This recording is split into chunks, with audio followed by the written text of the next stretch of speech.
Hello folks, how's everyone doing? Here we have in the corner here our very quick test googly eye angel that I made to put on the tweet announcement. But yeah, we'll be making a good one now. So, hey Mectal, Elfin, Sora, Agung, everybody, welcome y'all. So, you guys did this. You guys unlocked using I think 100,000 stream stream points. You guys unlocked this. So today we're making a biblically accurate angel, except instead of being covered in real eyes, it's being covered in googly eyes. And this is not one of those cases where you guys unlock a googly eye and we put it on the stream and we laugh about it and then I remove it before saving the final image and posting it to Twitter. No. This is the googly eyes are going to be integral to the design. They are going to be posted to Twitter. Hey Cryptics. Couldn't catch a stream where this was unlocked. So yes, during the last stream where this was unlocked, we were doing a cat creature. Well, yes, a creature that has been summoned by cats, which I'll show you guys right now. Somewhere here, yeah, there we go. This is the cat's purred in the exact way to summon an old forgotten deity, and now it's indebted to them, but they don't care. They're just cats. They're hanging out. Look at this one. Look at this one. Only one person noticed this in the comments. I was waiting to see if anybody would notice the kitten hanging from the antlers. One person did.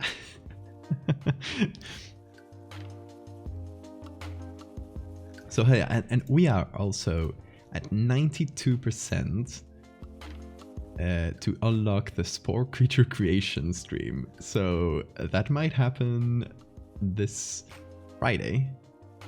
Oh, this is very bright. If we unlock it today, that'll happen this Friday, most likely. But yes, it is googly eye time. So yeah, let me just repeat it for everyone that's coming in right now. Oh, the kitten is playing. Don't worry about that. For everyone jumping in right now, we are doing a biblically accurate angel. And you know they're always filled with eyes all over. Well, instead of doing real eyes, we're doing googly ones. And this has been unlocked by you guys. As we're watching my favorite Spore playthrough in preparation, what is your favorite Spore playthrough? I hope it's Monster Factory. Okay, so I mean, you guys might recognize this one. This is one I did for Irivember in 2020, so more than a year ago now. That was my first ever biblically accurate angel. We went by the description of the Ophanim, which is an angel it's made of wheels, concentric wheels, full of eyes, basically. Monster Factory, hell yeah. I love Monster Factory. Okay, so first thing first, we have to decide what angel, what variety of angel we're making. There's a few of the cool ones that have like fun designs. And let's jump into browser here. So we have, hey, thank you for the bits. Ojos ojos venota freyuyari o laughing ojos ojos. Ojos ojos, they say. That's fantastic. Yeah, my text to speech is in Spanish, which is, it just makes a fun accent. Thank you for the bits, Kurt. Yes, so we have the Ophanim.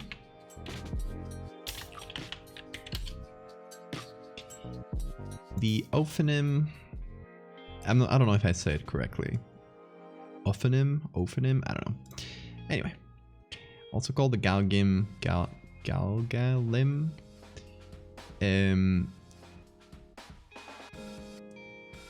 Okay, let's see. The description. We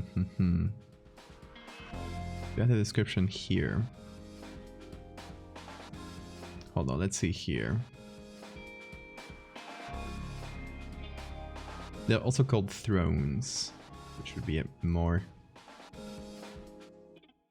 English name for them.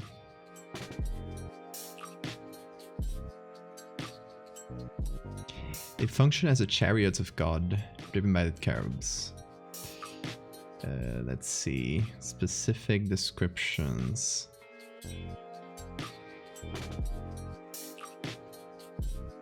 See, now I can't find the specific description in the Bible.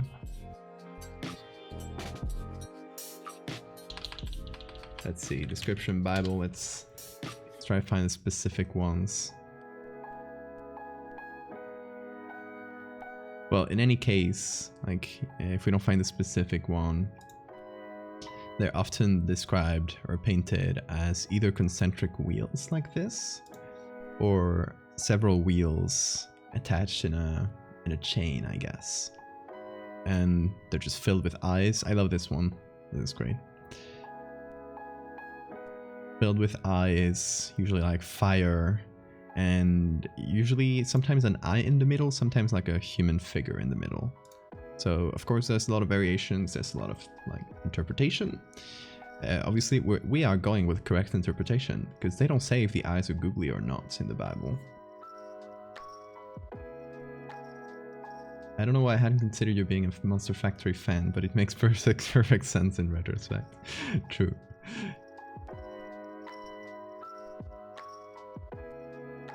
Yeah, just checking some other paintings of ophonims. They usually have this vibe. I think it's possibly one of the best ones if we want to go for biblically accurate. And then we have cherubs, which you might be surprised that they're not just like little babies. The actual description of cherubs is actually like quite a cool creature. It has 4 heads, a lion's, a human's, an eagle, and an ox. And then it has 6 wings. So many interpretations here, many different descriptions from more modern things to older ones. I love this one. Beautiful painting. Now I want to know more about the Bible. Honestly, if I were to read anything about the Bible, I would read the how's it called in English? Revelations, I think, the Apocalypse.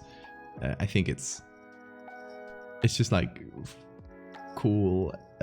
Like if you just read it as like not religiously, just read it as a piece of fiction, right? Or a piece of writing. This one's very cool. It's just very good surrealist writing. I love it. Also, hey, Boyo and Grimswolf, thank you guys for the follow. Atlantia, thank you. Welcome in, everybody.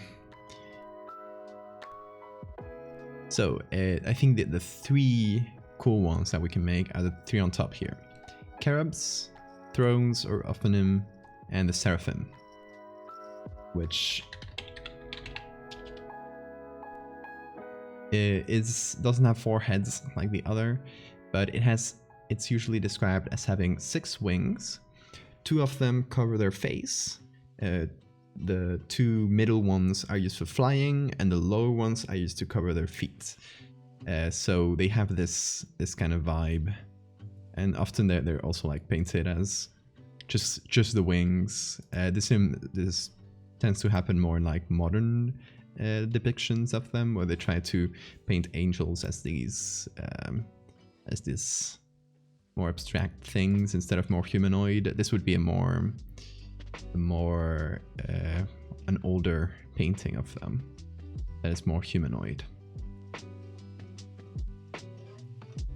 But yeah, I love massive wings as an angel design. I think it's very cool. We've done something similar, so let's go back to main view here. We've done something similar in terms of angels. I'm just going to cycle through all the angels I've made so far. Some are more directly biblically accurate. Some are just like loosely inspired. This one is just pretty biblically accurate, going with descriptions of the Ophanim or the thrones. You said my name right. Everyone gets it wrong usually. Atlantia? Did I say it like that? It's usually like off the cuff. I mispronounce many names. So you're one of the lucky ones. Oops, all wings. Okay, so this would be the Ophanim. I did this one back in November last year. Then there's one I did for an album cover, which is here. This one's supposed to represent not specifically a biblical story, but a more like folklore thing, which is the Angels of Mons, which is a battle in the Battle of Mons in Belgium during World War I, where it was a British retreat, but it was like a very good retreat with little casualties, and there started to be this rumor that angels had aided in the battle and kind of like held the Germans back as the English did their retreat. So I wanted to paint, instead of just this army of angels, it's usually painted as this like just massive wings coming from the sky. I just thought it was cool. And yeah, that ended up being an album cover. And then on this November, I did this one. And this one was done in collab with Claire, who's gonna link their Twitter right now. And Claire do the base angel, I did the textures and fit it into the picture. So yeah, it has a lot of elements there. I think he also pronounced my nickname right a few weeks ago. People never know how to pronounce it. It sounds French to me, and I don't know how I pronounced it at that time. I would say raku, raku, if you want to go totally French. I've been hoping to see more biblical angels in modern horror. Yes, you'd think there'd be a shoe-in, and there's been a lot more interest in that kind of thing lately, to be honest. So kind of a memey one, but a resurgence of interest in that one. Must pronounce the T? Rakut? See, I got it right the first time, not the second. Shame on me. Anyway, this was another one we did, and this one was Seraphim inspired. Seraphim? Yes, Seraphim inspired with wings, but we ended up going with more than 6 wings. It's 1, 2, 3, 4, 5, so 10 at least, although some of them are in the back, so they're implied. So this one is a little less accurate in terms of biblical accuracy, but mostly we want to show like the decaying body of this angel, just like full of holes and no face. I don't know, we thought it was cool. I'm really happy with this piece. Hey Zord, welcome. So that's been a review of all the angels we've done. I think we should go with the Seraphim, but like the ones here, not like these old ones, but more like these modern ones, where it doesn't really have a face, but it's just like a massive wings, a body like a and just the not a specific like body, just a form in the middle with eyes. Oh my god, this one. Somebody put hentai faces on this one. See, there's been this sort of resurgence. Actually, that is no you meme. Yeah, this sort of resurgence in interest for biblically accurate angels, but just as memes mostly. What's your OnlyFans? Oh my god. This is the one I had seen. Oh, it's super pixelated. Well, it's like, be not afraid. And he replies, sir, this is the scariest moment of my life. Anyway. That is biblically accurate angel. This one is cool.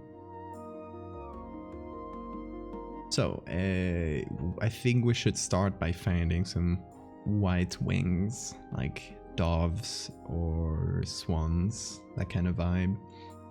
I have a few of them already from the last time I did that biblically accurate angel. So maybe maybe they're still in my downloads. Let me just do a quick scroll and see if I can find them, because I haven't deleted my downloads in a long time. They should be over here, because these are for the ones from November. Okay, yes, I see swans.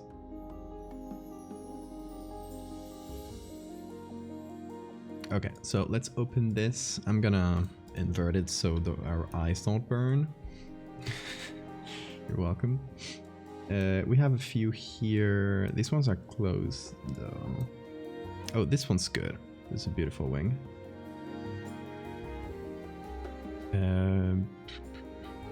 Okay, so we have these textures here. These ones will do well for the body. And this one will be good for one of the wings. This one will be good for the body as well.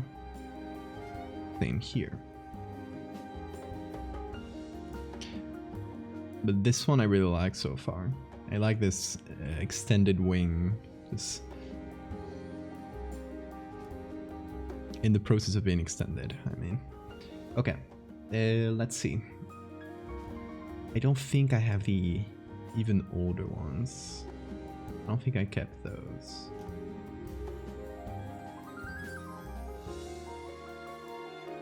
Oh, you know what I could do? Yeah, that might actually be a smart idea. Okay, so I'm gonna go to the album cover one I did, which is just the massive wings. I'm gonna open that, like the PSD for that. Now I gotta refind it. Here it is. I'm gonna reopen that and maybe just get some wings. Since they're already cut and separated, we could reuse some of those. We'll see how it looks. Okay, so here's the cover.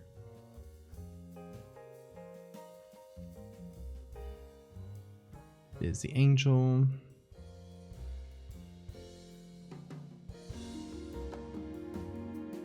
Oh, it's all in a single. Okay. This group one, I think, is the wings. There we go, without any of the adjustments. There we go. Exactly, angels have to keep telling people to chill because they're scary as hell. Though apparently with these angel forms,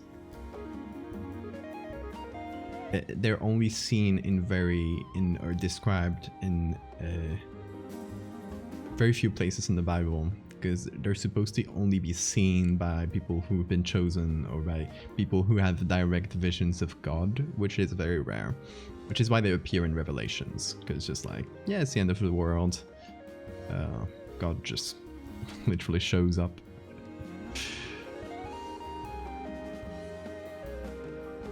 Also, okay, let's see. I like this one here. Let's put this here. And oh, I guess it's black and white. Is it? Oh no, it isn't. Good. Morning from Australia. Oh yeah, good morning. Good morning from midnight. Okay, any other good wings we can get from here? They're mostly seen from the back, and I'd kind of prefer over like extended wings, like the one we have here.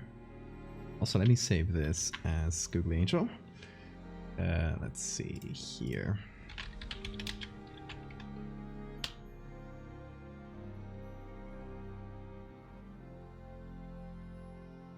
Yeah, for now we're just gathering reference material. We're gathering our base pictures. And once we have enough, we get this one as well. Yeah, this one's good. Okay. And maybe one that can cover the face like this. If we have some from the back. This one. Okay. So I think we can close this one, or we'll leave it open in case we need it again. We have a few wings, but I think we can get more. For example, this one has 2 wings we can use. Oh, I think that might be... Oh, it's actually the same one. Okay. That was the same wing twice. With the same photo, just different cuts of it. Fair enough. Okay. We got 3 wings. Or 4 if we count this one. No, sorry, 5 if we count this one. I think we should get more though. So let me see. Let's go to the browser and go to Unsplash. And maybe we'll just continue with swans, because that way we can keep it more or less equal between the different wings. Okay, swan, maybe flying.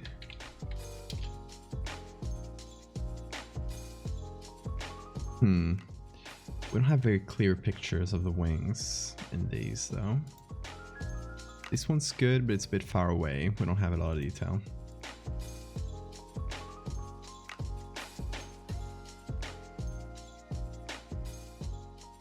Again, very similar.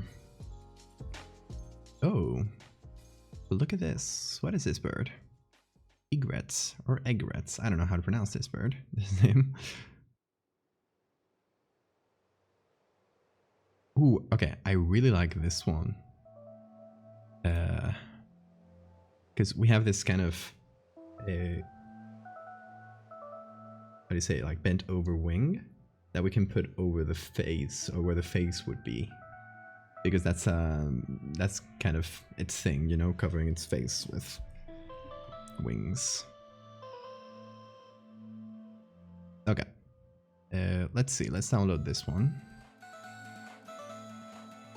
Let's see if we have any others.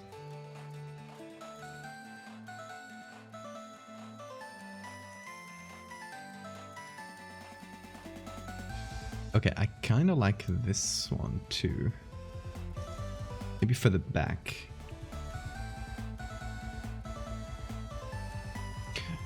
Okay, here's a question for y'all.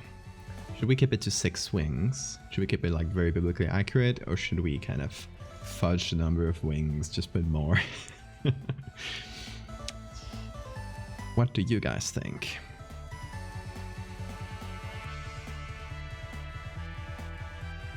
Because I mean, more wings is usually better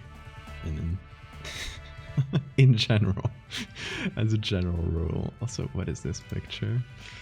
Oh my god, they're murdering them. Use all the wings. We can revisit this, yes. As we place them, we'll consider. But I'm feeling like chat wants more wings, so I will have to oblige. Oh, I downloaded this one twice. I'm silly.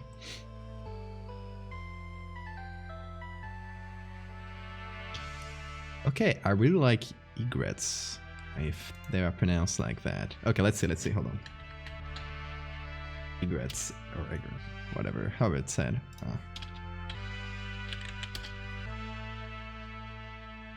Egret. Egrets. Good. I got it right. I should have a pronunciation bot that just looks this up for me, but I don't know how to implement that.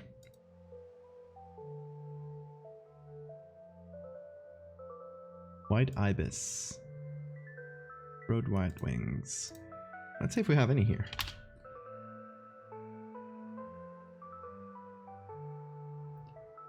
All of them are sitting down or just standing.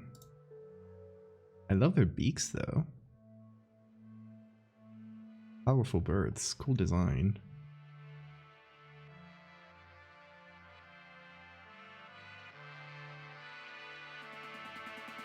Like regret but without the R.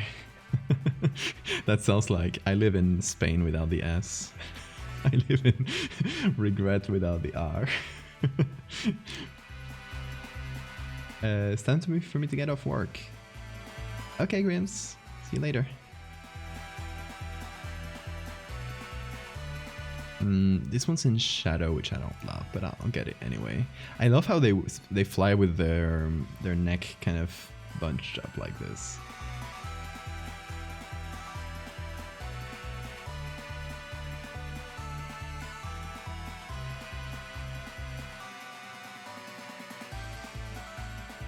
Let's see this one. It's too close, unfortunately. Okay, I think we've seen enough egrets.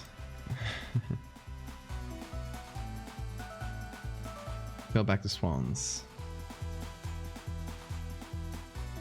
One wing I'm gonna look for. Albatross might be good.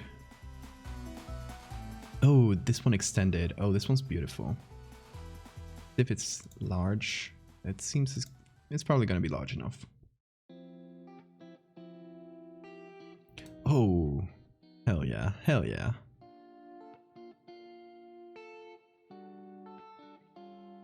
Very good.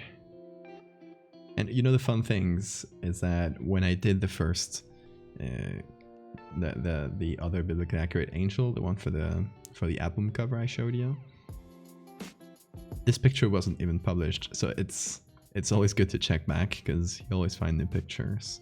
I wish I would have had this one when I did that edit, but you know, better late than never. Look at this. I think we'll go to albatross after. We'll probably have enough with this, to be honest. I might be overdoing it in the picture search. Kind of blurry. I like the shape, but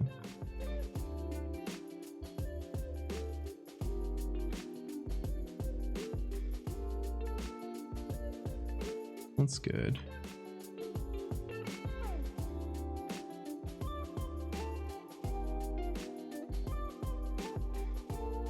Okay, we have so many.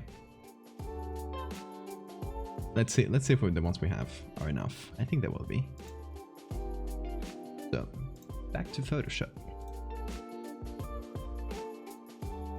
Yeah, we have a ton of pictures here.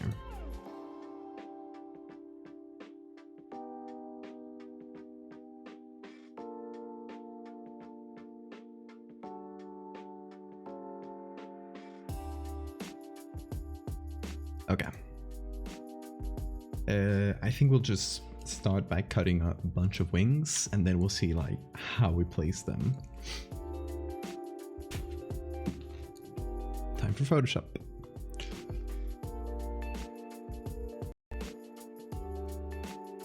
Oh, hold on. This one's very noisy.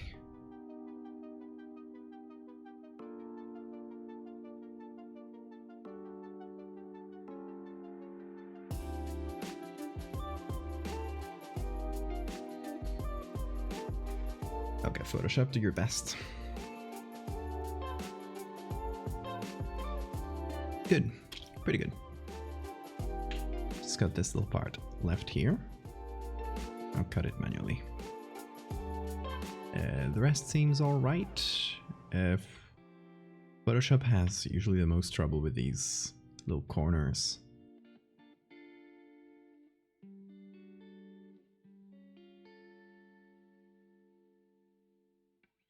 So you often have to go back and recut those. Let's see, anything else? This seems like it missed edge. And this one here.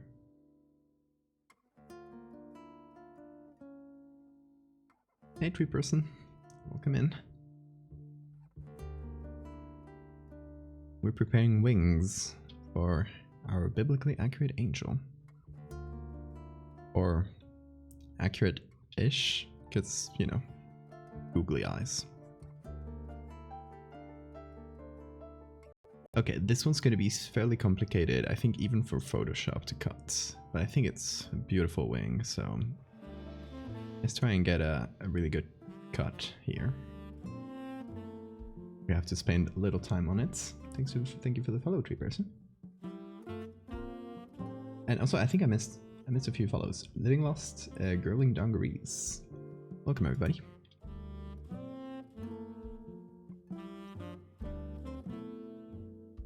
So for the new folks, this was something that you guys unlocked.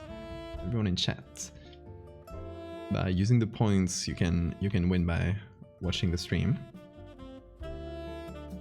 You guys put 100,000 of them into me creating this. So this one goes out to you guys. Out to especially all the folks that are here in every stream or most streams. You guys are great.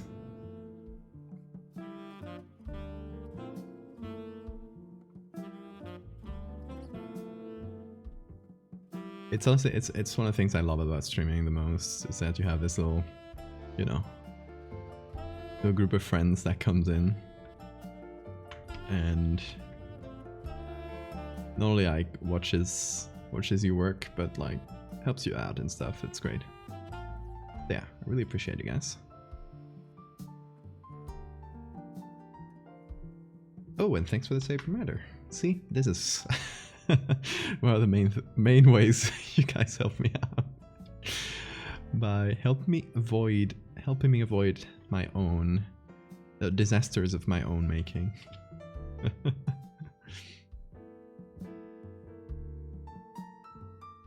By never saving my documents. I'm just silly like that.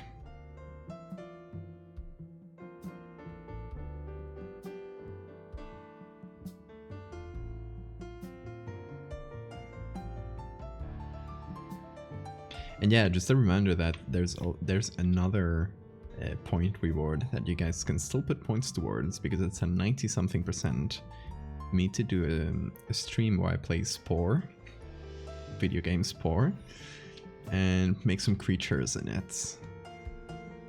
It's been a long time since I've last played Spore, and it used to be my favorite thing as a kid.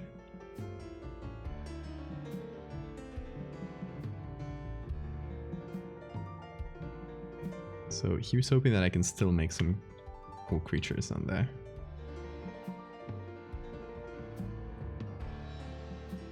Oh, thank you so much, Mectal. Oh, seems like I missed a little corner. Silly me. What is your favorite game now? Very hard to choose.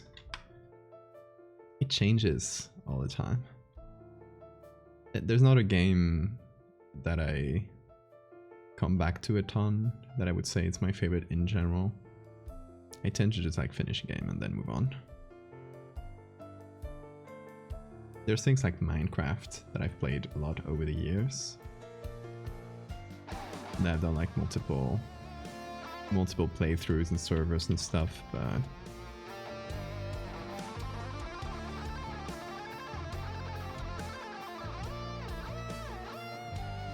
recent games, I've been playing through Inscription, still not done with it, but actually I've been playing on stream, so I think there just might be one stream left of it in terms of gameplay.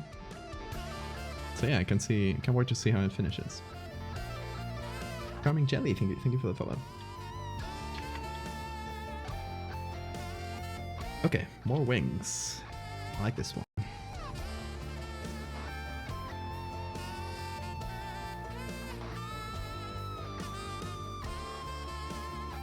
Also, you guys let me know if the sound levels are correct.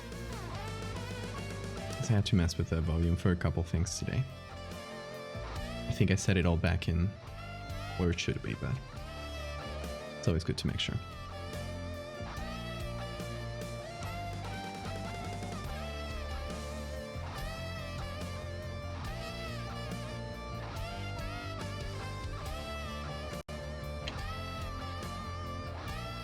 Hey Kobo, how are you doing?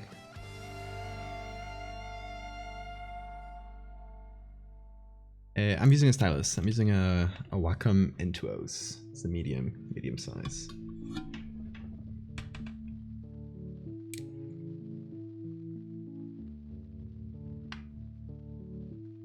Which is highly recommended if you do any Photoshop work. I could not live without it. One day I'll let you guys put points towards a stream where I have to only use my mouse. We can call it the clicky stream, where you hear every click. Because I know you guys like to see me suffer.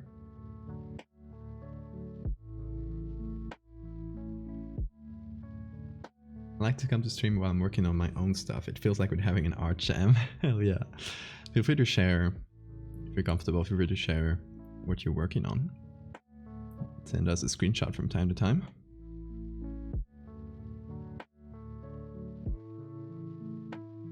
Not only Magoo, everyone. If you're working on something of your own during the stream, please share it if you feel comfortable with that.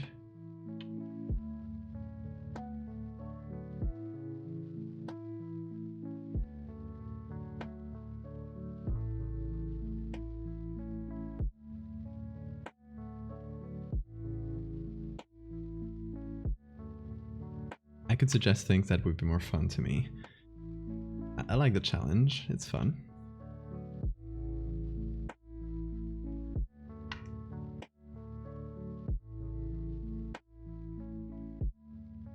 And it's fun to goof around with little challenges like that. I had a lot of fun the other day doing the no Ctrl Z challenge, where, as the name implies, I could not press Ctrl Z. So every time I did it, I had to drink, and I ended up decently drunk because I kept failing. It is commissioned work this time around. I cannot share. Oh, that's a shame. No worries though.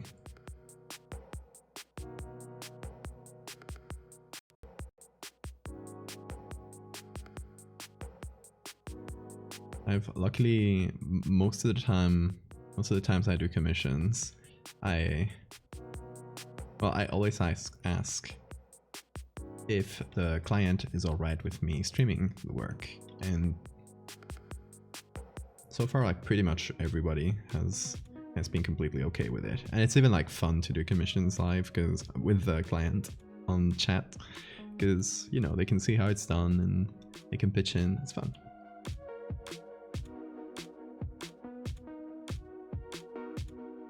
Oh, my mouse is stuck. Hold on. There's a cable thing here. Okay, there we go. Have a pet on my lap the entire stream. You would love that. Fortunately, there's like not a lot of space for pets, and they're always sleeping at this hour, so I wouldn't want to bother them. I only bring in the pets if they wake up in the middle of the night and do a scene, like has happened a couple times lately actually. Or another piece of clothing for every sub, maybe hats. Oh my god, that'd be fun though.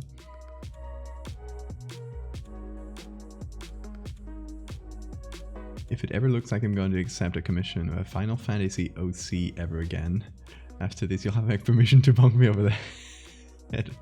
Oh my god, yes, Final Fantasy designs.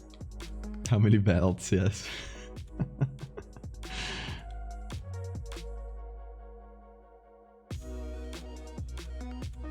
Also working on a collection of short horror stories for Valentine's Day. Hell yeah. I love that. You can, if you guys are working on anything, you can always share it on the Discord as well. Great place for horror art in general.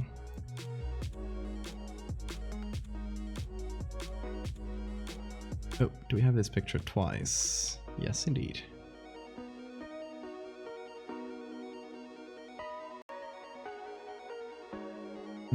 Let's see, I'll have to choose a line here.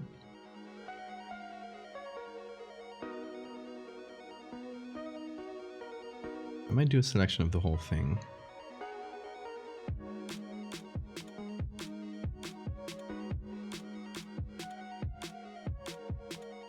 Do not believe the amount of belts, my guy.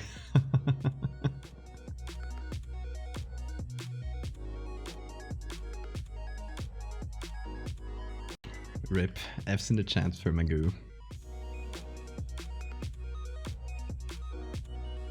Who's now in belt hell. Drawing belts for eternity.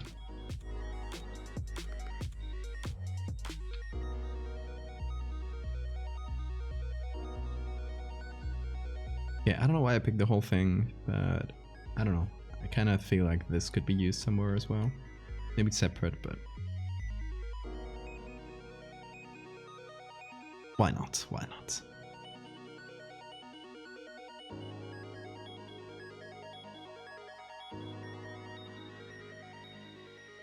Okay, let me cut up the most egregious parts.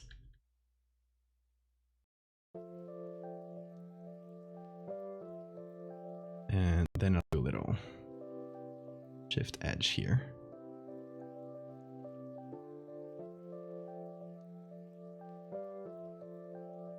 Good. The character is actually just a sentient pile of belts. That is the ultimate Final Fantasy design.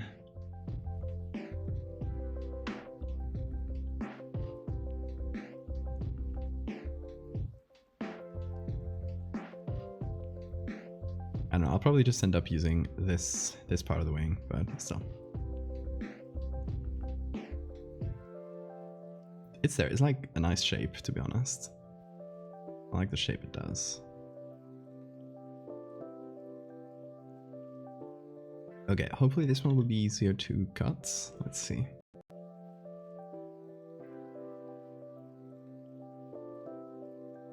I'll just do a shitty job here. We'll see if Photoshop interprets that correctly.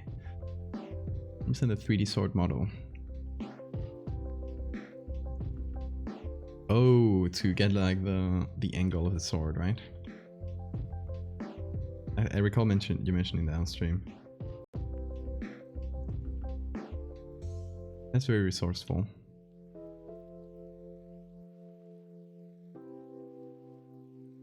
It's something I'm planning to use more as well. Actually, for the next part in Megalomorpha, which is close to being done now. I'm hoping to post it sometime soon once I'm done with some writing and a couple like smaller edits. But the main edits are done. Yeah, for the next part, I commissioned the model, but the idea, what I did is create let's have a mask model and put it on some characters, and I think it came out quite good. Let me show you guys. Done.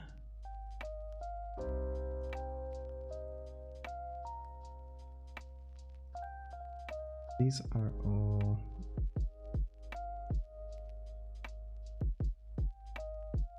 here. So using the same model and just putting it in Blender, like rendering them on top of the picture. And I did this. Didn't do the model. I did the rest.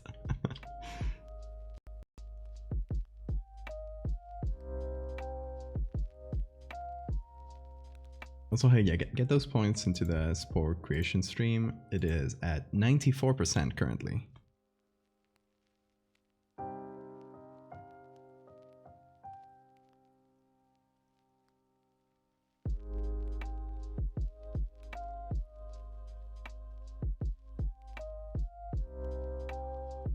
the art dungeon. Let me see the sword model.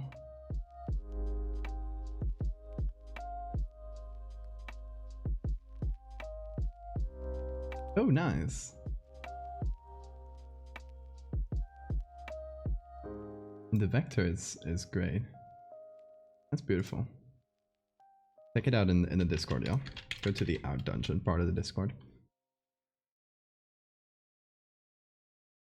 And Scaresi, is that a good way to pronounce it? Am I the Googly Eyes Angel? I may be. Also, hi. You guys don't know my true form. What you're seeing on screen is just a VTuber model. Just a very advanced one.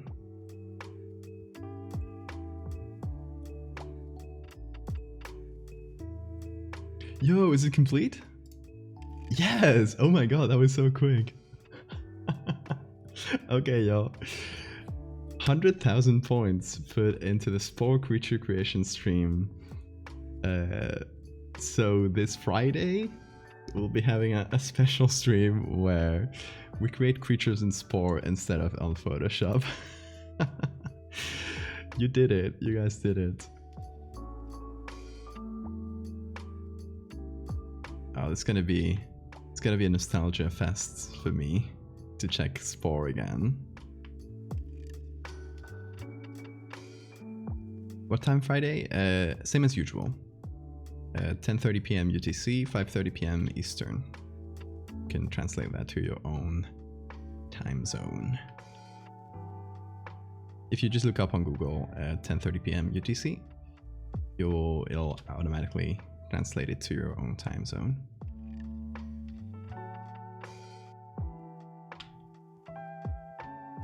Will the Spore creature have googly eyes?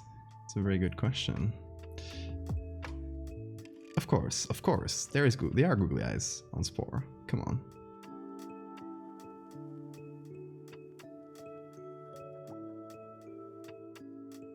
We'll probably just use the googly eyes reward, and every time someone unlocks it, I have to add another pair of eyes to the creature.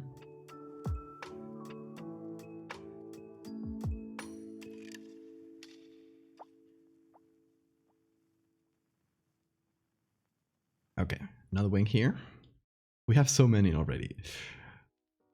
Looking good so far. Let's see, I don't know if we'll need to cut all of these. Let's keep going. The more we have, the more options we'll have when putting them together. I'll be working maybe I'll catch the end of it. I usually stream for a few hours, so chances are you'll probably catch the end after work. You'll catch some creatures, don't worry. Oh shit, it really messed up there.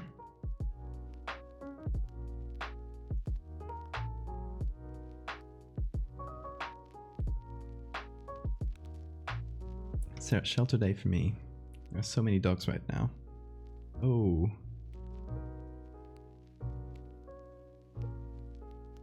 Of course. You gotta take care of them. Nope, wrong one. There we go.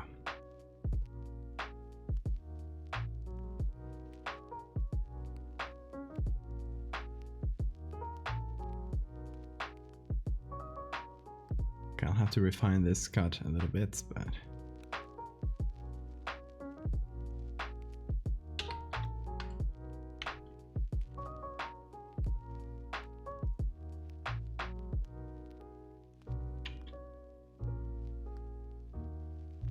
I'll just go in with a tiny brush and finish up those details.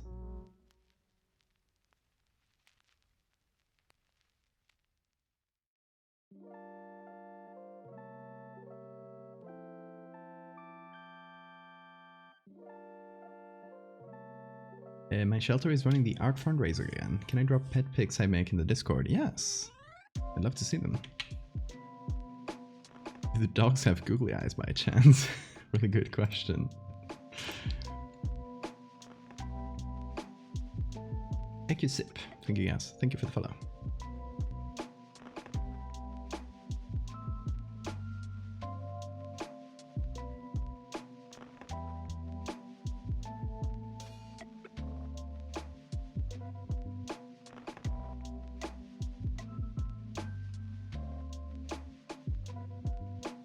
Okay, any other little corners here that escaped me? Just in small touches, because this one's very fluffy, like all the sort of feathers coming out like that. So now I'll just do a quick... Oh, hold on. Get this one's... Just do a quick adjustment, shift edge to... Yeah, because there's a big edge around the majority of it. Let's see if that helps. Yeah, that does. Helps a lot. Yeah, the merry music is good.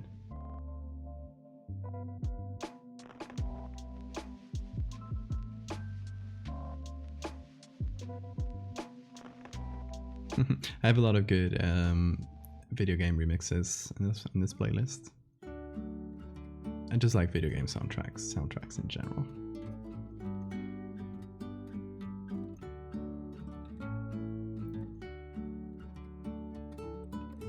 Because, you know, it's a whole playlist to not get pinged by Twitch's copyright thing. So, since video games are allowed on Twitch, and usually their music is not in that system, you can get away with it.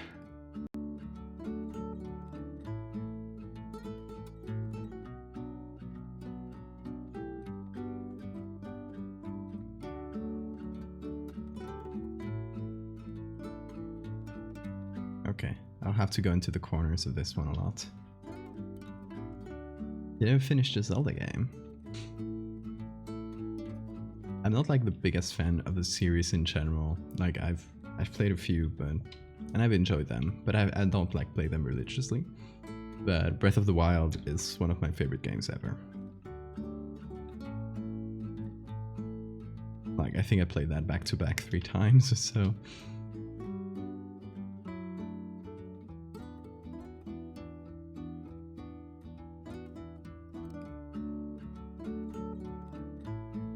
Are you doing buying this for a sketch?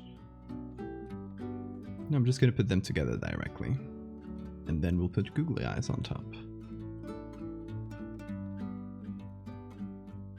It's the googly eye angel.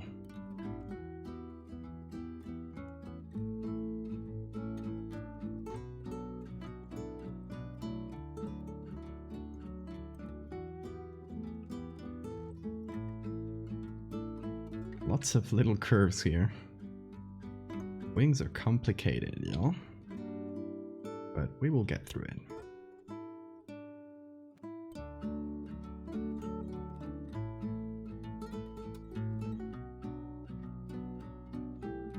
Feathers especially are complicated once they start like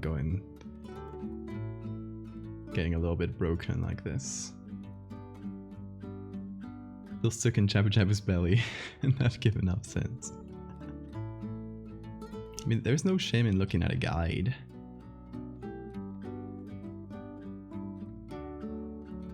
Screw the purists that say you should play everything on hard mode and that looking at guides is cheating.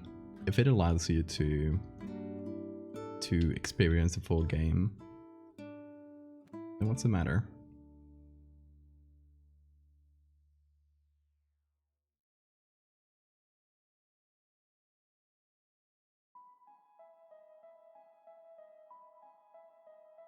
Zelda stream would be fun. Yeah, I have to fix my Switch problem. It's currently broken. Either fix or get a new one, depending on how much the fix costs. Cause it literally like it just kind of bricked. Stopped turning on.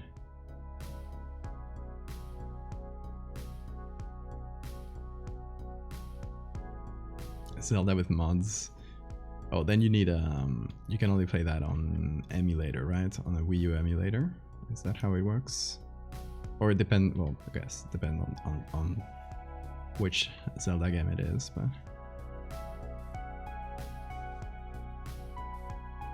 Hey Sora, welcome back. We are here cutting wings.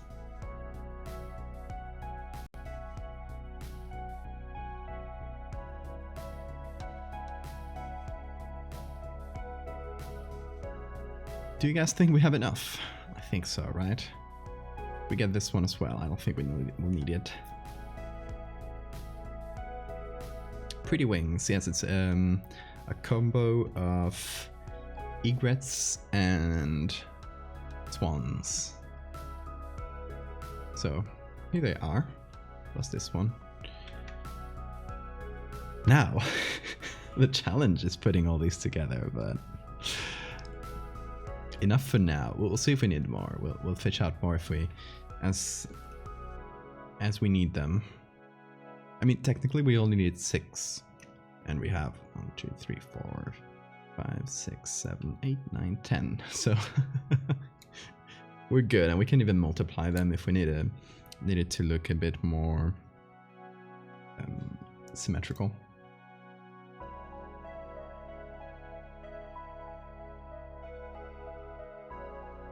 Sora taking the Benadryl. They're gonna see the Hat Man. Let us know if you see the Hat Man, Sora.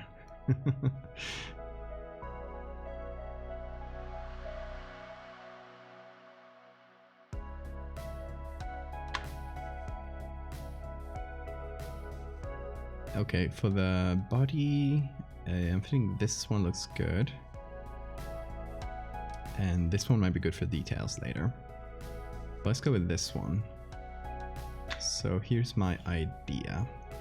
Just get a sort of base body. I want to cut this edge.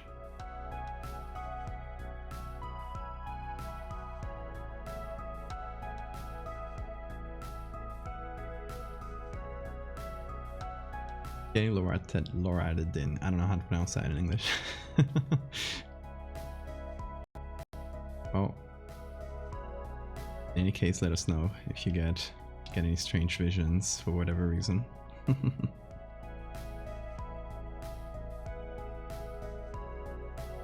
Oh my god. Well, first, like, I guess, as context for the Hat Man. Because I'm assuming everyone's seen all of my work, and that's a dumb assumption. Hold on.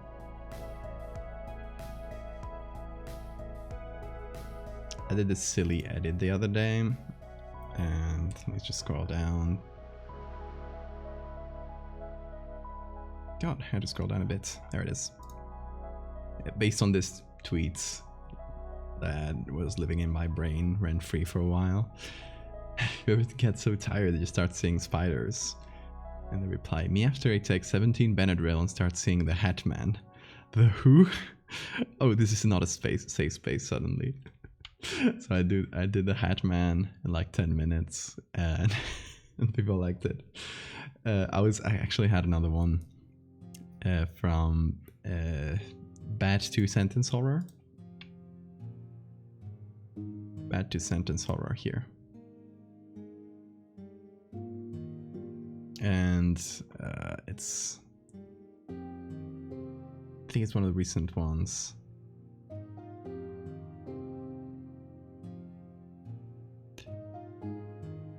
Let me see if I can find it. I guess I didn't save it. Well, it was essentially, I was not scared of looking in the hallway. That is, until I met the hallway man. So, I just really like the idea of the hallway man. It must be somewhere over here. I don't recall when it was posted.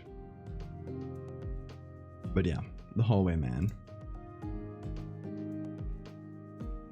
If I ever have the necessity of doing another shitpost like that one, it'll probably be the hallway man. Could do on stream someday too. The bye-bye man. I just love creatures with silly names. It is a vibe. Let's see.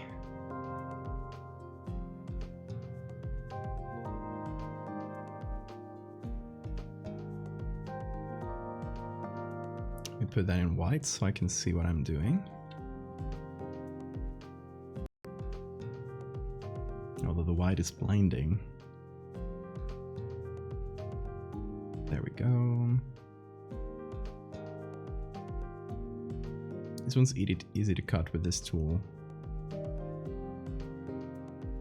It does quite well.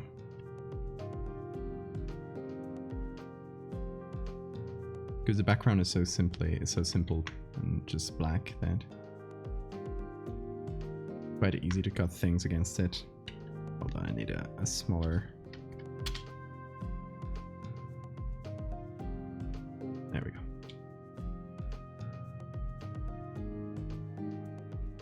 Okay, that's better. Some artifacts though. That's new. Should be good enough. Let's do a little shift edge.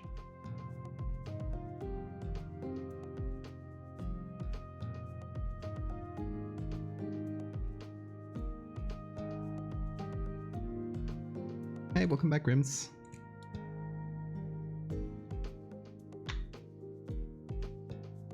Okay, so I was feeling for the body where we'll basically be putting all the main googly eyes once we get into the googlification. I was thinking something like this, where we combine these two into a symmetrical-ish form. We'll be adding some asymmetries later, because I don't like things being perfectly symmetrical.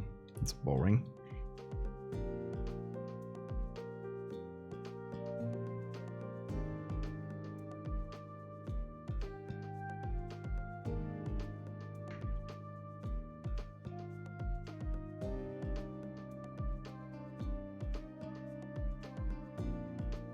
Looks peaceful.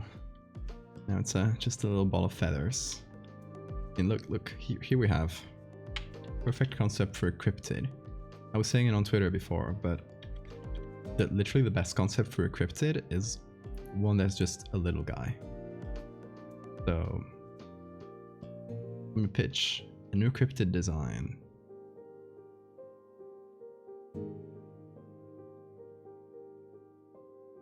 Just a little guy. Thin round nose.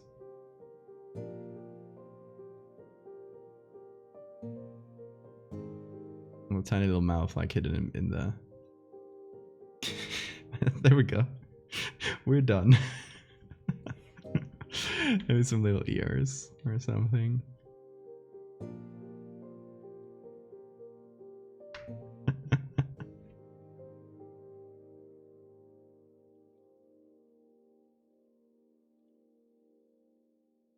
The new cryptid everyone loves.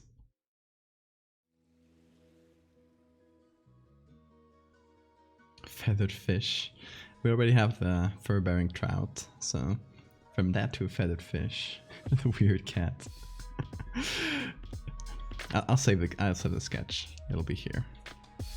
Let's call it new cryptid dropped. Don't know how to write today. Feathered Furby. Why do you not like Furbies? Furbies are very cute. Come on. I'll take no Furby slander in this stream.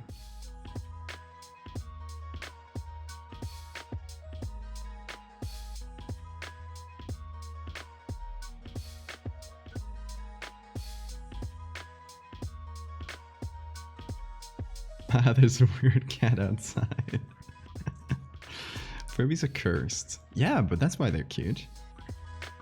Whoa, wings.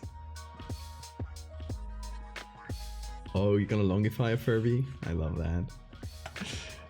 We love a long Furby. They're great.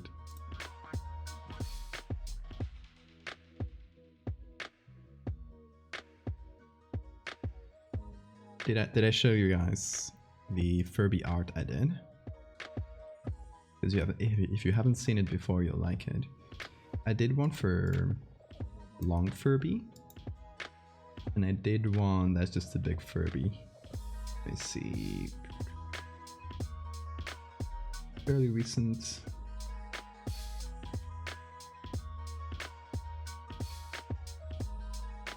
Here. The Furby series. That is my secret series. Not a lot of people know about. Furbies are haunted. They are. That's why they're cool. The fact that they look kind of creepy is, I think, a big part of the appeal. Okay, let's see. So, first, what happened here?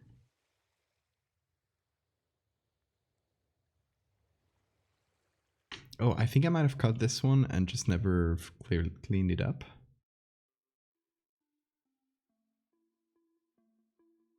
Or...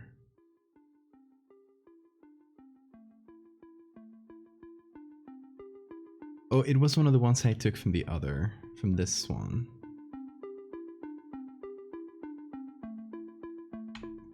Gotcha. Okay. Okay, this part is actually quite good. It's just this area here I don't like.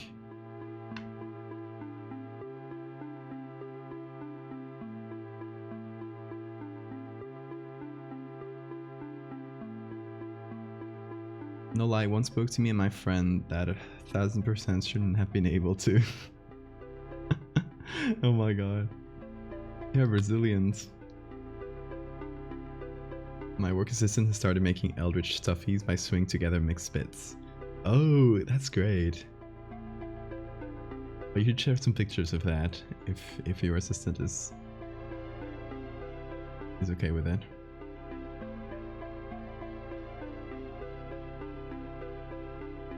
Mixed pile of wings, yes, assorted wings for sale. The discount bin of wings.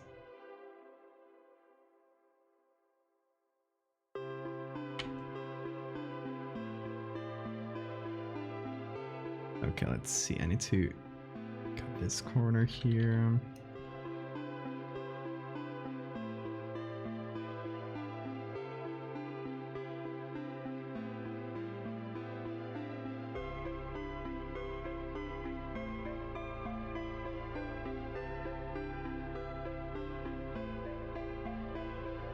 Spore creature.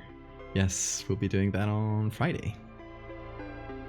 Also on Sunday, if you missed it, if you missed the announcement, on Sunday we'll have a House of Horrors podcast, and we have a very special guest, Chris Straub, which made Candle Cove and Local 58. So just a veteran of internet horror. A great guy all around.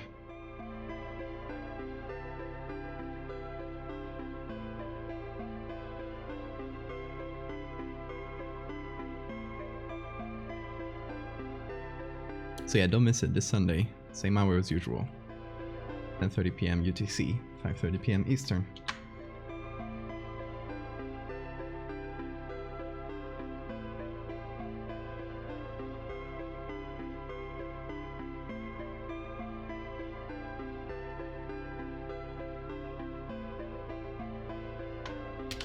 Okay, for now the wings will look like a mixed bag, because they're going to be from different pictures, they're going to have different sizes and stuff, and the colors, everything.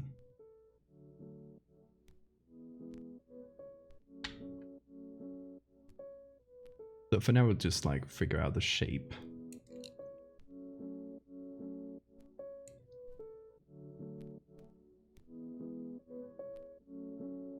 Here's a wing fact. One of the first campaigns that the American Audubon, what is that society, was to convince makers and wearers to stop using so many dead birds as a decoration. Oh my god. The fact that they had to.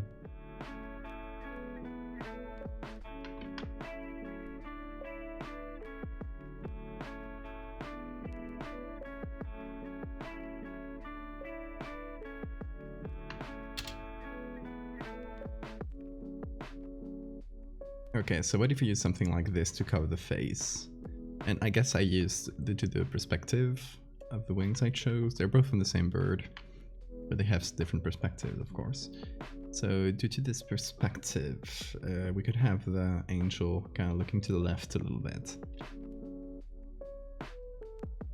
We'll see, depending on the pictures we get. This one I'll have to un-yellow a lot. Oh, actually, yeah.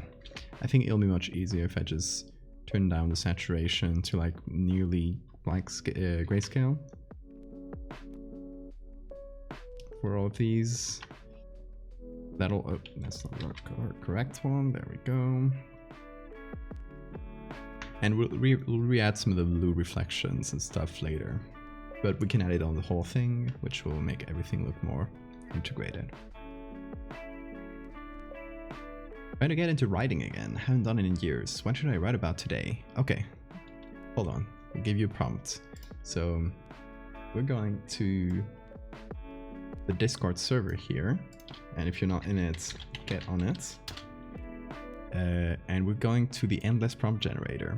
So the endless prompt generator was basically a mystery prompts created by an AI.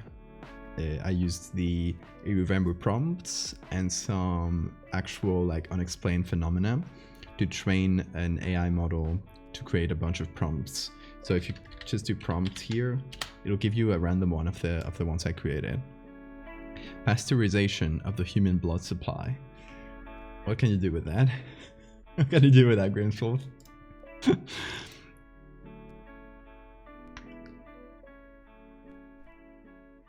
That was one of the first. I remember that was one of the first ones the AI created, and I was like, "Oh damn, that's actually dope." That could be a nice little story.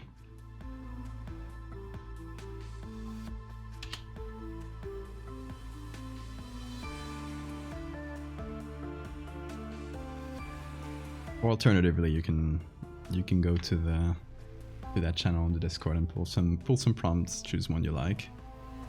Something that fits your vibe better.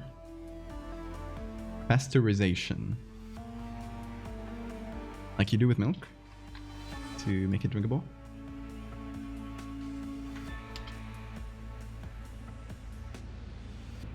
I don't know if I pronounced it. That's the correct pronunciation, by the way. Just hoping it is.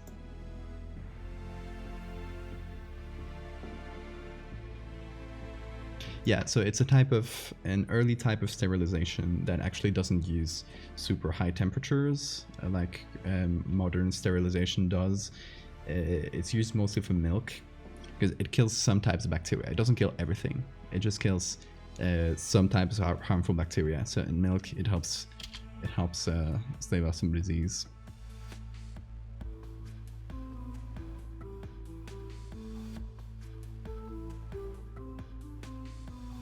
Don't like this one as much. Let me just do a copy of this one for now. And put it here. I wanna avoid using copying the same images over and over, like mirroring them. I'll try using different ones for each side, so it looks like it's in movement. It doesn't look super copy-pasted. You're now on Discord, hell yeah. It's a great community. That server, like everyone's super fun.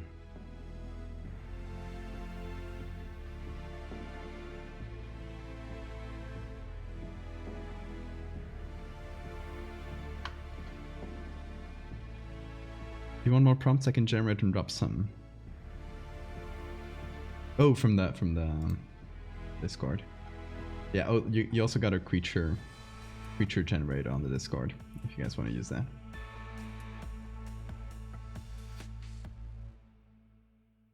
Which is not AI generated, that one's more manual, just a bunch of regular generators. Or randomizers, let's say.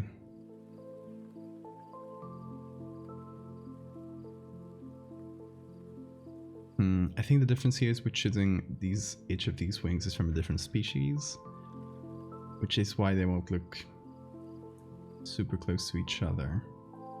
Because what I wanted to do is put it here on the other side to kind of mirror this one.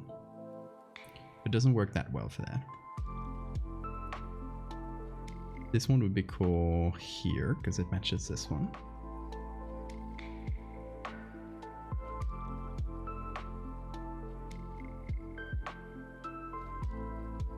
Okay, what about this one? Well, I guess this one's seen from the back. This one could work here.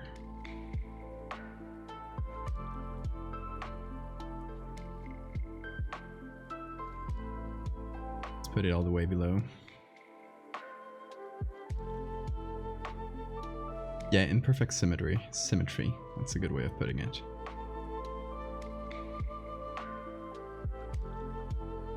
Okay, this one here, no.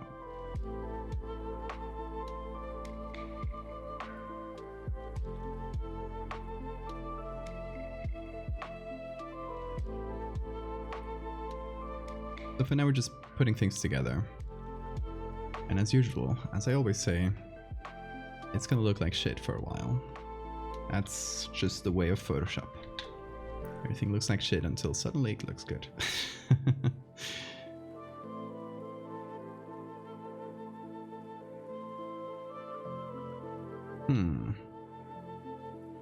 Okay, let me do a copy of this one where I just get this wing.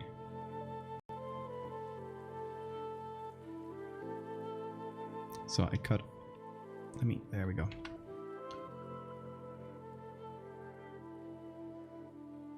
Everything that's outside this area.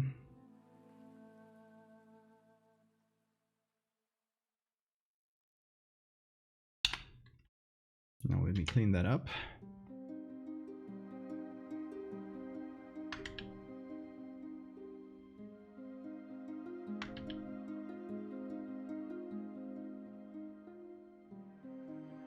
And let's do this something. The googly eyes reward is still activated.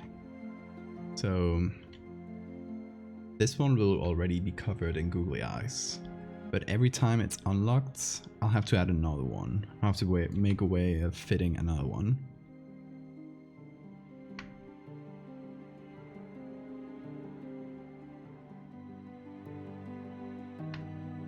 This is from Hollow Knight, yes, exactly. The White Palace.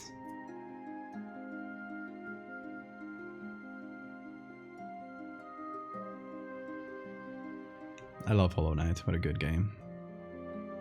Can't wait for Silksong in 25 years.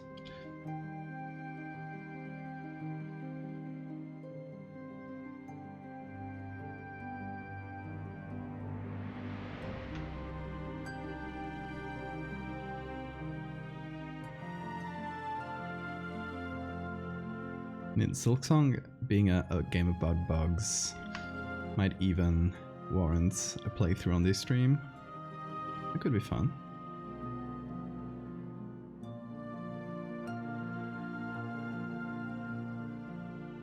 I really like this one. Maybe, okay, so we are obviously like going over the allowed number of wings. According to biblical description, a seraphim has 6 wings. But we're gonna break some rules. I like more wings. So I feel like this one could be...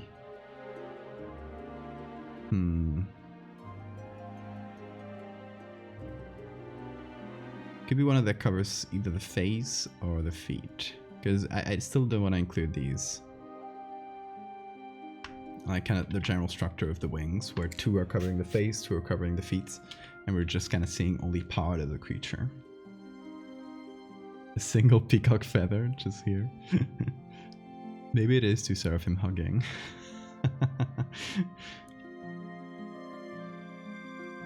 My lore is stronger. Yes, exactly. Bible? No, my lore's better. Okay, maybe I turn it. Maybe I turn it around like this, and this is the one that covers the feet.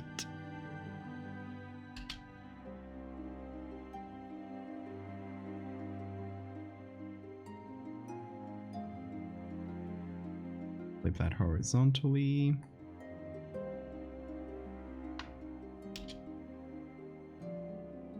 No, it feels kind of weird that they're backwards like that. No, okay, I won't use this one.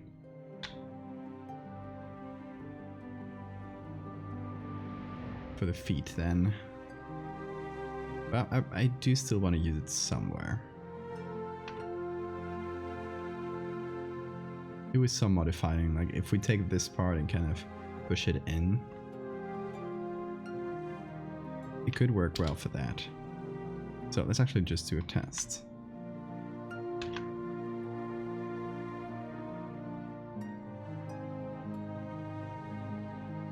You got me looking up some weird stuff on this coffee shop Wi-Fi. I gotta kick you out.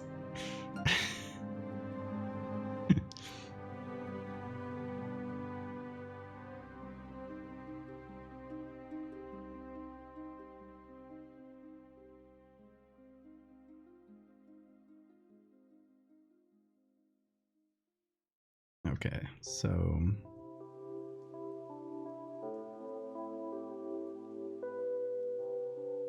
if we do something like this and then just cut off this little wonky edge.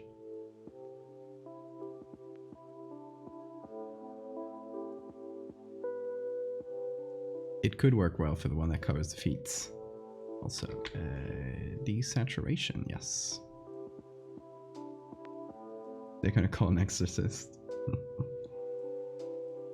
There's Bible fan fiction? Yeah, have you ever heard about Mormons? I think that's pretty much just Bible fan fiction. A whole big book.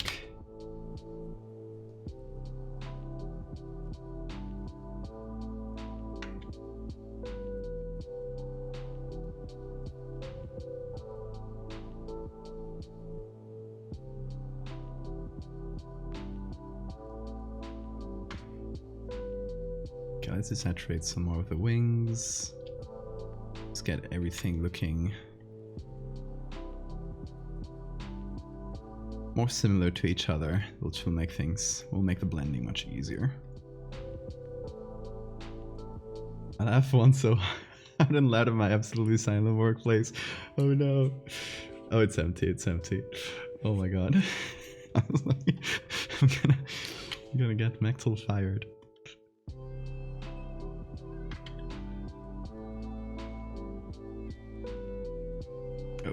Can't do that. Hold on, I'm getting some of the background there. Gotta be careful with that.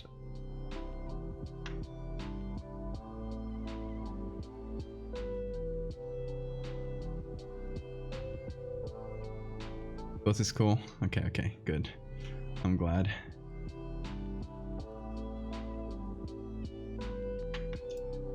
Mechtel lives to work another day.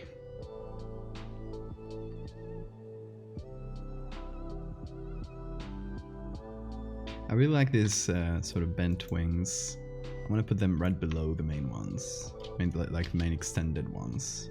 They're cool. I mean, to be honest, these could be used to cover the feet as well. Too late, we already put these. Now they're cool here. I like them.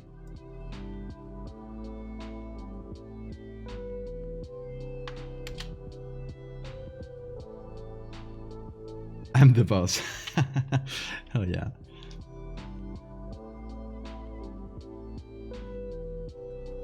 Then I can also confirm that the boss is cool. That's cheating.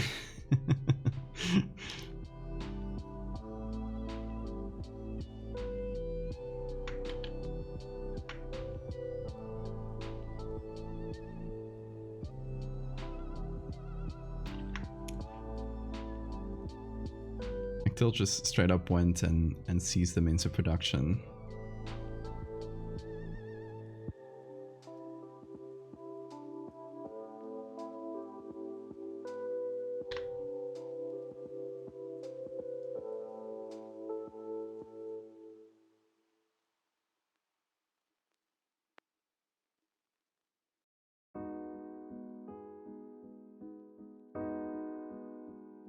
Your mom says you're cool? I'll say it too. You're cool. Everyone's cool.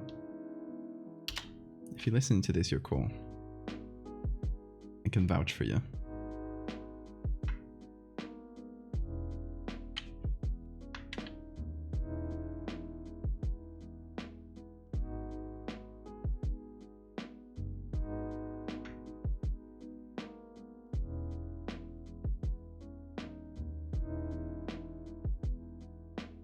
Okay, you know what we should do?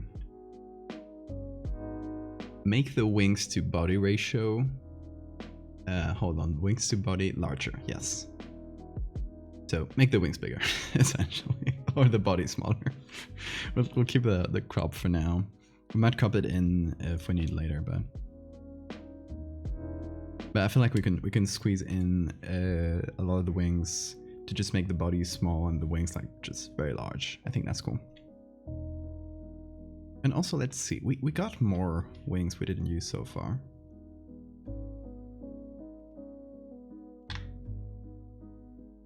Could just, you know, use them. We got this one's cool.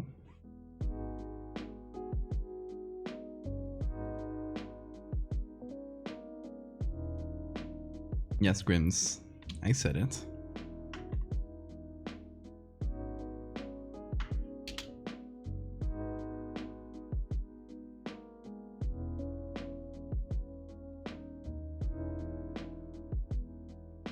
Okay, let's get these two body layers. Squeeze them in a bit.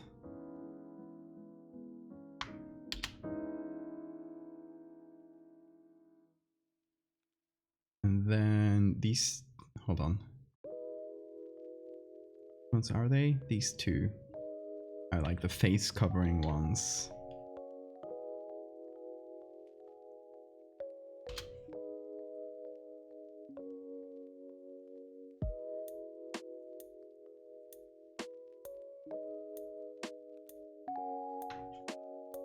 I'm gonna try and make it a bit closer to the other one, so I'm gonna stretch a little bit.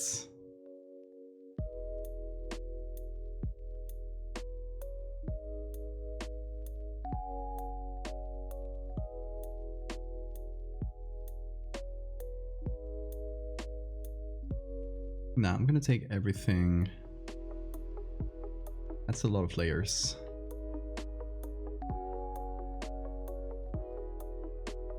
I'm gonna move it a bit to the right. And hold on, actually, I'm gonna get a ruler. Put this at 50% and center things. Gonna make them a bit smaller so we can fit more wing. Starting to look like a cloud. Oh, wing bundle clouds. That's good. I like that. That would be a fun, a cool visual bit to make what looks at first glance like a clouded sky, but if you look close, just a bundle of wings. So it's like maybe it's an army of angels descending upon Earth or something like that. Something of the sort. Okay, what else do we have? We have this one extended wing, which it's slightly flat. I don't recall which bird this is from. It's actually from a swan. Didn't feel like one for some reason. I think it was like one of the egrets that we took.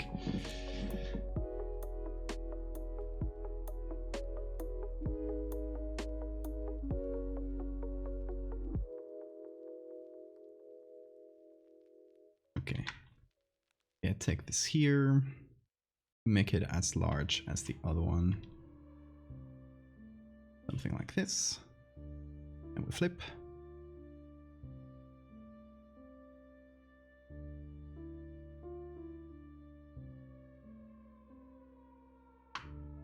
Again, I'll have to make everything a little bit smaller. Let me put this in the group, by the way.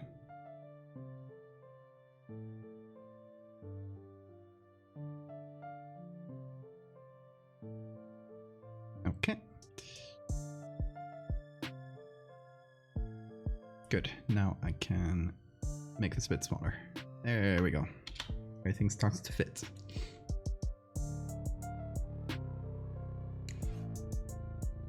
Relaxing on a pleasant spring day, watching the poofy clouds swirl by. All of a sudden, cumulonimbus cloud with its wings. Yes, I love that. But it's googly eyes, of course. Remember, we're doing googly eye angel. That is our task today.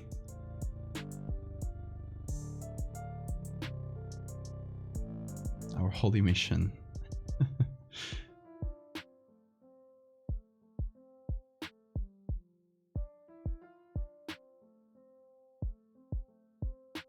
There we go. Now a little bit of get on the edges.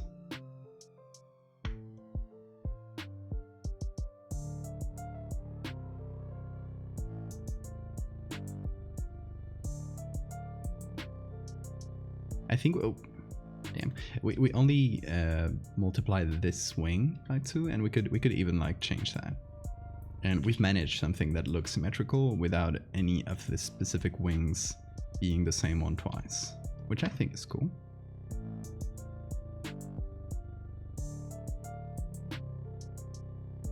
Okay, let's see here. What's the long wing? The long wing is here. It should be below that. There we go.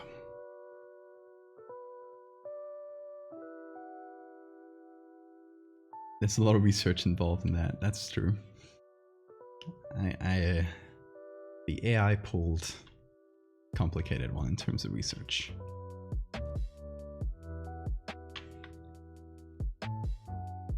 But go to the Discord and pull some prompts from there, because you might find something that clicks with you. It all has that vibe of kind of mysterious things, weird conspiracies, strange diseases, weird creatures, that kind of stuff. See, these two are the ones I like the least. Let's do... Maybe let's try and find a different one that we can put here. Okay, any that we have not used. This one.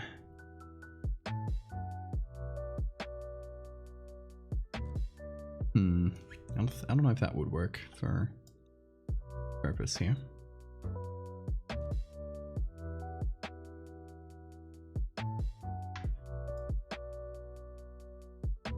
Maybe if we just let them hang down like this.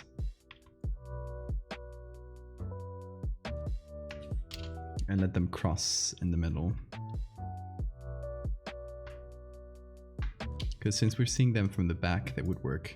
It's kind of like this motion, right? It's covering itself.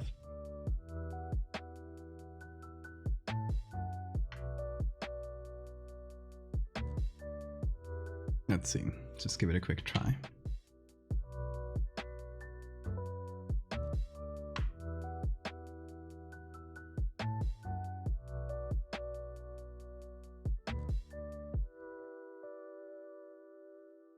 Maybe this make them a bit smaller.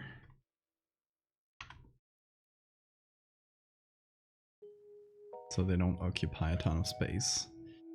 And we have a hole in there. Need to patch that up. This body section we made at the beginning is barely there. It disappeared.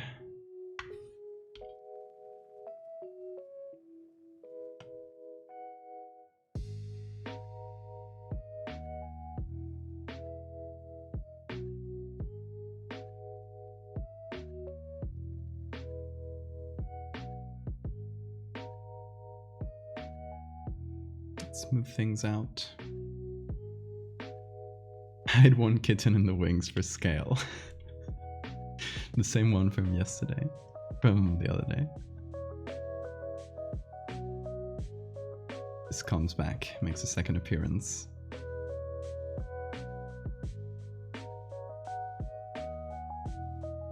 From what I've been looking up in the little time I've been working on this, seems that they're actually working on testing blood pasteurization for transfusions to hemophiliacs. Interesting. I had no idea.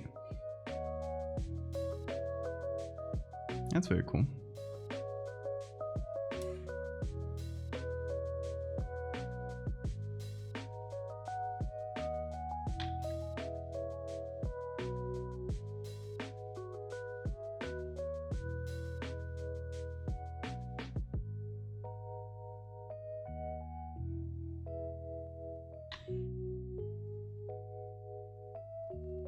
And I'm just playing with the positioning of the wings.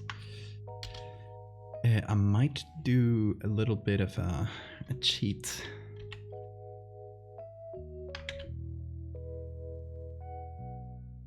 And I'm trying to avoid copying wings too much. But this part here kind of looks very flat, and this one looks very much thicker. So I'm feeling like we could choose something, for example, like this one. And do a copy over this layer.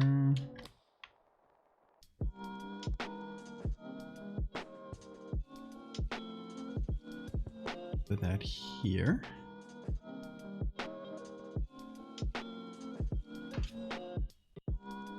And use that to add a little bit of thickness to the wing.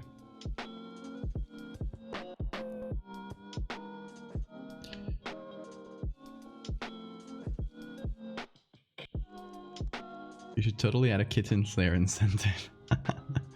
That's a good idea. Googly eyes and kittens. That's all we need.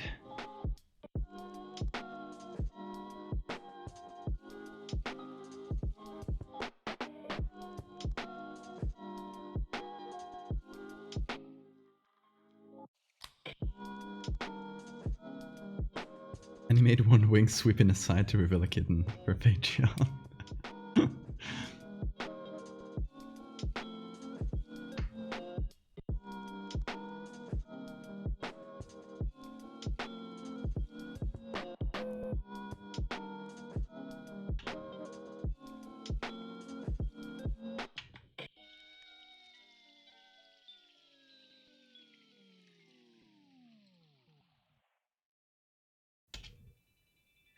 Okay, so we have a big mass of wings. I think it's looking pretty decent so far. Got some nice, like, slightly asymmetrical symmetry, which is fun.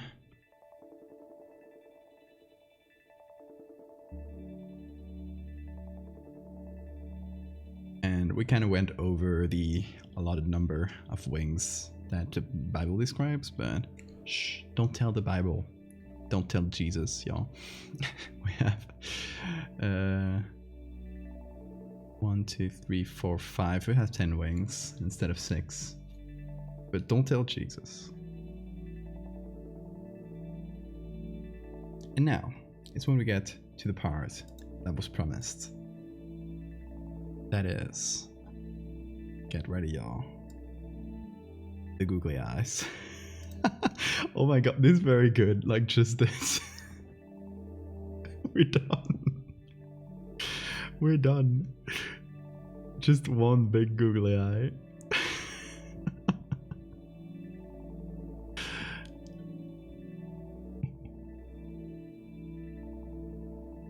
I will save that version, yes. I do a... oh, we're not on the right thing, yeah.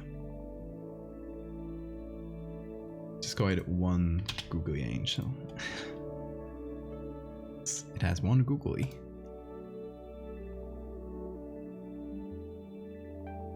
Okay, so in terms of description and number of eyes, I think they only like just state the wings are covered in eyes. They don't state like a specific number or lineup or symmetry to them. I think I'd just like to imagine it as a mess of eyes. And if we go to other people's descriptions of this or other people's interpretations, see, I really like this one, for example, by cellsdiving.com here, where we have a bunch of eyes in the center and eyes throughout the wings. And I kind of like the floating eyes here. Those are cool as well.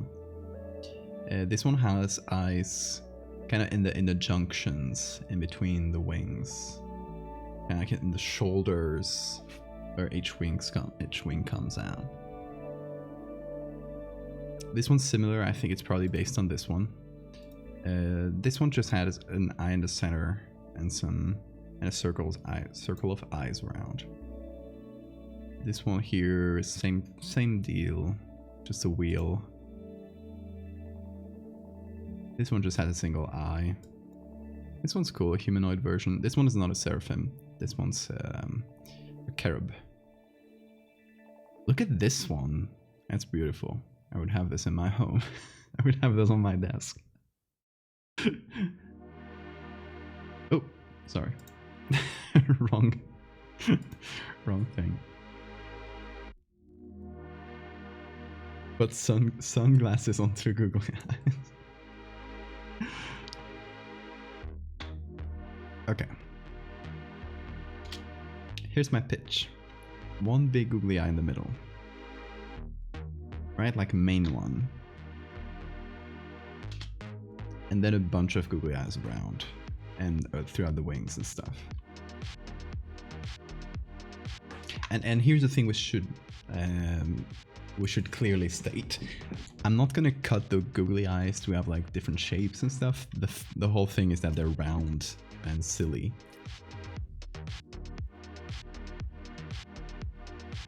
So they have to stay the same shape. What I can do is do something like this to match the perspective of where it's on. But that's about it. I think no symmetry. I think we have a lot of symmetry in the wings. So we can get away with no symmetry.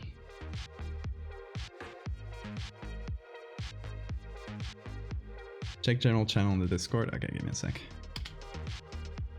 Jester Blues, thank you for the follow.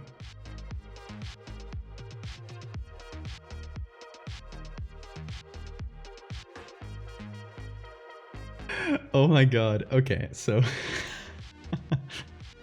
I was let me put it here. I was talking to dude on Twitter before, and I told him, and he said, oh, I just draw furries and something else. So I told him, oh, I misread what he said, and I read that as Furbies. And I was like, oh, you should draw a Furby. So he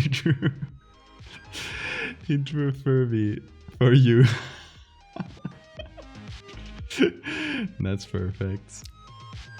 Well, let me read that. The queen's voice shattered as the children... Hold on.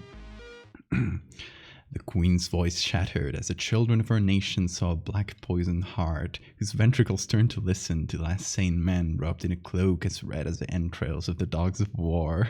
And I love you. What is that text? It's very good. In between that.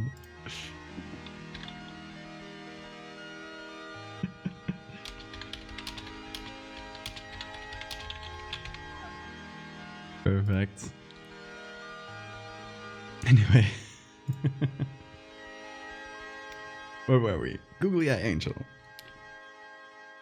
It is entirely my fault, yes.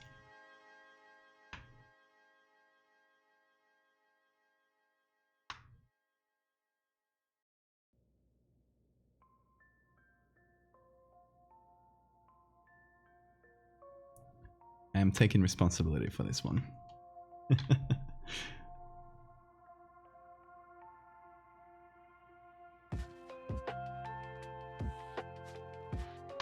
Oh, okay, here's a question for y'all. Should we have all the googly eyes looking down? Or should they be like all over the place? Like one looking up, like it's been shaking around. Because if they all look down, it's gonna look a bit more serene, I guess. Kind of like calm. And hold on. And just a little test, if we all make them look to different places.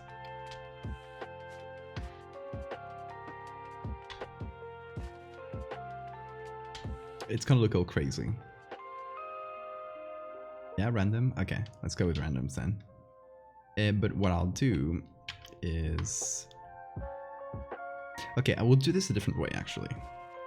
It'll need some prep work, but let me delete this. I'm sorry. Sorry, googly eyes.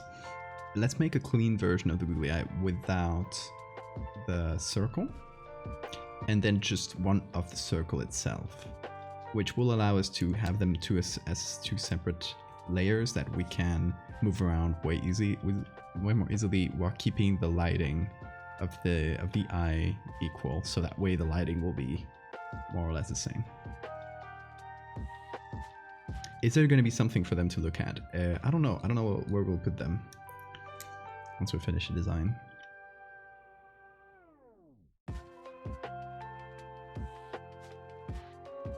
Okay, so let me copy this, Ctrl-J, and first things first, we will take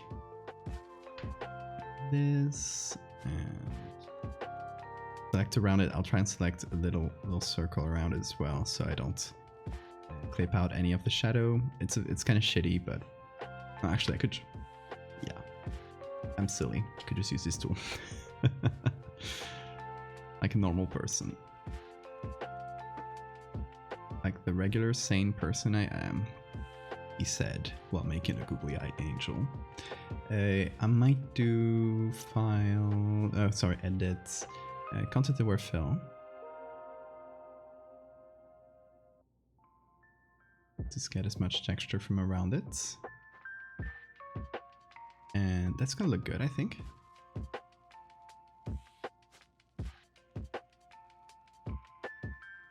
Yeah, you'll just need a touch of clone stamping. Ooh, what happened there? What? What is this? Getting a strange visual bug here. What's going on? Is the clone stamp broken? Let me see if they're all in the same layer. Okay, it works if they're all in the same layer. That was weird. Anyway.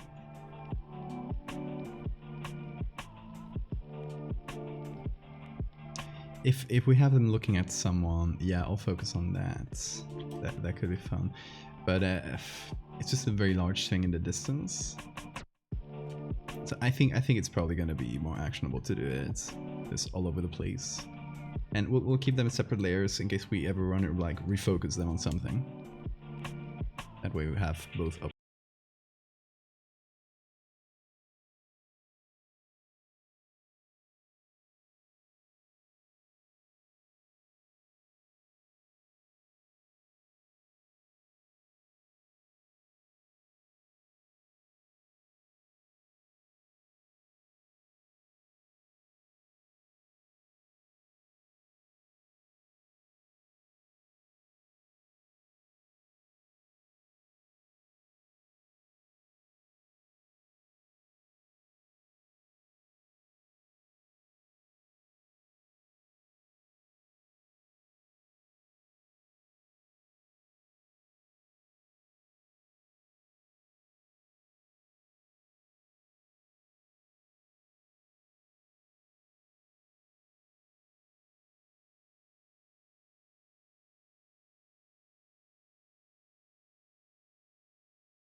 Change the angle slightly.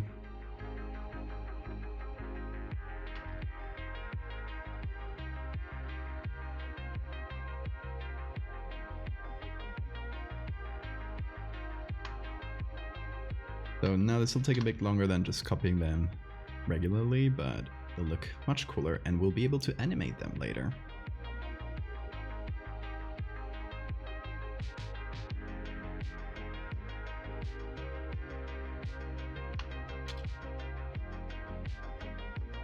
Maxel, if you ever need a Photoshop to do like a campaign to get more funding or against those assholes, let me know. I'll do it for you. As much as that helps, but you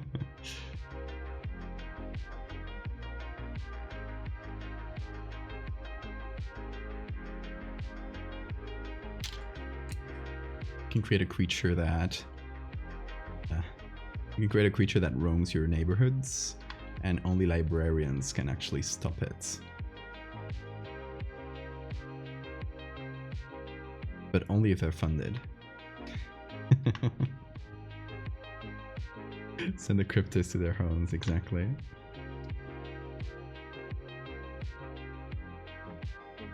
Some kind of book creature that only librarians can understand, communicate with. I decided to make the pupils smaller in this one. It would be fun, yeah, if we just change the size. Since we're doing this in little, like, we can modify each pupil. I think it could be fun. Okay, more eyes, more eyes. Let's go, let's go, let's go.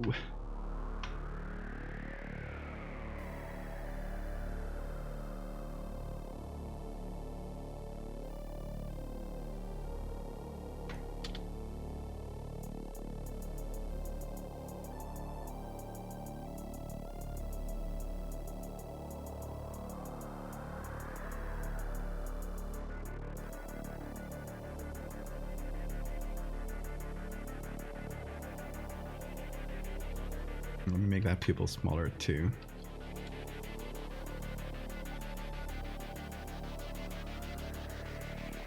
Okay, in terms of eyes, we could put some like in the beginning of each wing possibly, or here in the corners.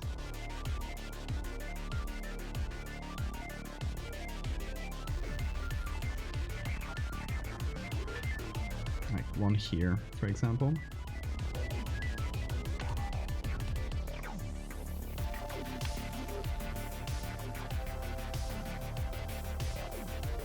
Lovely galaxies, thank you so much for the follow.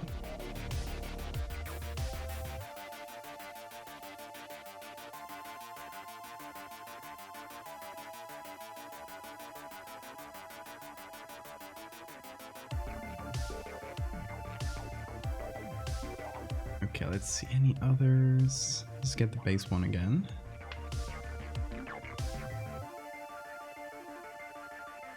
Oh, I think I messed up there. There we go. Getting folders within folders, and that's not gonna be good.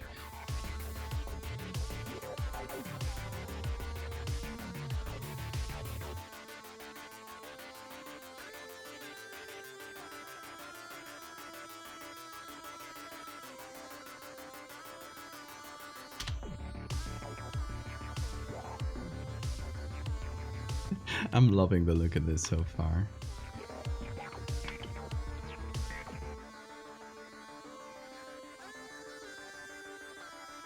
Some slightly unsettling vibes.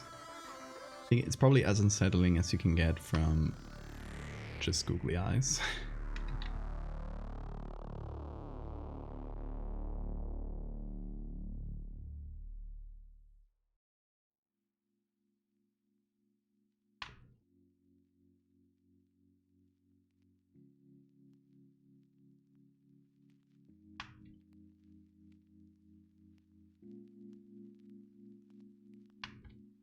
Trying to make them feel random, and not trying to pull off them to the same side again.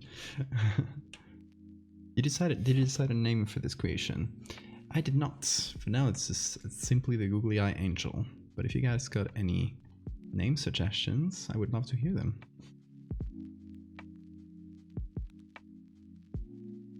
Okay, let's put one. Yeah, let's do that. Let's do that. Here is the idea. But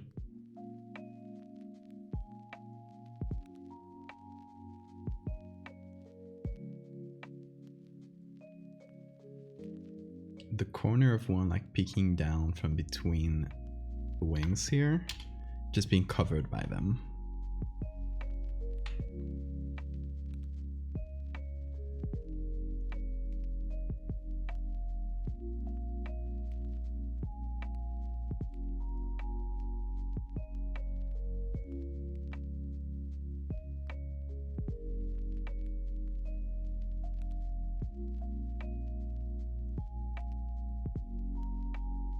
This actually should be cut over here. There we go. See the peeking corner. Other libraries in my city had a 3D printer you can rent. Whoa, that's so cool. Yes, you heard it here, folks. Support your local libraries. Don't let them get underfunded.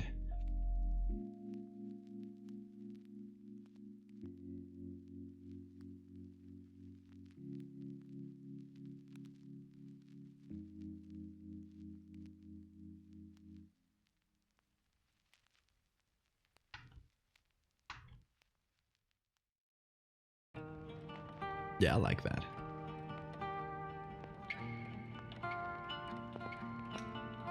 Got the outline for your cloud story done. Hell yeah.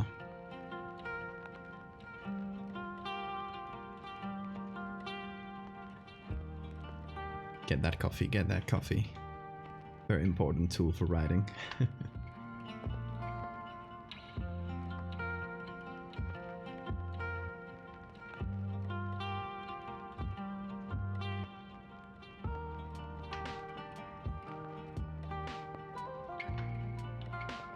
Hey Claire, how are you doing? Claire, should I show them the creature created?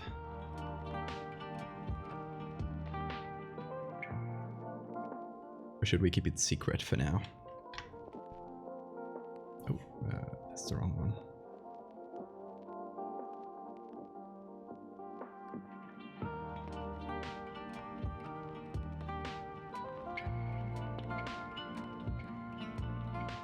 Pretty pleased with my test results, but some of my classmates are in the news because they did well, I assume. I hope.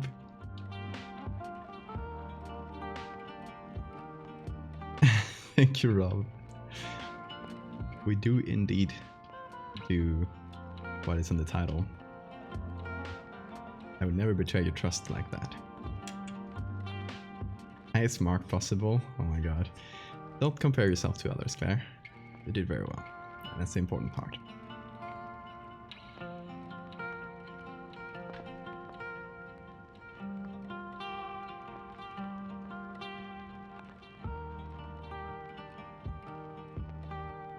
Also ask any of those classmates if they also made a cool creature or they are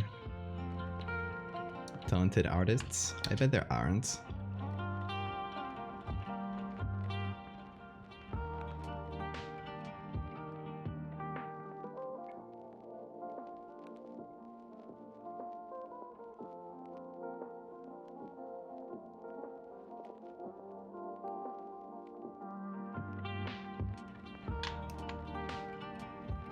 So yeah, Claire, should I show the creature?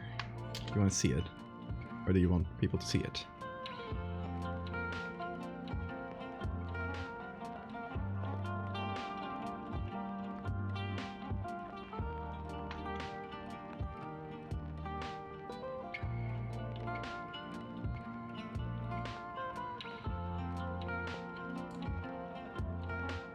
Yes, I may. Okay, I think I have it here. Yeah, finger winger.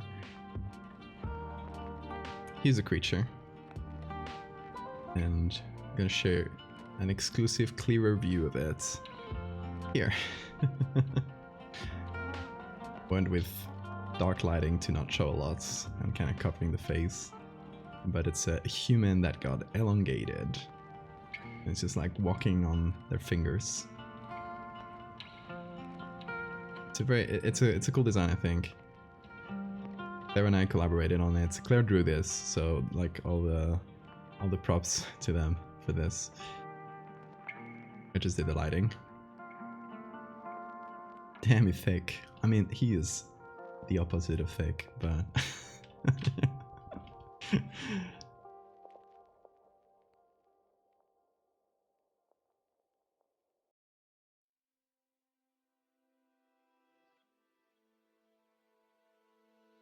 yeah, everyone should go follow Claire if you don't already. Because, hold on, I think I have...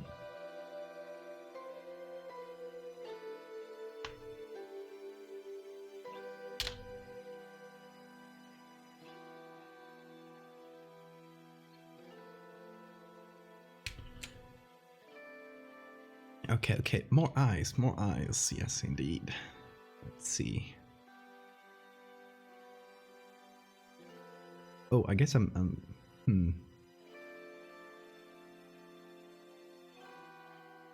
Okay, yeah, so the wings here have several bends. This should match with this here, not with that.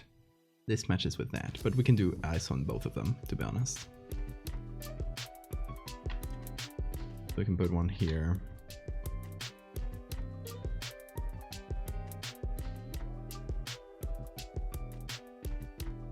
So many googly eyes, yes. And if you guys got points to spend, if you spend on googly eyes, I will be forced to add another pair somewhere.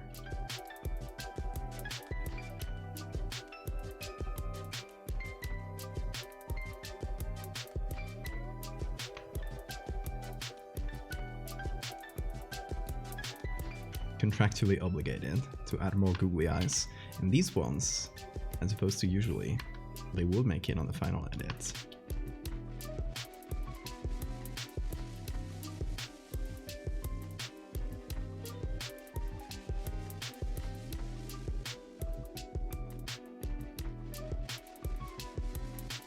Flower hats. Thank you for the follow.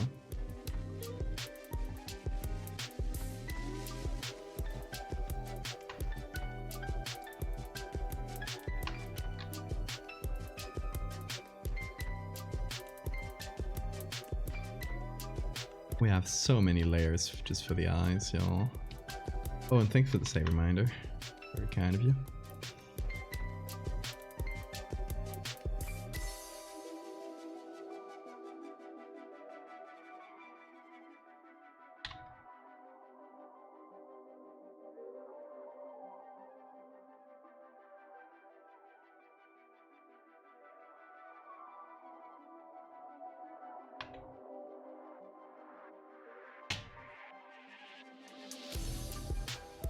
Spent all my layers and helping unlock the angel, then you've done your good deed.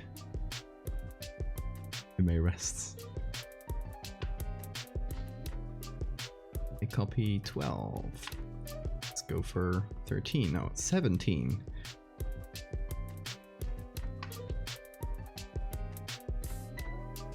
I think that angle pretty much already works, so that's good.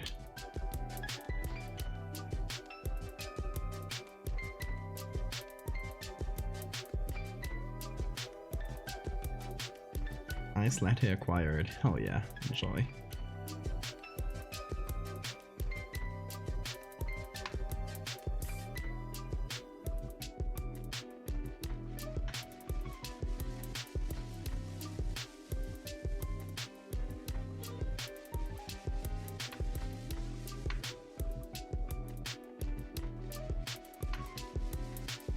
So, oh my god, how many layers do we have? Yeah, that's not a bad amount.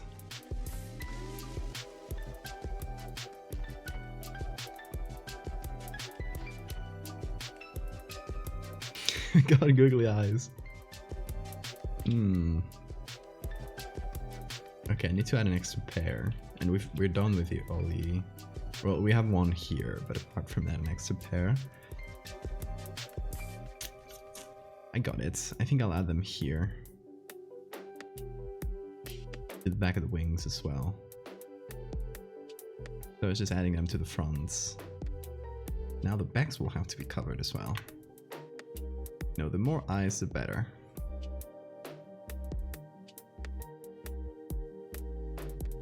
Where's the... Oh, I was copying a different layer.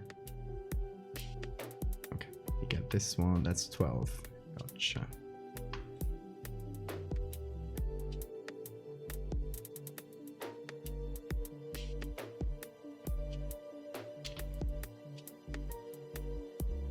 Yes, if you got it, now's the perfect time to post the mock look emote in chat,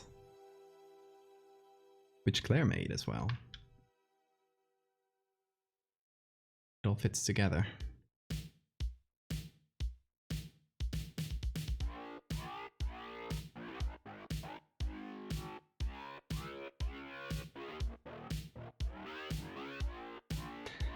I love how they float on screen. They're the little angels helpers.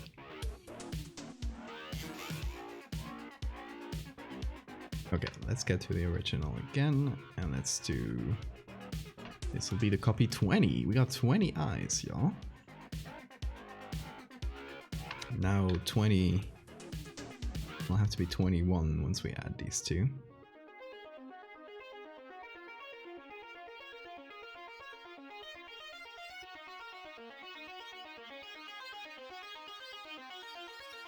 And the more eyes we add, the more we'll have to animate later. I'm just making this harder on myself. Oh, the animation will be simple. We'll just select all the layers that have pupils, all the pupil layers, and just move them around and then just interpolate the frames, and we'll be good.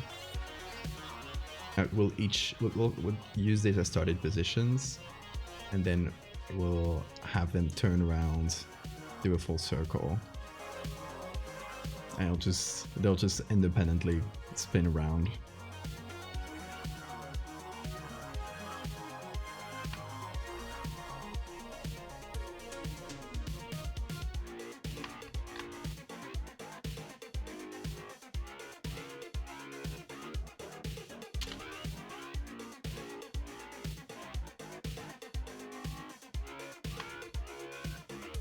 So let me make this one smaller.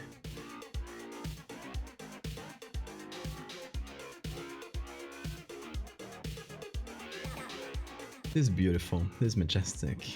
Look at this creature of God. This godly little creature.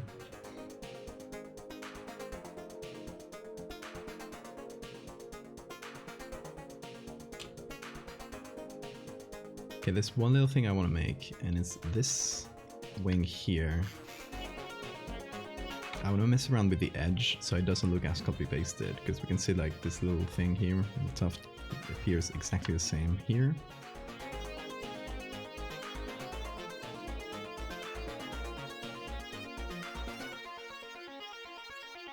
So I'll just kind of cut it down a little, change the silhouette slightly. Got some of the wings in different, some of the feathers in different ways, and hopefully it looks slightly different now.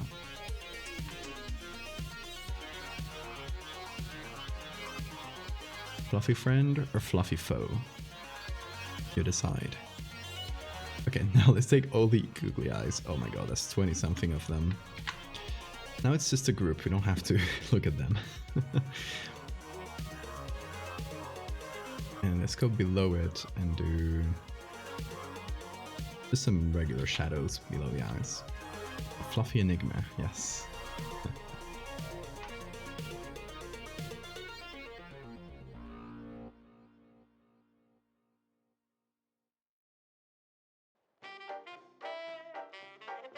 Because we need to, for the eyes to look like they're glued on. That's part of the fun of googly eyes, right?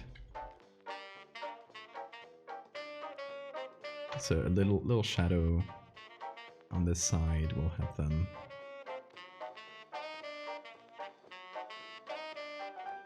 And I could do this with a drop shadow, but I prefer doing it manually because it allows me to, for example, we have a little corner here so we can go into it a little.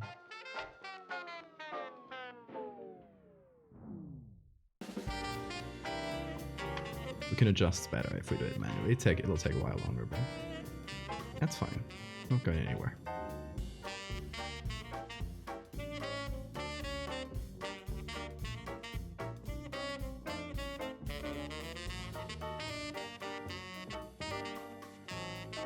Castlevania Smooth Jazz, yes. I love looking for weird niche things like that and adding it to the playlist. You can there's a command for the playlist. There you go. If you want to find any specific one, it'll be easy to find it there. You can just look up the title on the playlist and you'll find it real quick.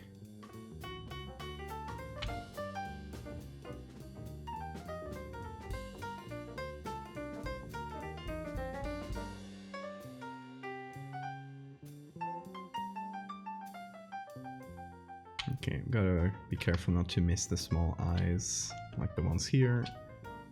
They're a bit further away and easy to forget.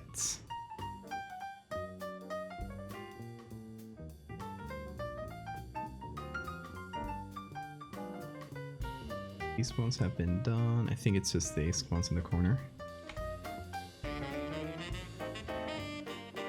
Is everywhere awake enough to stick around? Divine creation. Just dropping in. Have a lovely night.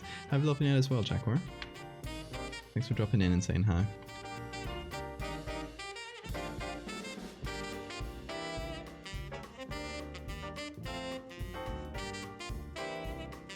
I started using these plays at work. Oh, really? Good work music. That's good.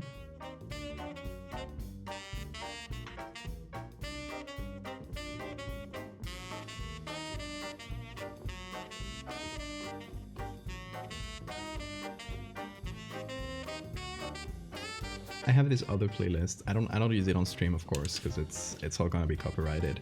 But I have a playlist I like to use for writing, which is it's mostly instrumental, but not like droning ambient music that has an eerie vibe or feeling to it. And here you got a link. It's called The Tomb of Forgotten Tunes, and it's just like cool eerie music I like. There's some video game soundtracks which would be allowed on here, but most of it is copyrighted.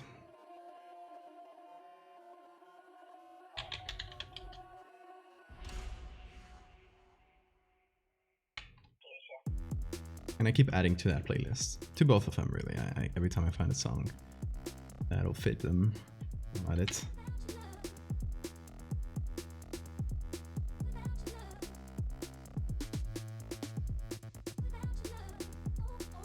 And this is Too Mellow, who's very graciously allowed us to use music on stream. Also made the theme song for the House of Horrors podcast.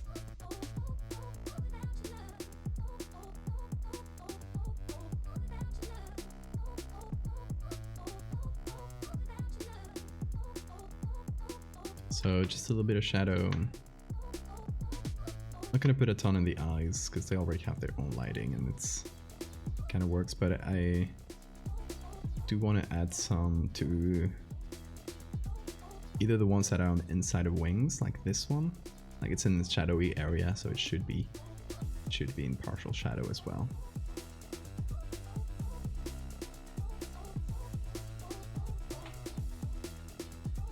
I guess I should also figure out the lighting of the wings because it's a bit confusing currently.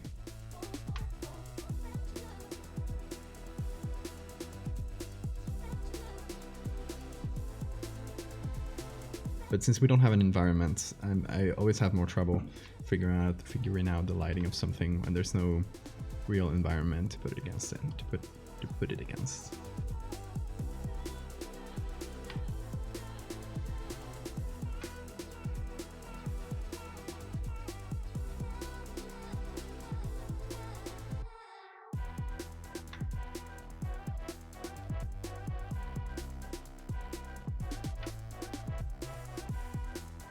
Got the mocks. Mock is invading the chat once again. Cat.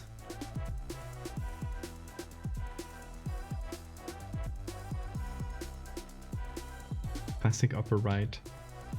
Yeah, for now I'm going with that because the eyes came with that lighting, with that little highlight here.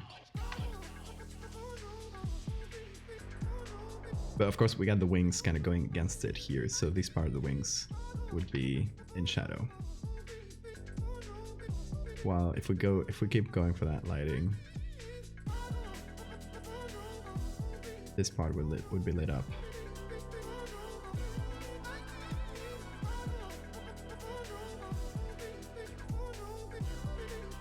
Is it free floating? We'll get a background. Yeah, that's what I'm trying to figure out. Like, what kind of background we could put this in?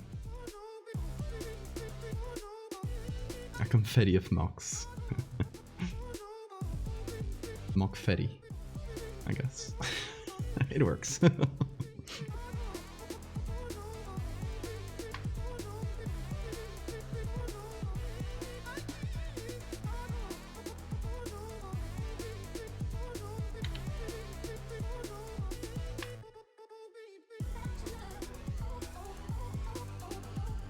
bit of shadow here. Just from contact.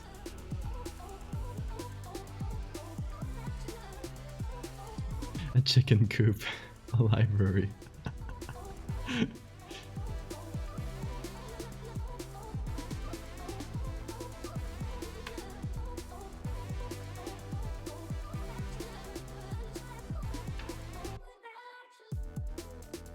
Hagia Sophia?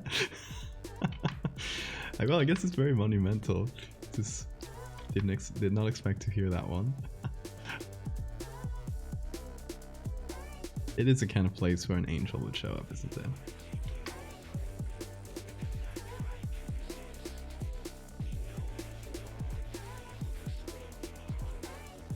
And I'm just adding the kind of shadow just from contacts of different areas.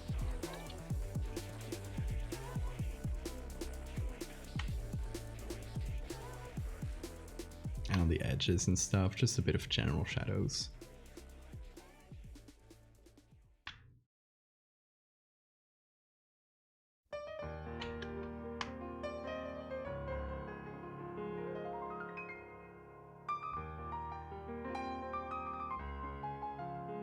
Let me give this a quick save. The Radiance Boss Arena. Ooh, that actually works quite well.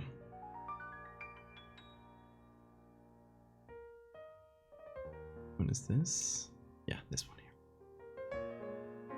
So I just noticed this. Kind of the feathers disappearing. No, that should be white. There we go. Feathers kind of disappear here, but it's not the thing of the layer mask.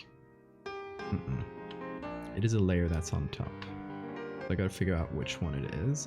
I'm assuming it's gonna be this. Yes. Okay.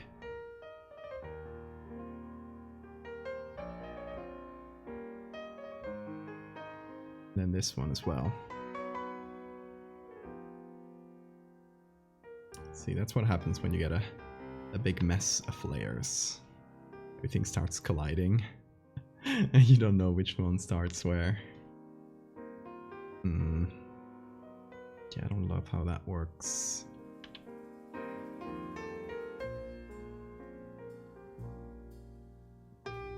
Imagine losing a contact lens.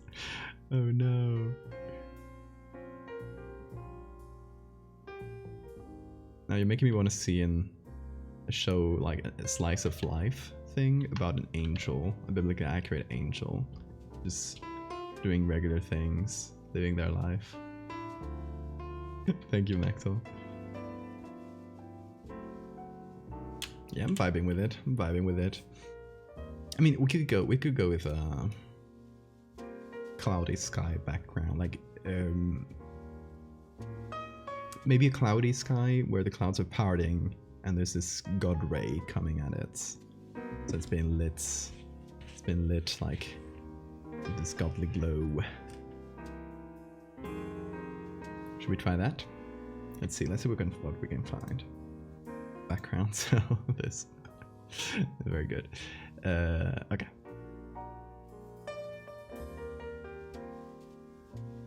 So, looking for cloudy, or would God ray? Yeah, maybe that'll bring something good up.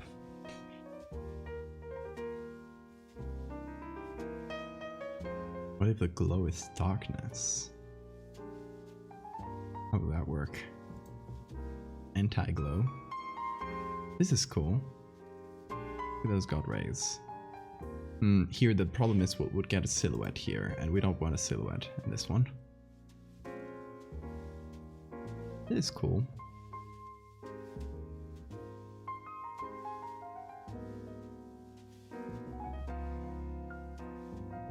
Ooh. See, this is a vibe.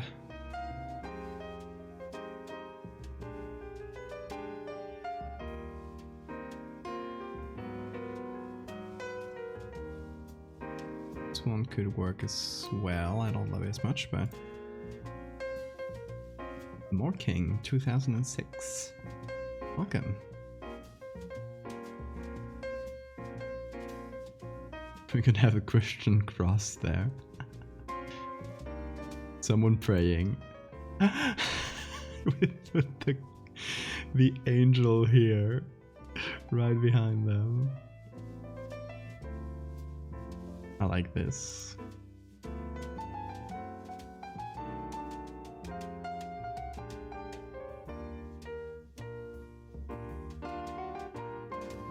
Very monumental. I like that. Where is this? Portugal. I don't know, it could go many different ways, to be honest. So I'm just downloading a few things and we'll try them on, see what works, see what doesn't. The Angel of Crafts. Hey, from Mexico. Oh, look at that.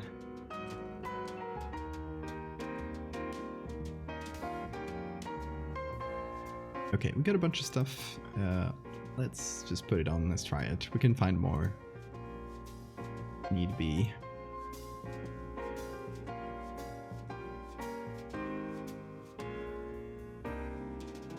So let me delete these that we didn't use, and this. Nice. Clean up the layers a little bit. Now let's try some of the environments. Hey, what's...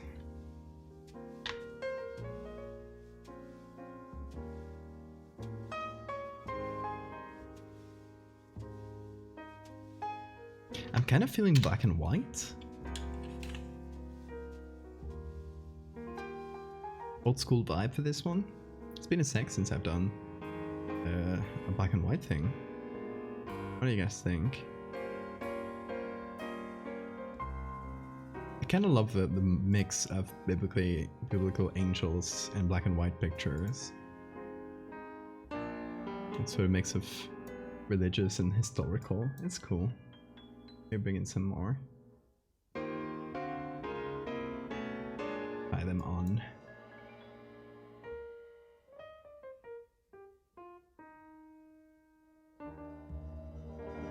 What do you guys think vis-a-vis black and white?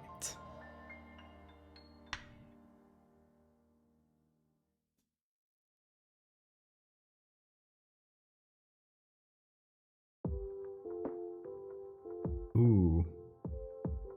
This one looks cool. And it descending from the clouds. So I just inverted a pic of the clouds looking from above.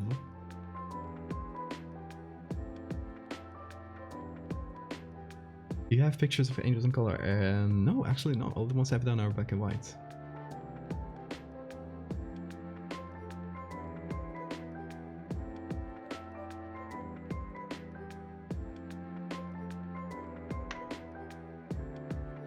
It's just a good combo.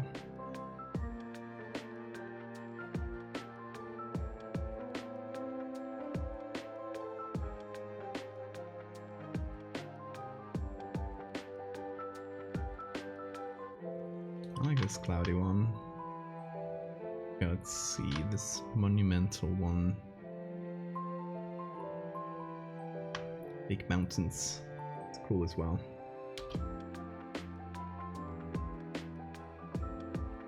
I mean, we're not going very found footage today. We're just like doing an image of an angel. Because if we did found footage, we would like maybe put the angel in the background and it's like obscured, and that takes away the fun of the googly eyes.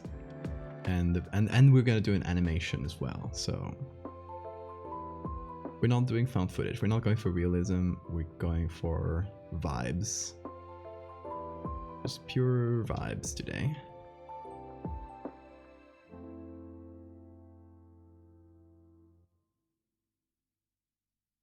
Also fixing up the edge. Things that I didn't see because we had a black background before. Wait, I might have to go over this whole edge and just shift it. Oh, add some contrast perhaps.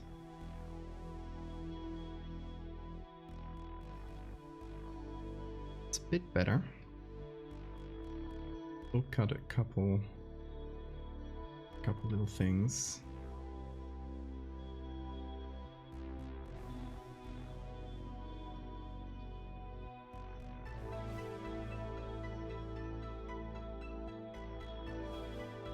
This must be part of the background.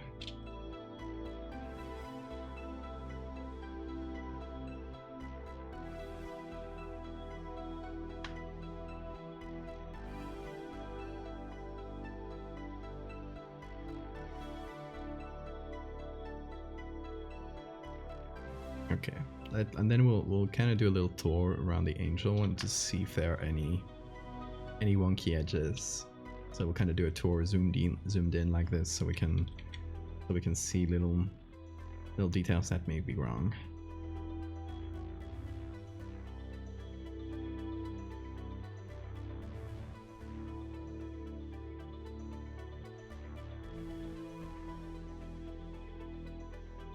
Ooh, we have one already here. Not that far.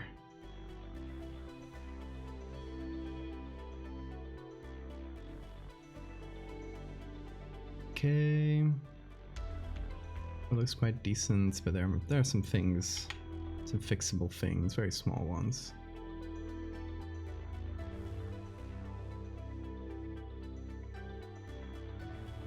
An edge here and there, but that's fine. Good. These are tiny details. I don't think they'll be noticeable at all, but I like to make sure.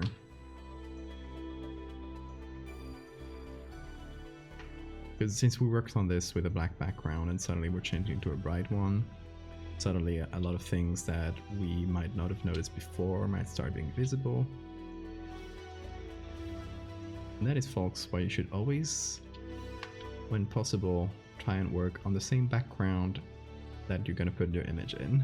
Because that way you don't have to do this. Changing backgrounds can be annoying as hell, because suddenly all the edges that you had done, like, taking into consideration the other background, suddenly you have to change them. Okay.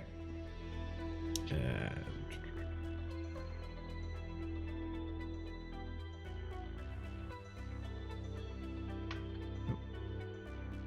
There we go. This one's 2 cuts. The other way around. And I think this is the last one, so good for the moment. Okay, let's do a game here. We've played this before.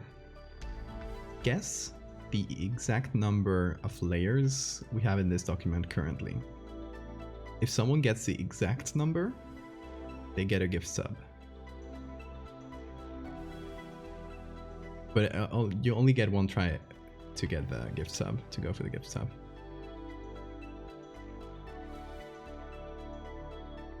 You get the exact number, which has happened.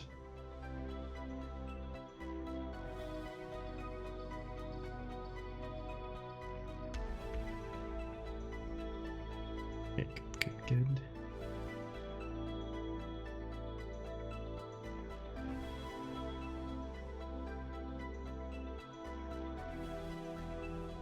What are the guesses so far? 34, 37, 49, 63, 53, 43. You guys are way off, way off.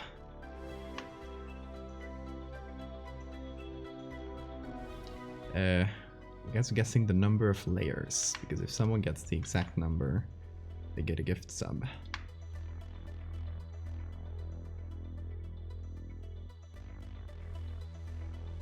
Everyone gets one guess. So if you already got your guess in, I'm very sorry. Nobody got it so far.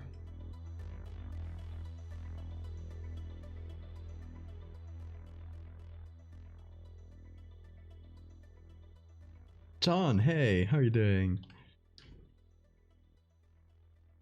John, we're playing a game. You have to guess the number of layers in this Photoshop document. How many layers do we have currently? You guys are way low.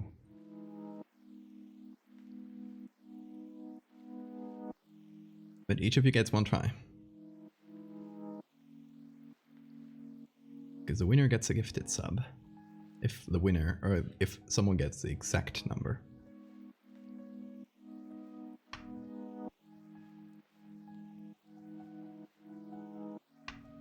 But them are the rules.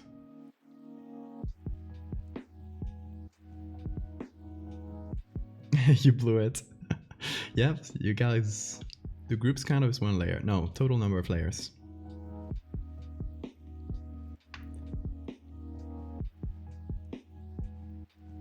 Because if it was only groups, then we'd have not that many.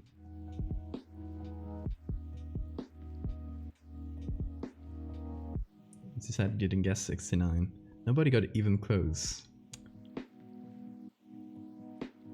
I'll let any stragglers put their guesses in, but I'll let you guys know the answer very soon.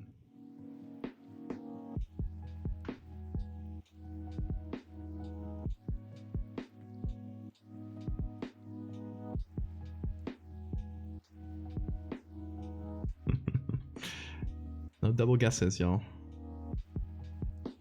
You only get one.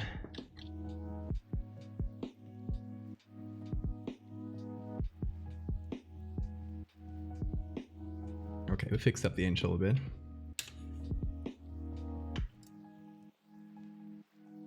In terms of background, I like this. I would put it farther away from the ground though. Floating over. Like so. This is cool. Yeah, it's true if you already have a sub. Well, you could have like pointed and said someone else gets a gifted sub of you choosing. Okay, I'll let you guys know the answer. I currently have 102 layers. So the closest guess was John right now doing, but it didn't count as an official guess. So the closest guess was 63. So that's what you guys were way off.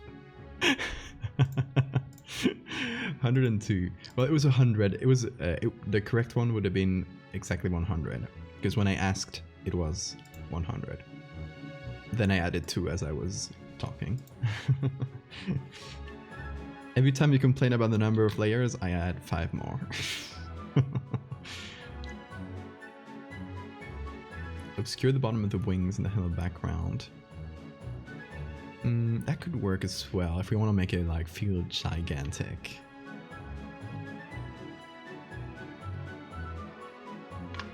Okay, over the mountains. Over the hills. Which one? Here. So if we did this, let me do a selection of the hills. The googly eyes like this are very good.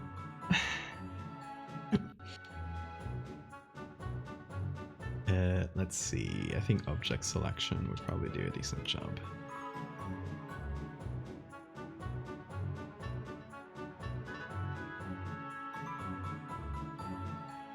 Okay, give it a sec. There it is, decent. Okay. Then do this.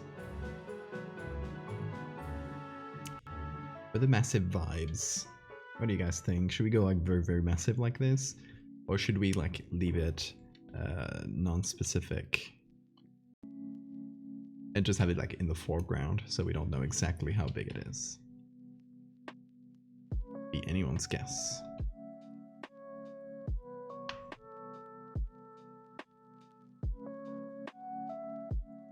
Is the goal to make it look massive? There's no real goal. We're improvising.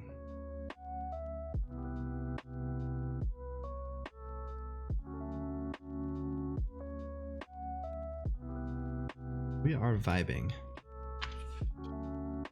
Massive is funnier with the eyes. You raise a good point.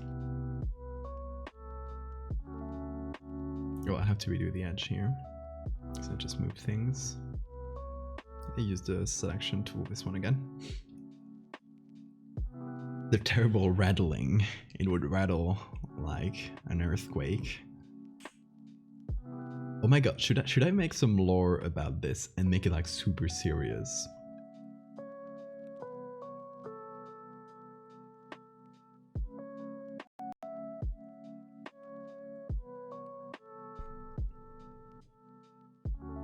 Let's go massive then, because I like this background too.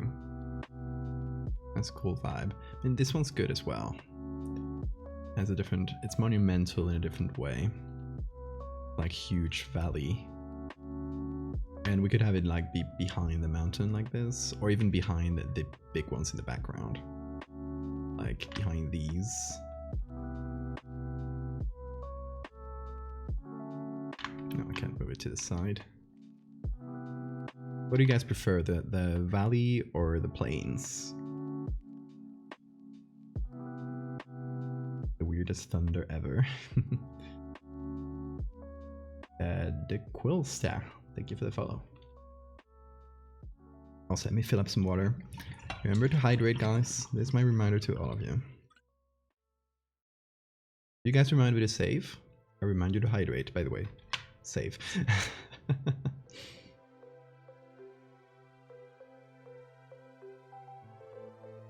Okay, let's give this one a little bit more contrast to make those valleys and those clouds look a bit more impressive.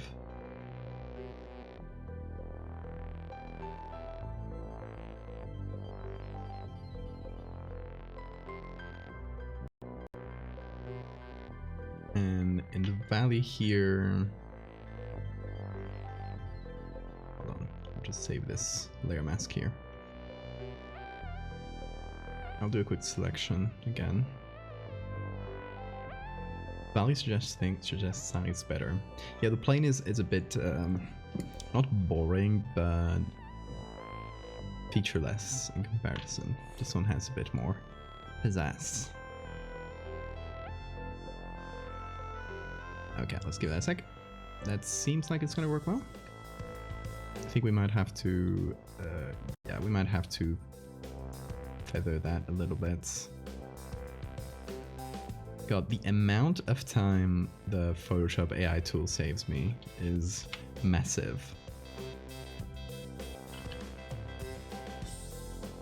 It's literally the reason I stick with Photoshop.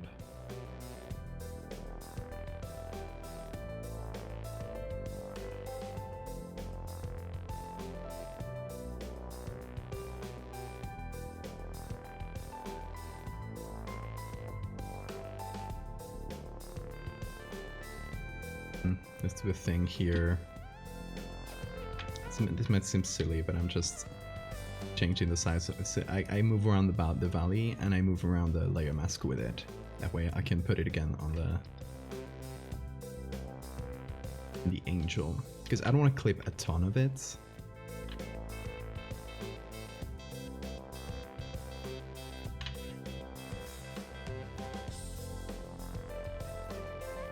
There we go.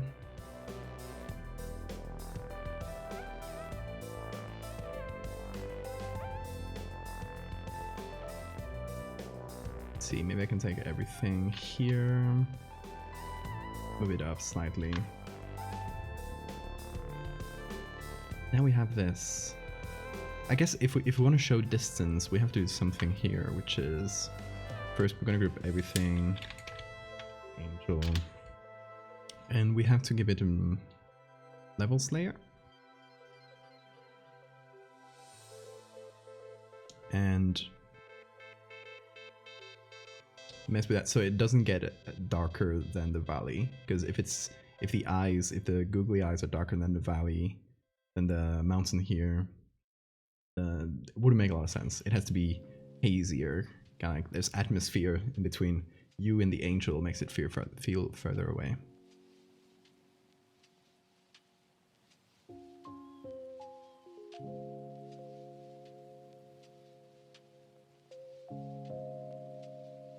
Okay, I'm liking this. What I would like to do is give it some light from behind. So maybe with either overlay or soft light.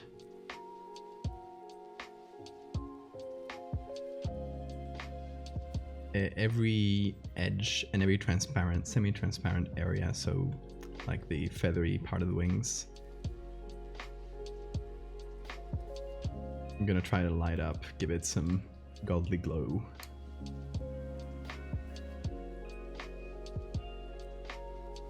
The clouds would be affected by those wings. Shh. Talk about it.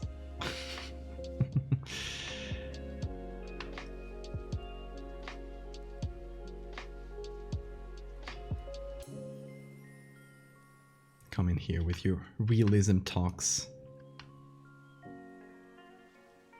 Shake my head.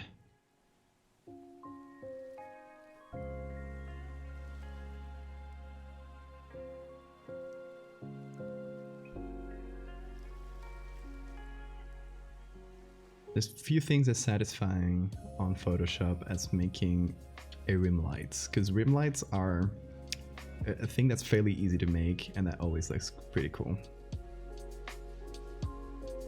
So here we have the feathers, which are semi-transparent, and make the whole thing a bit harder, I believe.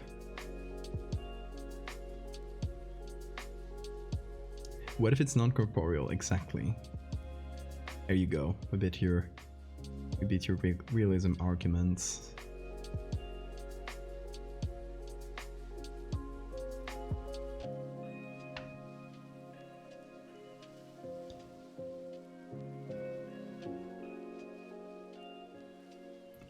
You must feel pretty silly right now.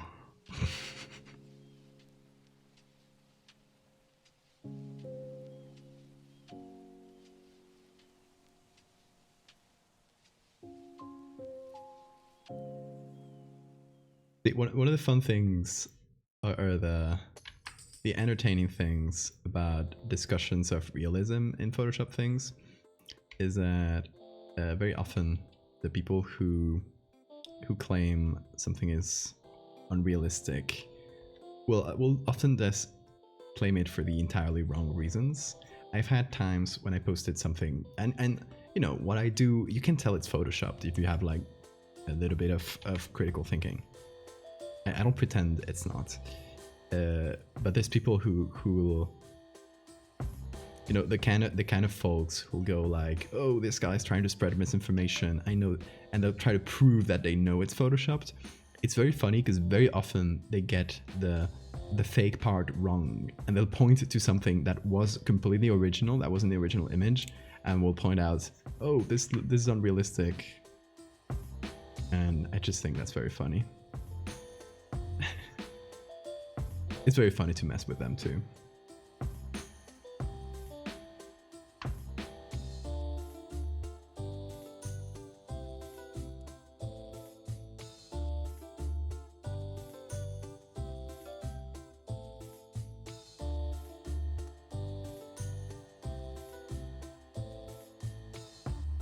Okay, so a bit of rim light to make it feel, make it pop, make it have some contrast against the background. We could also below the angel, behind the angel. Could also have a layer here with some overlay. can have a few like rays of lights emitting from like the corners in between.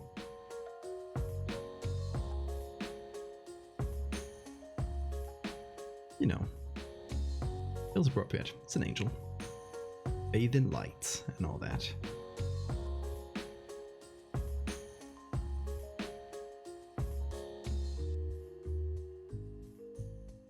Looks like it's walking. Whoa, what happened there? Oh, that bug. So annoying. Looks like it's walking on the hill. Oh my god.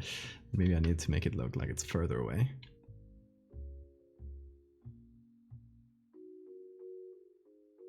I mean, maybe it should have a huge shadow. Like here in front of it, right? It would be casting a shadow. Like we would only see it and here in front of it.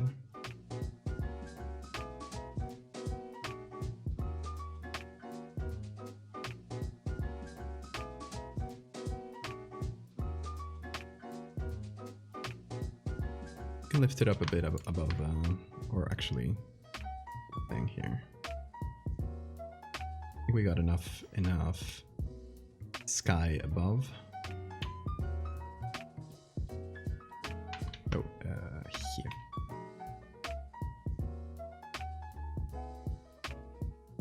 That way it's only like slightly clipping the wings, but it's clipping this one. We bring this here. Should be body.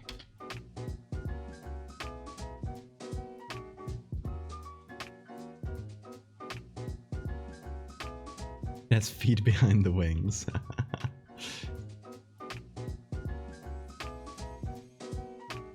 Not gonna lie, the pic that made you follow you was the one where you did an X-ray with teeth going. Yes, that was the first one for a lot of people, I think. You had me for a solid minute. I love it. But that's kind of what I'm looking for in a way, like to get people, but to get them just for a little moment, right? To have them just freak out at the possibility of something existing until they realize it's fake. That's partly the vibe I'm going for. But there's people that don't, like, the problem is the folks that don't snap out of that. And that go straight into believing I'm some sort of hoaxer, evil person. Yeah, my favorite, I talked about it on stream a few times, but my favorite was the guy that was like, what you're doing is what is destroying society and deteriorating society or something like that. It was extremely funny.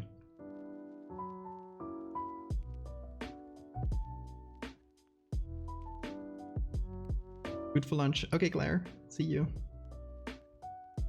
Enjoy your lunch.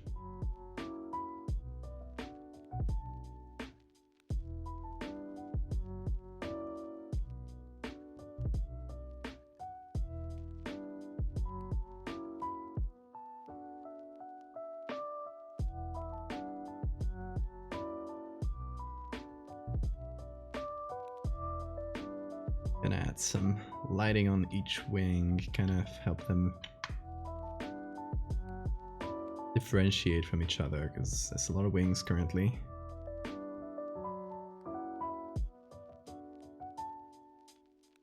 A lot of confusion. Oh no, the mocks are invading the chat again. One run. Save yourselves.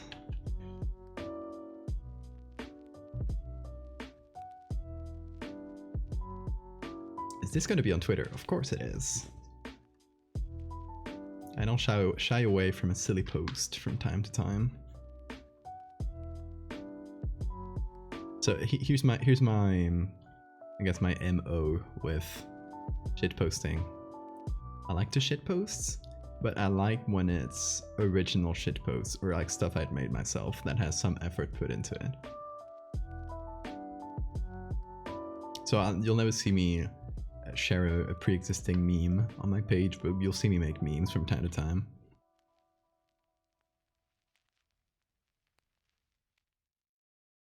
And to be honest, last time I made some memes with the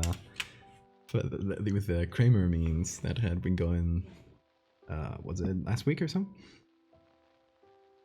It actually worked great in a way, because I did these Kramer memes about my own series, and it actually brought a lot of people over and made them read the series, which was extremely funny. Like these ones. Let me scroll down a bit.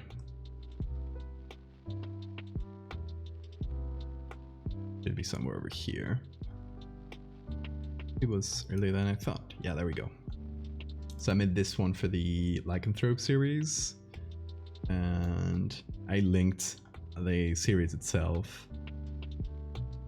This one for Megalomorpha, which got a lot of people reading. This one specifically got a lot of people reading Megalomorpha, because I guess it's like weird and cryptic enough, but like this bug and it says "break me free." It, like without context, it sounds very, very weird. So you get a quote tweet here, and people, I guess, just went and started reading.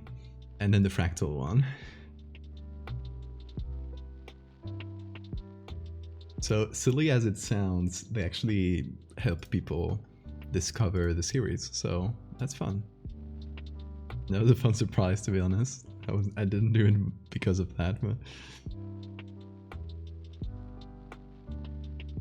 Fibonacci mocks.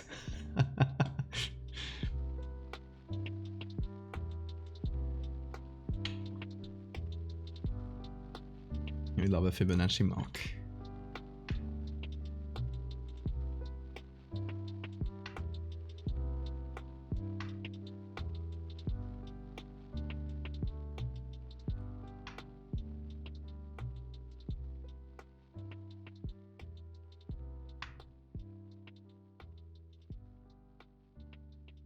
Okay.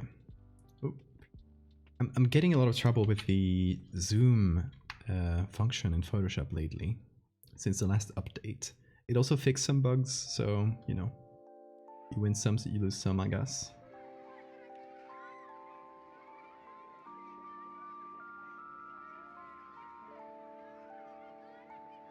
The power of memes, strangeness found through familiarity, yes. However you say that. My tongue had trouble right now.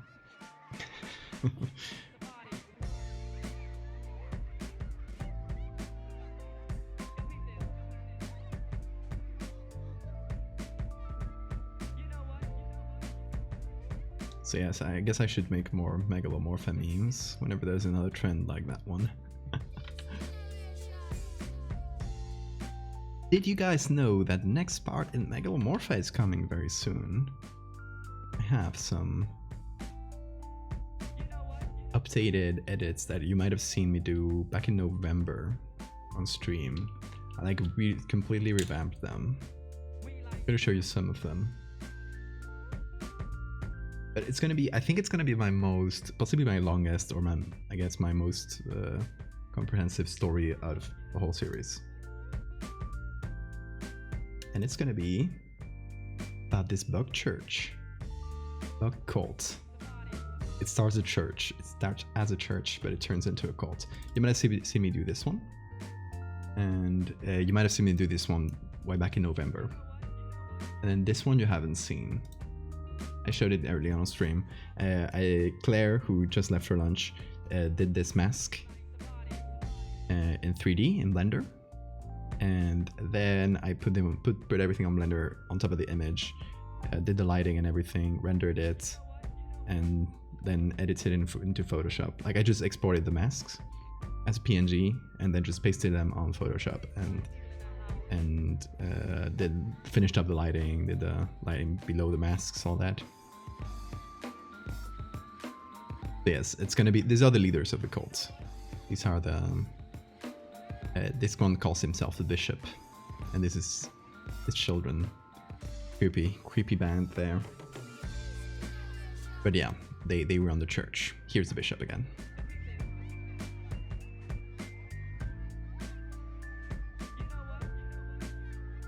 So it's gonna be about this journalist who comes upon this weird bug cult, and he's like, well, he hears about this cult. It's called like church appearing in the kind of a bit of in the middle of nowhere in Norway. So he goes there and he asks for, you know, hey, can I talk to you guys, interview you, take pictures, etc. So they say yes, as long as you don't enter the church, like prohibited. So he complies and take all the pictures we've seen until he's so curious about the church that he eventually sneaks in and sees that. And then yeah, I only have to, the only thing I have left to do is like the conclusion to the story, how the journalist escapes and takes everything down with him. It's gonna burn the church, so I need to do it. A burning church picture. I got some exterior pics of that, of the same church in the pic, so I just need to make it look like it's burning. Thanks, Rims.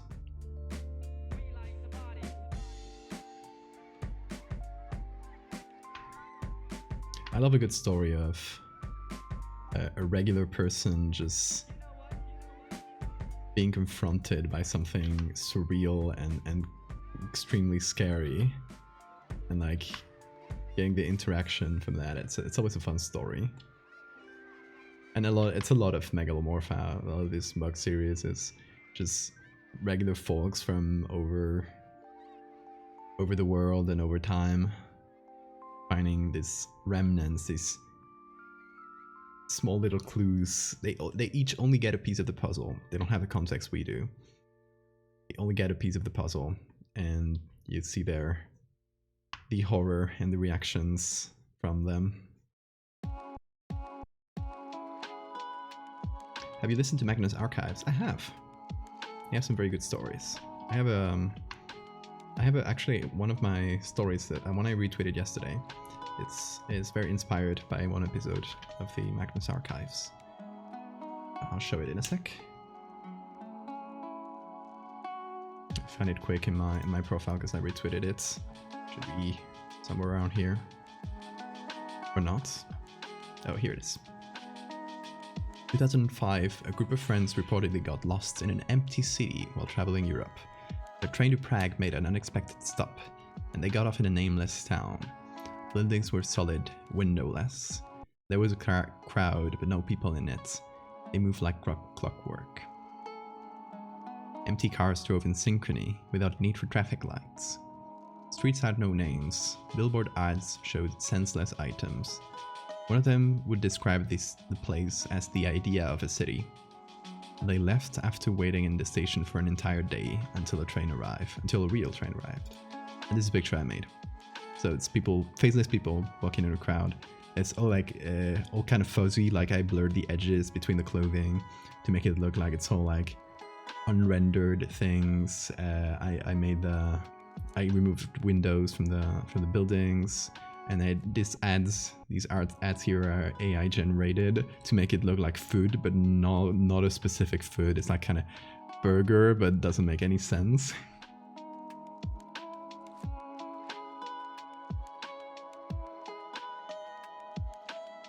Got you as assistant into Magnus Archives. Do they have scripts? Yes, I think you can go to the wiki and there's a link to the script of each episode, if I recall correctly. Because I do recall looking up the scripts to find out some specific things. Yes, anyway. That is a story that is inspired by, in a good way, in a great part inspired by an episode of Magnus Archives. Yeah, I assume Dark Side? Thank you for the follow.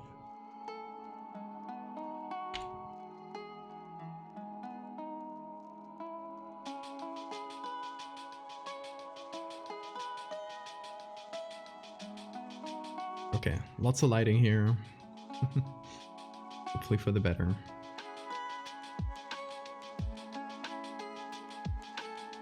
Of course, a little bit of glow around it goes important.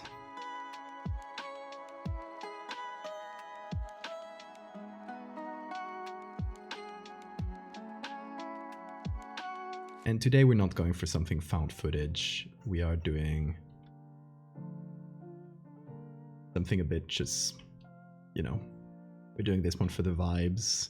It's not supposed to be super realistic. I mean, would have the realism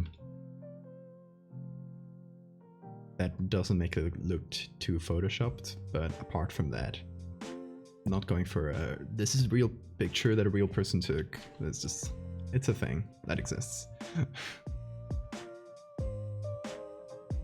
Anyway, there we go. We got this. Oh yes, a shadow. Just forgetting. I was wondering if this would have a shadow right in front of it in the mountain. Like it's kind of blocking the light coming from... let's see.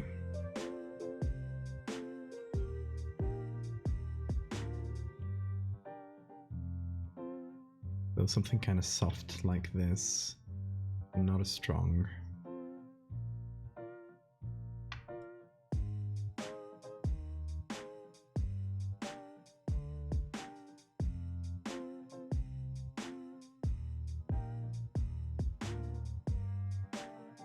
Coffee shop closing soon.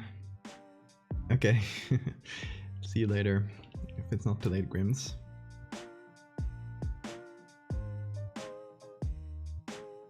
Oh god, the zoom is being so annoying. It just snaps. I'll go without the shadow. It'd be more realistic, but I don't like it as much. Also, small touches that are hard to remove. Actually, I'll just do it here, normal. The wings here that refused to get lit up.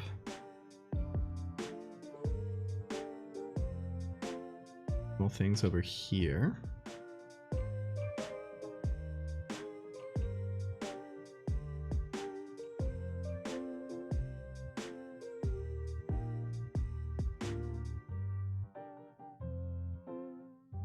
And over here.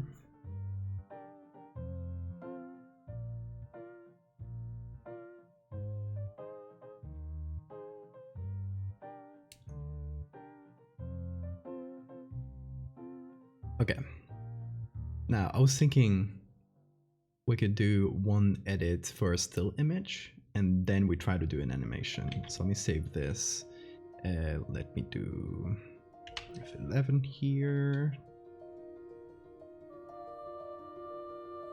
Wait a sec. Save. I guess, yeah, it's a lot of layers. That might be also part of the problem behind the zoom tool being a bit wonky. So it just has a lot of things to render, I assume. Anyway, no, that's not the keys I wanted to press. These are. Go. So this will just be the edit for the still image version of this, which I don't know if we'll use. If the animation comes out well, we'll just probably use the animation and that's it. With bathe in light. I like the bathe in light look.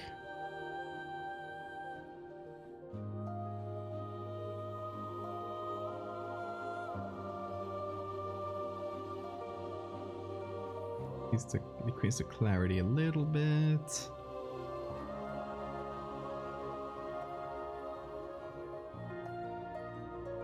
The vignette, of course. The vibes are important.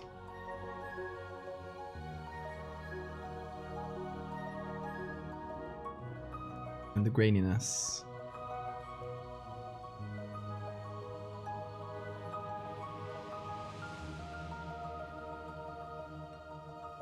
Not a lot, but I think that could be a decent still image version. Also, we should sign this. How does one sign this? Not a lot of good places for that. Maybe since we're not going realistic in this case, what if we just pick one of the googly eyes and Okay. Hear me out. Create a new layer here, and we'll just add the signature. Sec.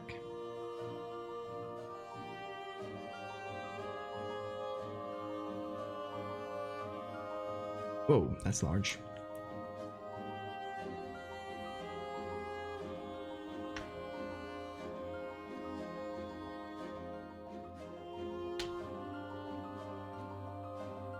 Backstory: angels aren't actually covered with eyes. Upon learning that humans thought otherwise, one angel covered itself in stick-on googly eyes in an attempt to meet human expectations. Love that. The angel was just insecure. Aww. Poor little celestial being. Okay, so I was thinking something like this, maybe with some warping. To like, please let me. Come on. Here we go, warp. We tuck the corners in to give it a fisheye look.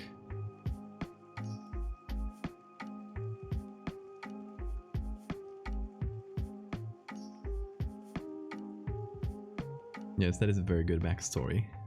That is canon now. Okay, so removing the pupil for a sec. See if that works. It does. Reduce the opacity, give it a touch of blur.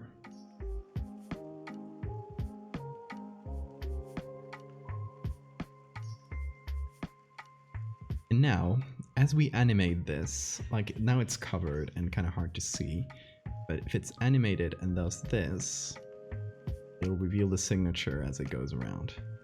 How about that? Silly idea, but might be a good way to sign this that is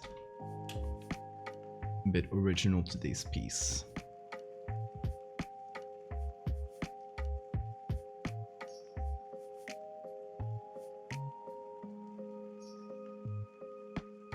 Yes, I'm gonna animate it. I'm insane in the brain like that. Let's see. Actions. Grain. I'll try and add more or less what I added on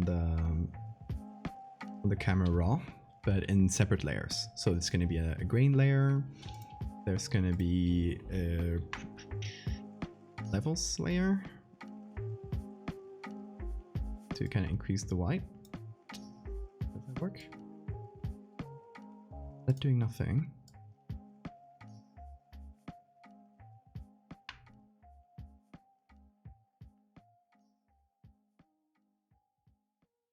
Oh, yeah, I'm silly. Ignore me.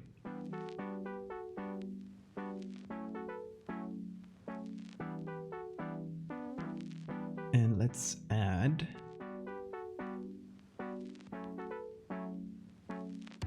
a manual vignette. You'll not see very often from me. So this is a way of making manual vignette. Just create a selection and blur this a lot.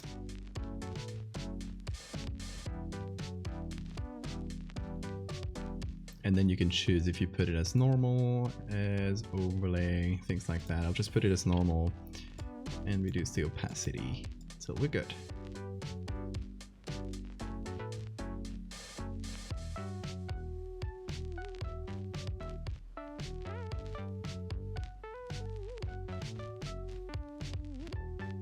This game here been working on homework, but this looks amazing. Thank you, Bastard.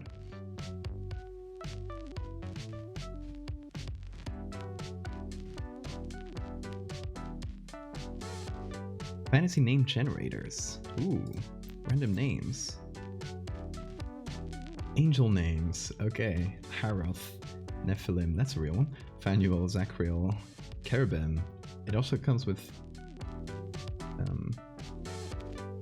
oh, so it gets real ones, or is it regenerating and it just happened to generate some real ones? Valdevia fem. Valdevia.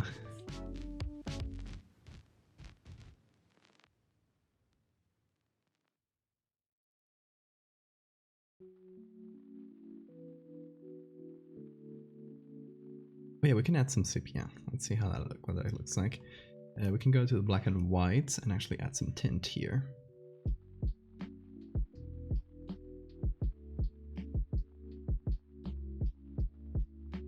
I don't like this version of the tint very much. We could also add a gradient map. Whoa! That looks cool. You just inverted it, but...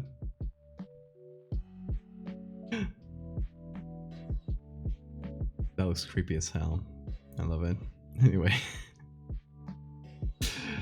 From angel to demon immediately, yes. Whoa, okay. I didn't want to do this, but that was dope. It's actually quite cool. Anyway, let's focus. Let's focus.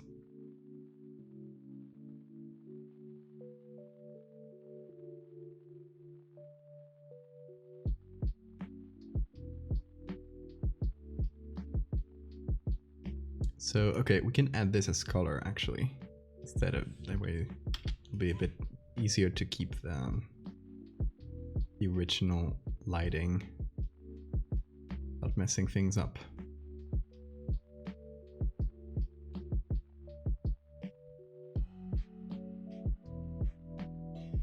And what I like about some sepia is that sometimes you'll also get a touch of blue in the shadows. It's often very hard to notice, but if you look for it, it's there. But I could add a little bit of that.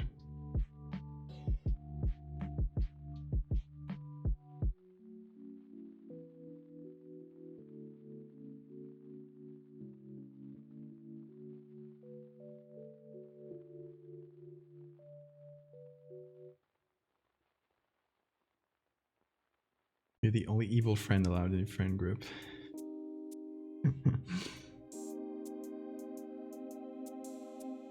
That's good, that's good. You gotta keep a limit. The designated evil.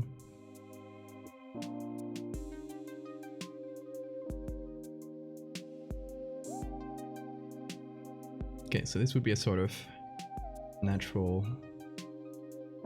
sepia with a couple different colors to not keep it samey. What do you guys think? Would you prefer sepia or do you prefer the black and white one? The opacity could be moved. Yeah, just a touch of sepia.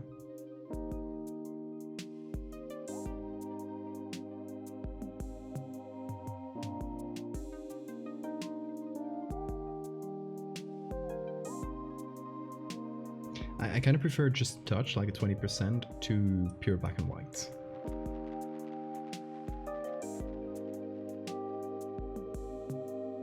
Because it does add a touch of color.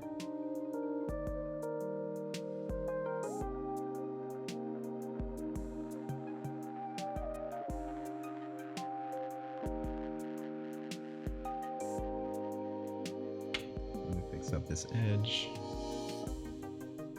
The thing is, since we're doing animation here and we want to keep the layers separate, we can't do the classic thing I do where I'll let some of the edges be too straight or too perfect and then just use the noise at the end to smooth things together. So I have to look up for like edges that are a bit too straight. A seasoning, yes. A dash of sepia.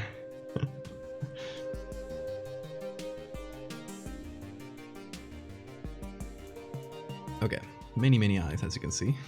You can see the amount of layers, 113 currently.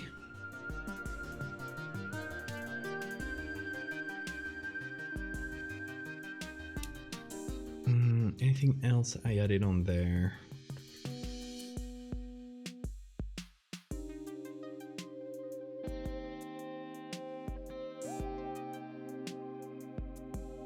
I mean, we could potentially... No, because that'll mess with the animation. Okay, so now that we have things, first, just because animation is a bit more expensive, just close a bunch of Photoshop documents. And I will do window, workspace, motion. Here we go. Create a video timeline. Because I don't know if you guys knew, you can do video in Photoshop. And you can see that the layers here are just behind me, but you can see, well actually you can't see that very well. Let me see if I can move the little timeline. Maybe I'll move it to the top. That can I do that? Photoshop? Photoshop? Nope. Oh, I'll just have it here. I guess.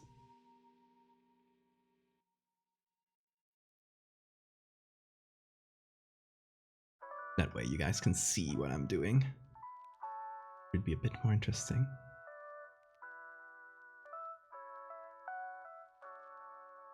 Yes, you can. It's fairly limited, but you know. So you can search for the specific layer you want to move. Here, I want to do that. You can also click on it here. Or actually, hold on. Let me delete a bunch of layers because that'll just make things easier for Photoshop mostly.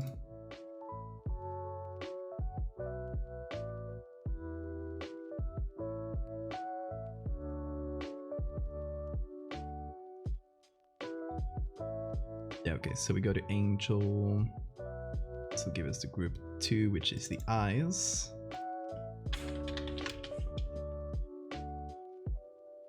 And here they all are. 20 eyes that we have to separately move. 20? I think 21. Yay! But first let's figure out how we do this. So here we have the eye. And here, where we have the pupil. So here we can move it. Does it let me? Yes.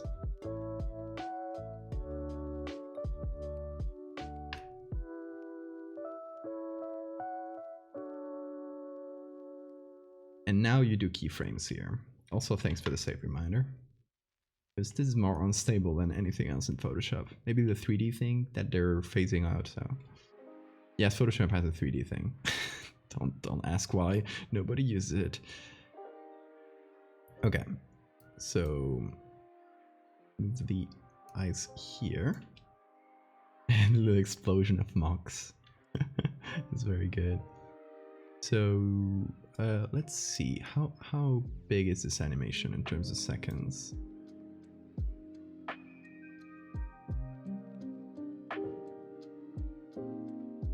I think that's frames. Okay, let's count. Photoshop trying to edge out Blender. Maybe, I don't know why they put 3D stuff. Very strange. I think that might be 5 seconds of animation. Yes. Okay. Not let it render more. Then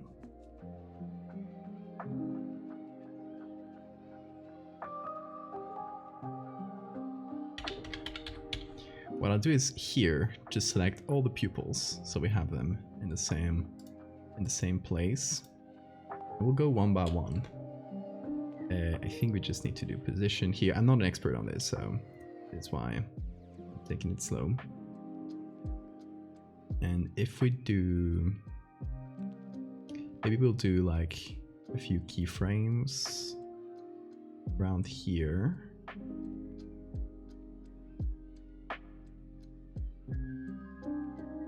And as we do that, we'll kind of move it around.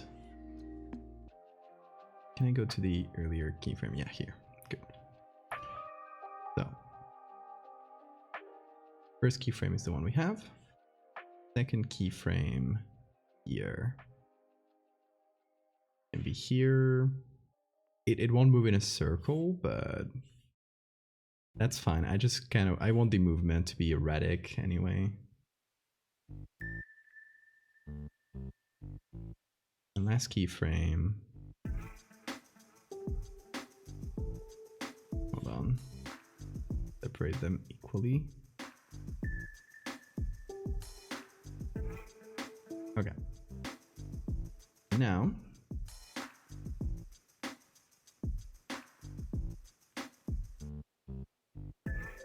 just moves around in this way.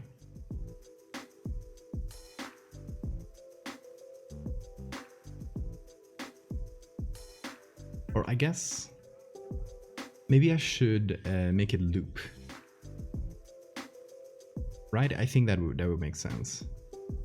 Make it loop. So maybe we move these keyframes. And can I copy paste the keyframe perhaps? Nope, that just copy paste the pupil. Okay.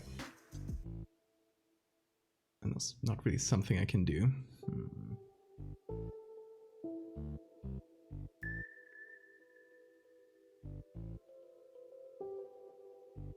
I just have to make a new keyframe and move it to the same position. Beginning, that's annoying.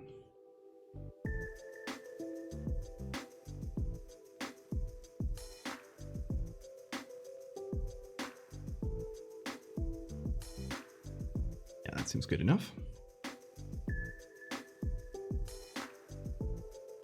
And we'll go with I copy 20, which is down here. And for the smaller eyes, I'll just do simpler animations. Right, I don't move them around so much, because if we do that, we'll just die. Make 2 keyframes. Like this one can maybe move back and forth.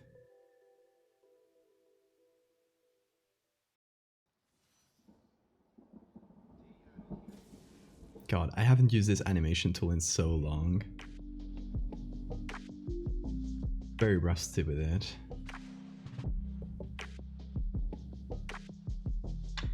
Let's see now this one.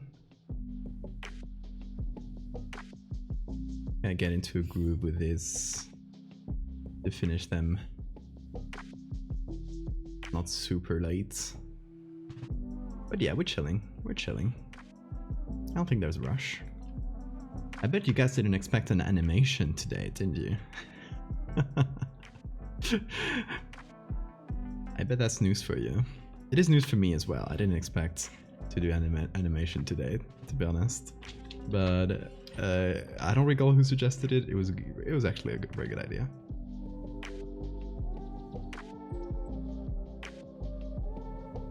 Let's see. Let's copy 10.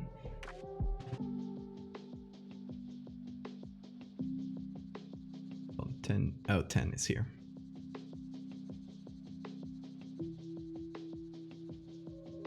So, a couple keyframes, beginning and end.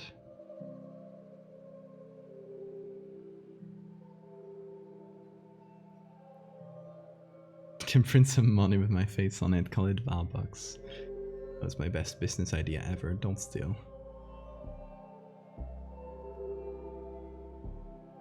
So this one I guess is just gonna do a little triangle.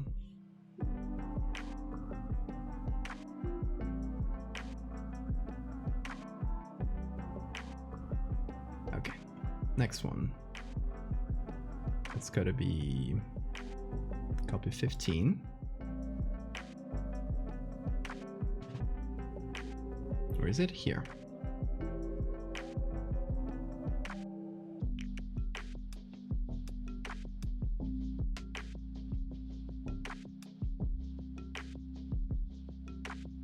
I bet that there's possibly ways to expedite this. I just don't know any of the keys in Photoshop, like any of the in animation Photoshop, you know.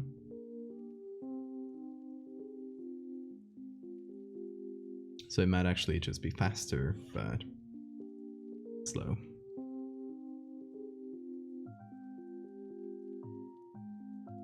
Going at our own rhythm.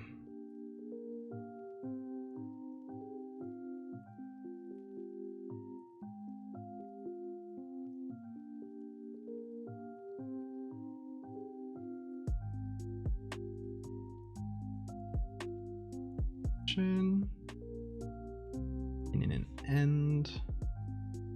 Let's hope this loops. I think it should, but you never know. Oh, keyframe. Hope this animation is not too hard for Photoshop to render.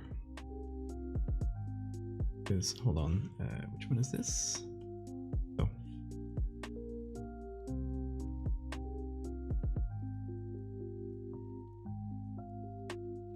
You can see the quote lists. Oh no, the quote list is not saved in the Nightbot thing.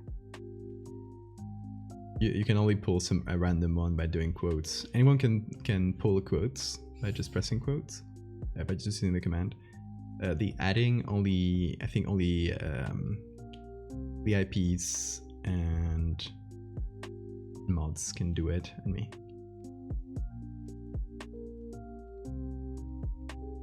This one is a private Google Doc. It's like an external thing. I don't know if it's a Google Doc or not. I don't recall.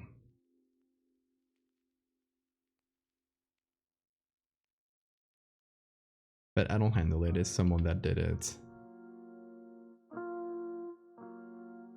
That created these commands and made a way to implement them on Nightbot for anyone to use.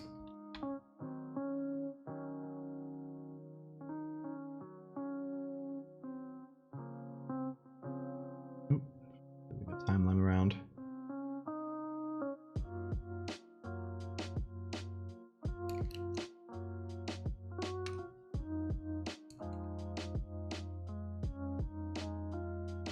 I bet I can see it somewhere, I just don't know where. Just clicked the button and it worked. So, one keyframe for you. So move back and forth, please. See, one of the things here is, I don't know exactly how fast the movement will be. Maybe I should add more keyframes and more steps. We'll find out. We'll find out together. If the movement is very slow, very fast. Be a little surprise. I think it will work fine anyway, because like fast frantic movement would be fun. And very slow, like deliberate movement would also kind of be, would match the creepy angelic vibe. So yeah, why not? I think this one will kind of zoom back and forth. Let's do that.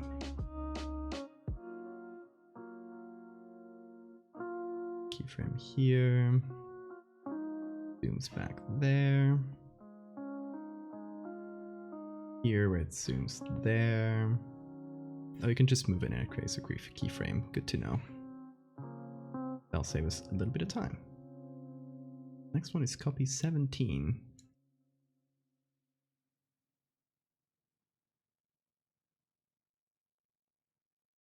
Just start asking you to animate more and more things until you're an expert.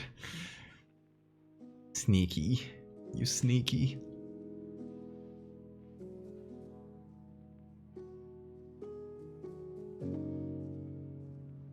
I mean, it would have been good if I could have moved all of them at the same time if there was some method. I mean, there might have been a method. If we made them all into smart objects and copied them and then just animated this smart object, but then they would all move in synchrony exactly to the same place. And I think it's just fun that they zoom around it independently. This looks more crazy. Okay, so this one will zoom here. Next. Where are you? Here. You do most of the small ones first, which are simpler. Because I'm just doing like a couple keyframes for them. Like one keyframe really. The base one and then another one. So it just kind of goes back and forth.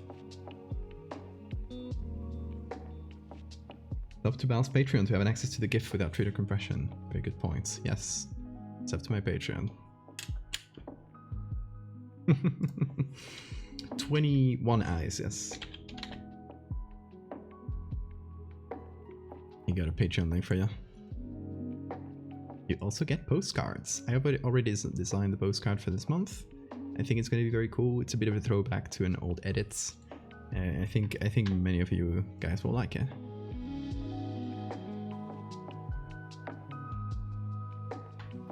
Oh, all the way down here.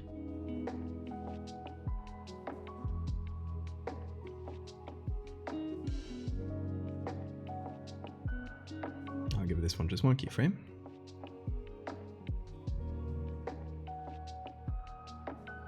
Let's go back and forth. Okay, how many are left? I think we're more than halfway through, y'all. Good news. Yes, I'm doing all of them. To your question, yes, I'm doing all of them. Okay, this is one of the big ones. Okay, this one will have a bit more of a complicated animation. For now, we're just setting the keyframes up. No, I'm just doing them randomly, so hopefully they kind of twitch at their own pace, and some of them will twitch faster, some of them will twitch slower. Some of them, the middle one, it's kind of just turning around, but maybe this one will zoom back.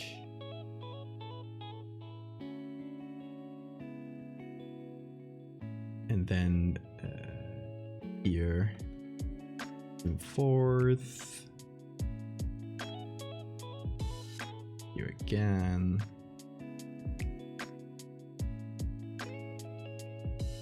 And then back up. So this one will be completely erratic, for example. The good thing is that these are super easy and fast to animate. Okay, let's move to the next one. I don't know which eye that is. That might be 7. That might be 13. Okay, 7 is the one we just did. Good to know. That's 9 then. Yes.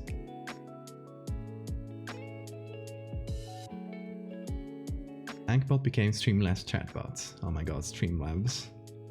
Getting their dirty paws on everything again. They spot the viewer, yes. And suddenly focus. Yes, we could do that, but that would be a huge amount of work to have them all sync up at the same time. So I'll just go with random movement. It'll be better for my sanity. As cool as it would be. Okay. So, keyframes. Here on this one here, let me go back a bit. Here and here.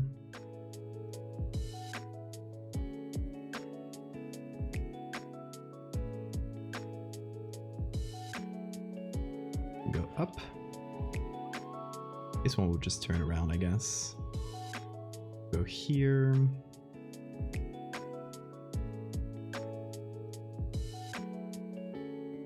Then it will go all the way down here.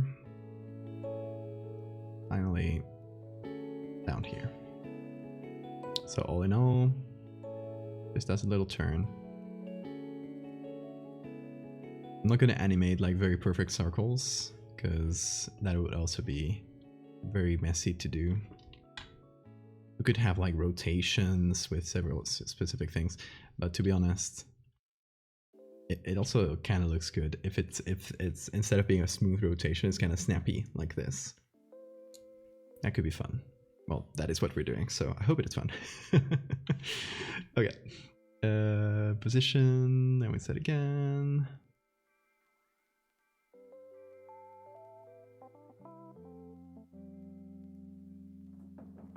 I love how as I'm setting the keyframes,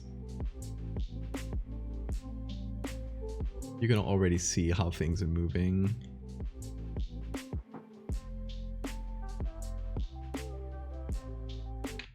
And all the eyes around it are kind of zooming around.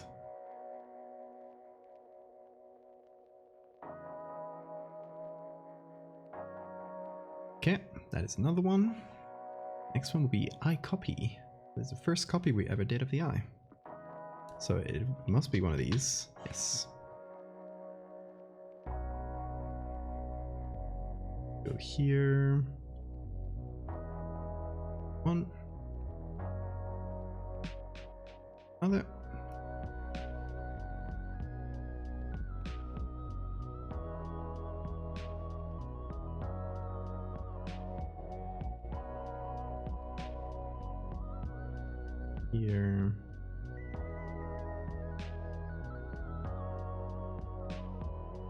let's make this one go like all the way to different places like very, very rapidly.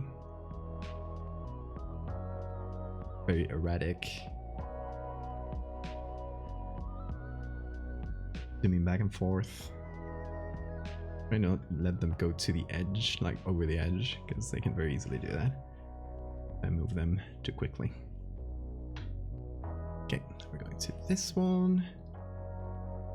We don't have that many eyes left, just these. So that was faster than I expected. I don't know how long we've been. Imagine the horror of suddenly realizing you have been perceived. Horrible, horrible. Imagine being perceived. Imagine being perceived. Hey Grins, welcome back. We are animating these eyes. It's something I'm not very used to doing in Photoshop. I gotta save. I'm gonna save again because I don't trust Photoshop, especially when we start like rendering the frames. That might be a bit hard for them. But yeah, let's keep going here. 2-3 keyframes for these.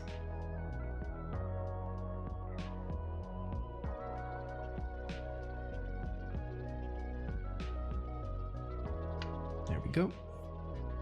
Next one. Just a few more left.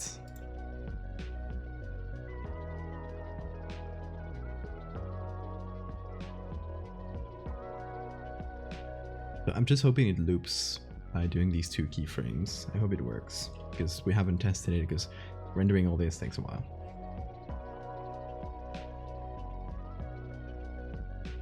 Oh, look at them move. It's kind of creepy. I have to, and that's another thing. I have no idea if they'll move slowly or quickly. Here they are.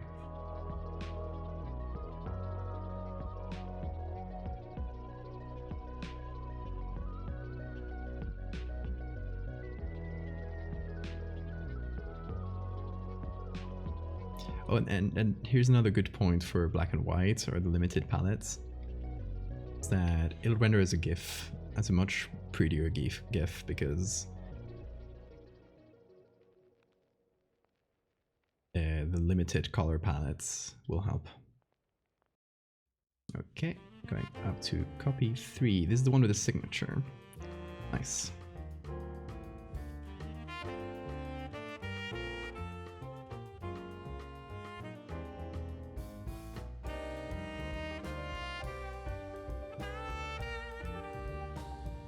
Got you up my TV and I'm tagging my phone. Ooh. Fancy setup. I love that. That's actually very smart. And also you count as 2 viewers.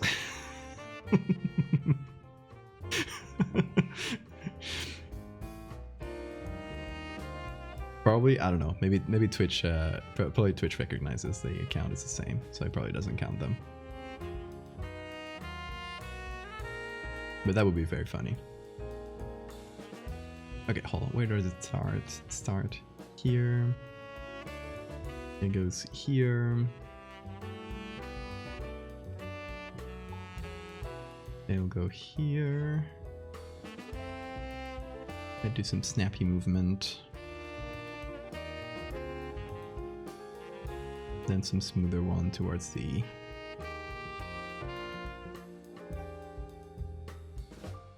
corner again. There you go. Did a little turn. Just 3 more left. Oh my god. That really moves. Oh. I'll let the keyframe go further than the video. Okay, oh, which pupil is this? This one here. We're actually going to the first ones we made.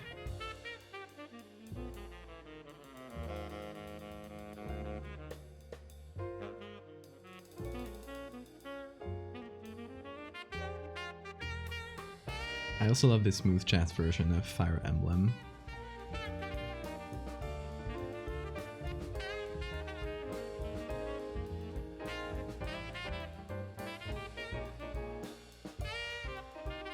Next one, I copy 5, is all the way here. Good, good, good.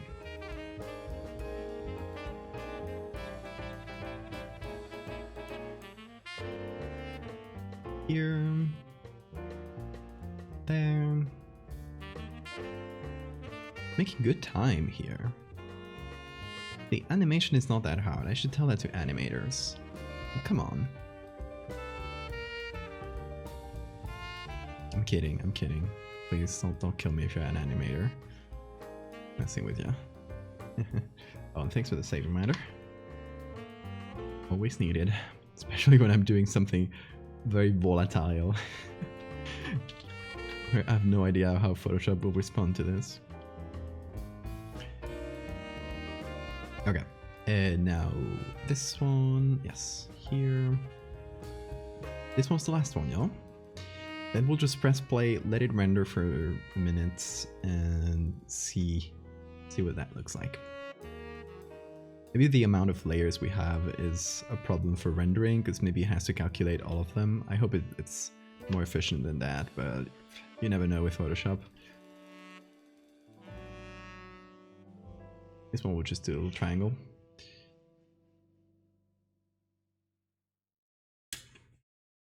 Are we doing all the eyes viewers on the focus on the viewer? No, because yeah, I would have to sync all these layers, and that might be hell. Oh, where's I-14? Oh, that's the one we did. Okay, good, good, good. Everything Bagel, hi, hello.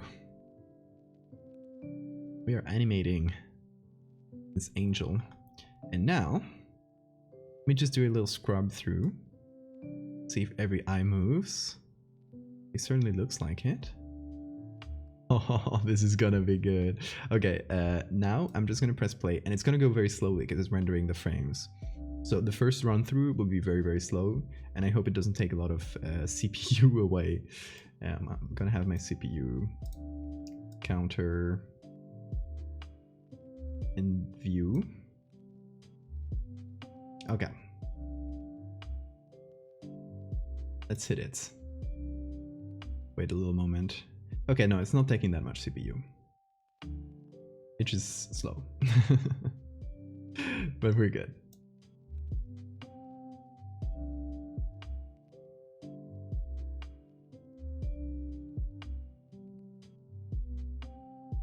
What if we... Oh, did it stop? Oh, I need to have Photoshop in focus. All that effort for an eyeball. Many eyeballs.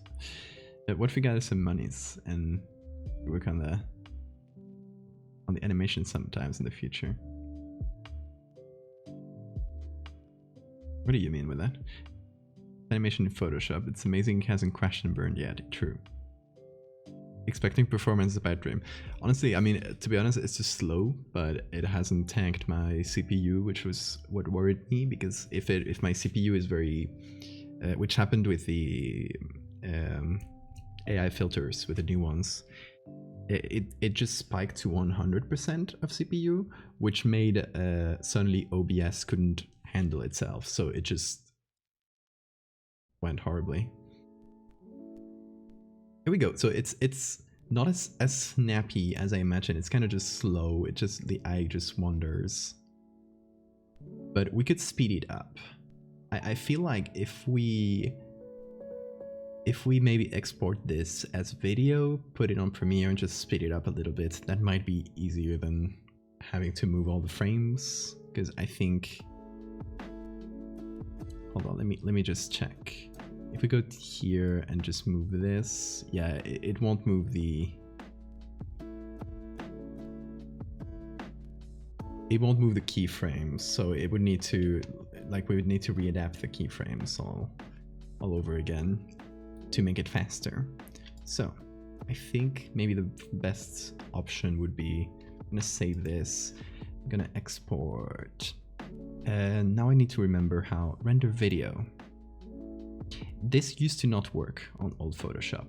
This render video button is scary. It used to crash my whole Photoshop every time I clicked it in the past. Now it works. Good. Okay, so it is outputting it 4000. Yeah, I mean, that sounds good. High quality presets. Yeah, let's just go with it. Dimension of frame rate are too large. I need to make it smaller.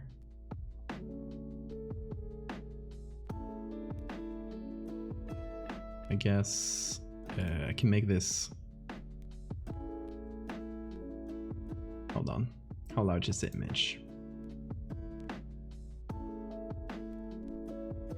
6000 by 4000. So I'll just make it half that to render because we don't need that much. But I'm just glad that the render video button now doesn't crash Photoshop. We are at 30 frames per second, yes, but we're gonna speed it up. So we don't need 60 frames. Like if we speed it up twice and make the loop shorter, then we can copy it to kind of loop it progressively. But for now, we're just exporting this thing. And it was 6000 by 4000. So I'm just gonna do 3000 by 2000 and see if that works. That renders. Okay. Now, let's see if this takes all my CPU. It's taken a chunk. It's taken a chunk of CPU, but I thankfully have more than enough. CPU is actually quite decent. It's probably the best part of my computer. That and the RAM.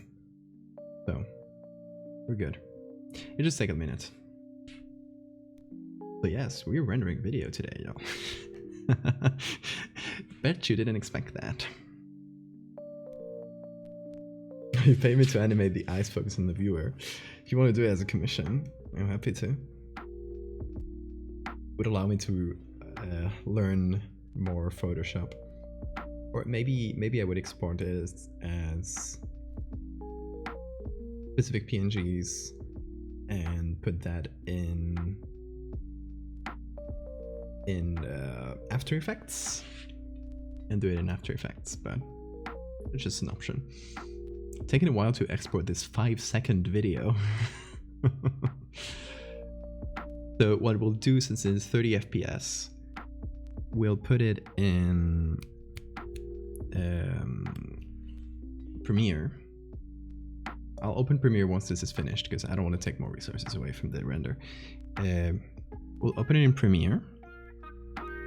We'll make it twice as fast, and then we'll just copy it several times to have a loop. So the loop isn't like 2.5 seconds. So it's like a 10-second loop, which is just a repetition of the same one. After Effects would be better, and I have like a touch of experience with After Effects, not a lot, but I can do a couple things. Probably learned how to do this. But I would have to export all the eyes. Like I would have to separate all the pupils with all the filters applied, and then just animate the eyes. Okay. That has rendered. Let me see. Oh. Googly Angel MP4. There we go. It worked. Goddamn works. Okay. Now that it is rendered, we will open Premiere, which I think is very unupdated. Yes, 2019. But if it works, it works. If it works, don't fix it.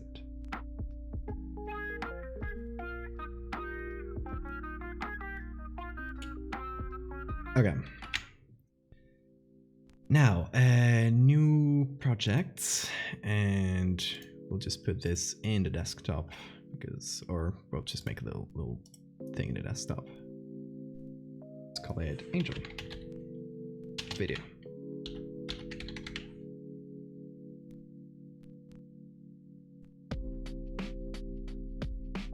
And we'll just call it Angel.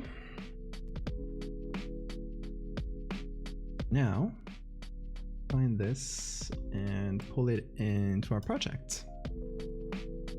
Oh, After Effects is in Spanish. No, sorry, Premiere is in Spanish. Because delay. Since I don't use it on stream, I never remember to change it. Okay, so now we have this that is 5 seconds exactly. Speed, I'm just gonna do 200%.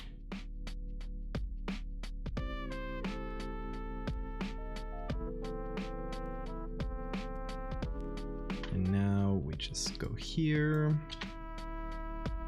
Copy it. Let's make it 10 seconds, maybe.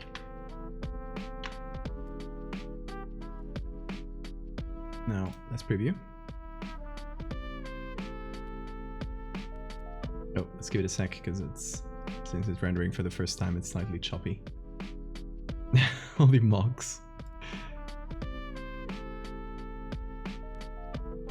I feel like it could still be faster. What do you guys think? Also, does it loop well from beginning to end? So the main eye does a little bit of a slight movement and the end of the loop. But I feel like that's fine at the current speed. Okay, let me... how did you do this? I need that. And increase the speed again. See, we didn't need all those frames.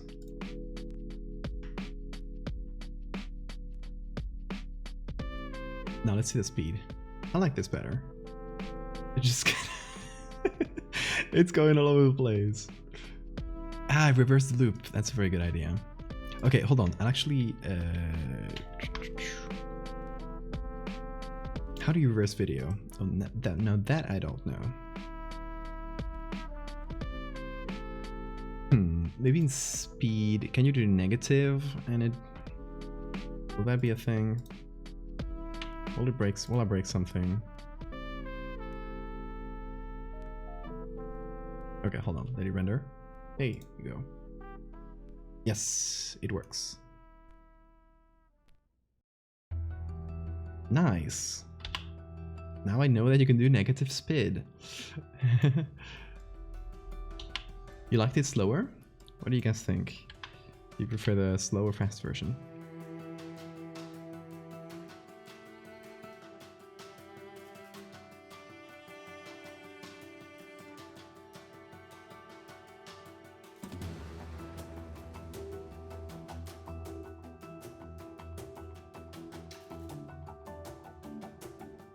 Okay, let's see. Let me... hold on. I need that. There it is. Let's go maybe not 200%, maybe 150 here.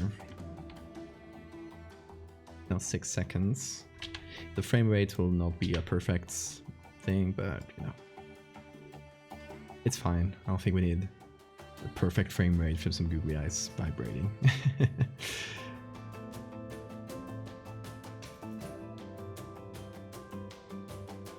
Give it a sec to render, because now it's going to be choppy for a sec. Okay, now let's see it not choppy, hopefully. I like the moment where it changes from one loop to the other, they all kind of stop.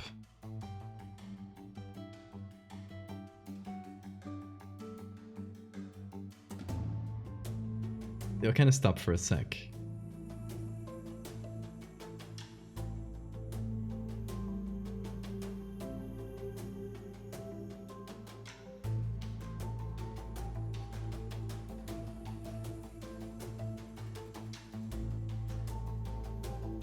But what I don't know if I love is the inverted sections now. Because it feels like very rhythmic. It feels a bit strange. Like it's doing one turn, another, one turn, like...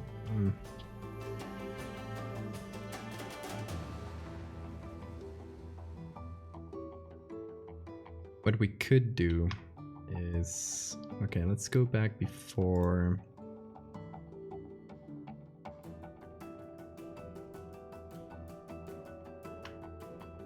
okay. So that should be yeah.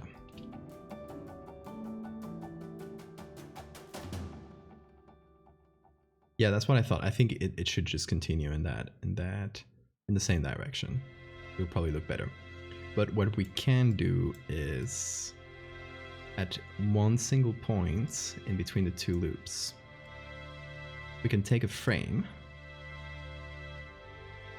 and I think we add, yes. And for a few frames, everything stops.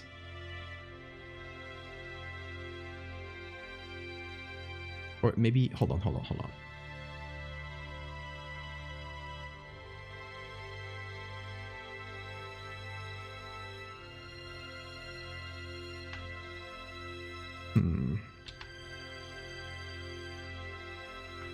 No, not here, here.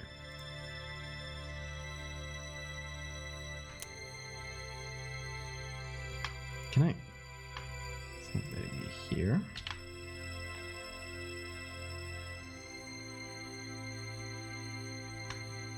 No, I don't want to paste it there.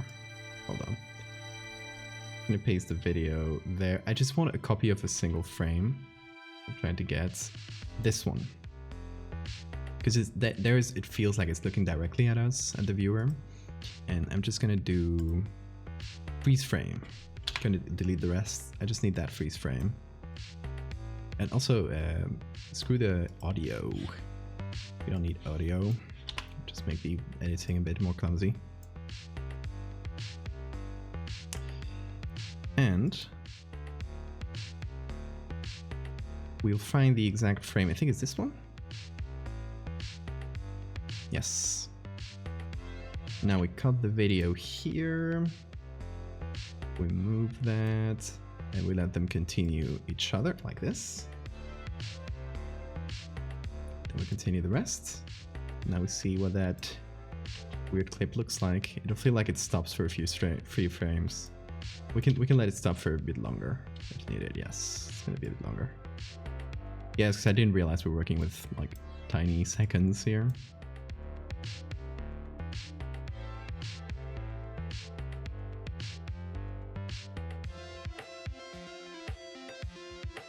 Audio is just messed up clacking noises. We could figure out some audio live right now while we're at it. We go to free sound, get some like creepy choir and a bunch of noise.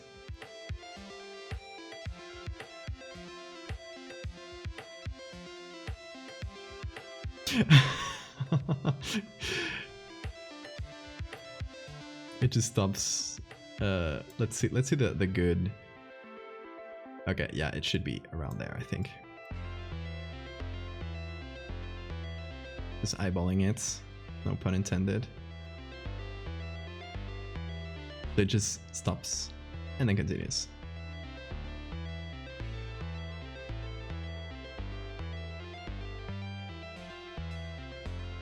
And it doesn't feel like they're converging, but at least the main one is looking kind of at you. Shubil clacking. And okay, so if we add some noise, we should like definitely increase it at this moment. The moment it stops to look at you, it should definitely like either all the sound stops for a sec as well, or it just suddenly gets a bit louder. Not super loud. I don't want to jump scare people.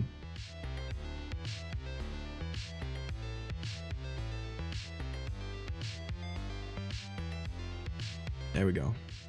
I think the amount of pause there works. And it's kind of in the middle, which is fun.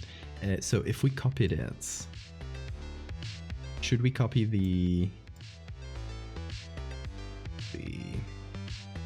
that one's a freeze frame, okay. Should we copy a version without the freeze frame? I wonder. Or we just do this. Because maybe the freeze frame twice. Because if we duplicate the loop, maybe the freeze frame twice would be bit crush it a bit. Oh, the image. That could be as well. Don't know how to do that though. Okay, so it's currently 15 seconds. Now, if we combine all of that to a sequence, We can make it go a little bit faster. We've said 150 look good.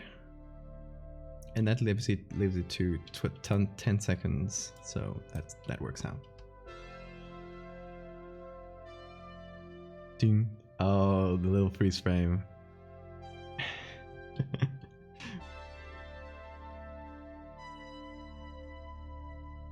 I love doing this. I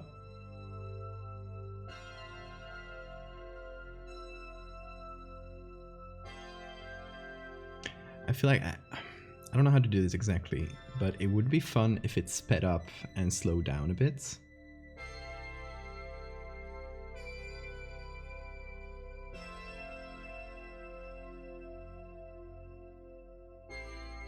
But I kind of like this really frantic vibe as well.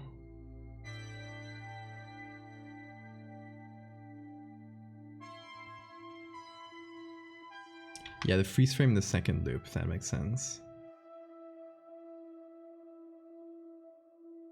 Let's, hold on, let's just move all of these. There's the one with the freeze frame.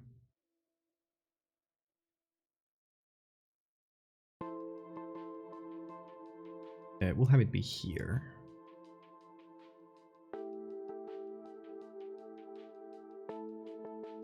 I can maybe make some sections, yeah, like while we have it separated in sections like this. I could have it, for example, accelerate. So this one could be 220. This one could be 250 or maybe 250 and 300.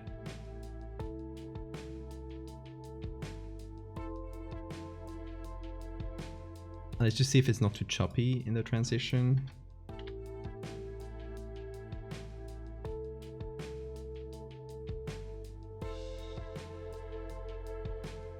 Maybe it just goes faster and faster until it does a stop and then it just slows down again.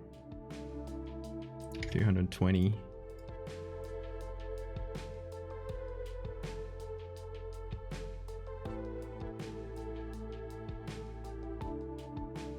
Yeah, once it's sped up, maybe the freeze frame could be a bit longer.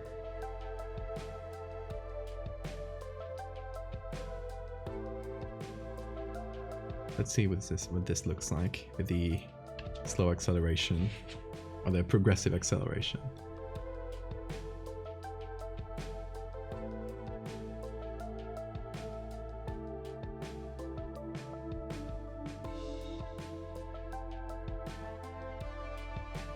I don't know, there might be a progressive acceleration thing that I just don't know about. Maybe under effects. No. I don't see that. No. Maybe it's with a plugin. Maybe it's not incorporated into the main thing. With the music speed up. Depends on the music we could add, but that could be a fun thing.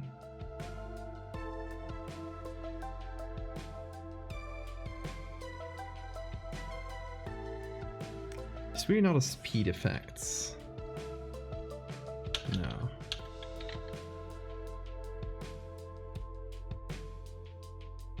The speed locks? No.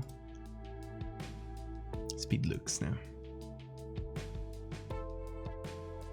That's a video in the Forbidden Library for you to look at later. Thank you.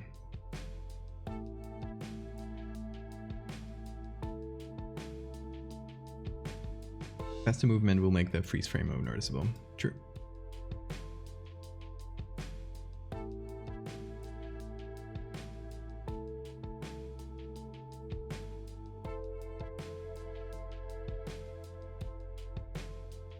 Okay, so what if we make it a bit longer and then we speed up the whole thing?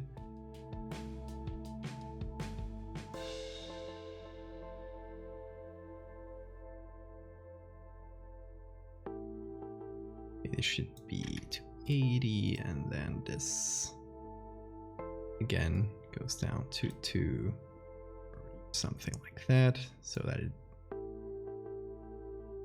moves down again.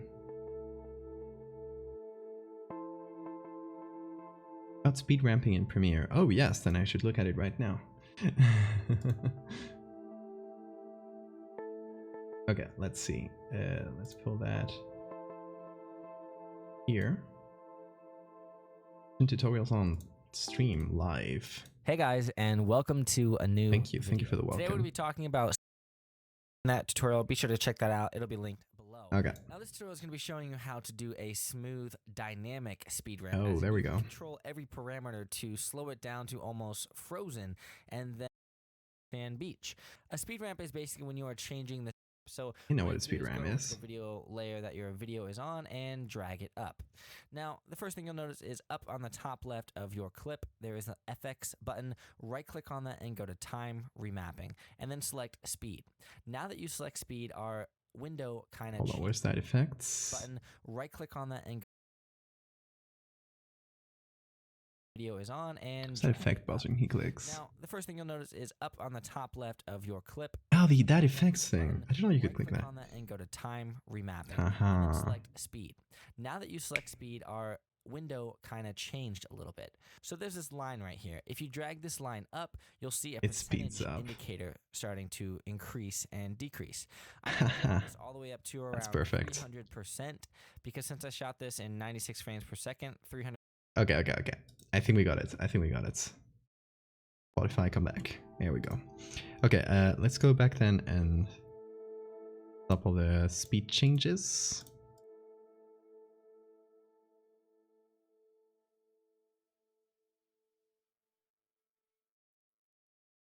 Are those all the speed changes we did? Yes, okay. There we go. So now I do think we can put everything into a single place. What I'm gonna do is put a marker on the freeze frame, which, oh, it's not gonna matter if I speed things up, that's true. Group everything together. Now I will do what the tutorial guy asked. Just expand this thing. I guess my camera is in the worst place, isn't it? Just didn't prepare this whole thing for. Gonna do something here.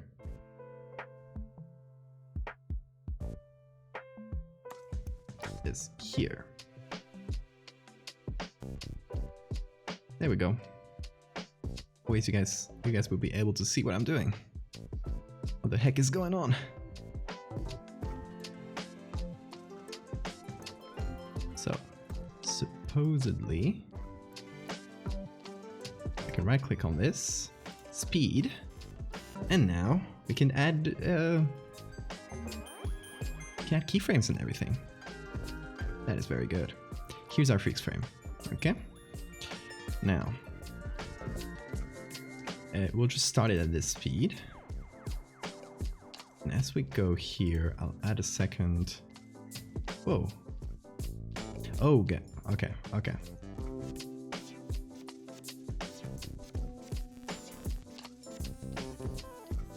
Oh, how weird is that? Huh.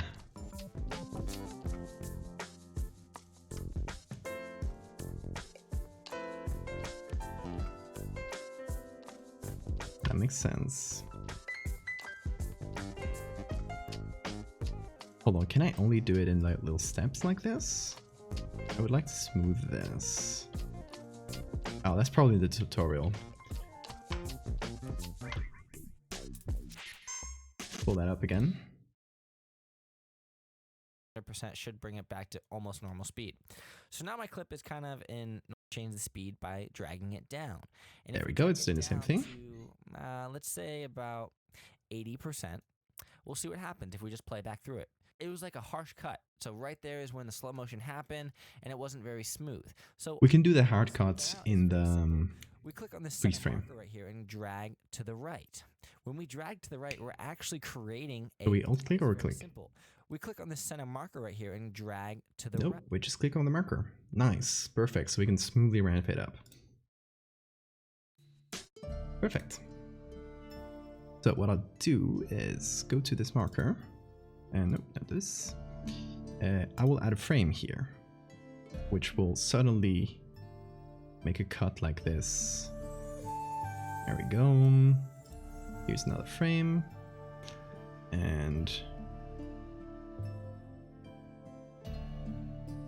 I'll just speed these up a lot.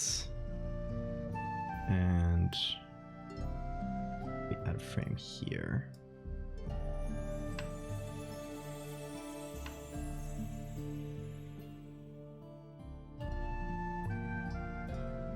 So this does that.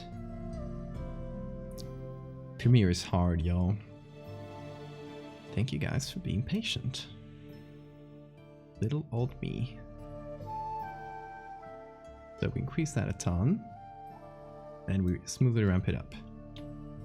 So let's see. Doing this. Goes up, up, up, up. Stops. And then goes over slowly again. Okay. Adding your whims. Your whims are always good. They're very fun. Okay, we need to go further than 200%. Do they allow us to go, okay, 300, up to even like 400, 500%. Okay, they allow us to do that. Okay, okay. I thought it was, yeah, they had a hard limit or something. And, ooh, we can, oh, can I? Okay, here. I can do an S-curve. Powerful. No, but I'm not going to do too much of an S-curve because I still want it to stop pretty abruptly. I like that. Okay, and the freeze frame ends here. Which will be another keyframe. And then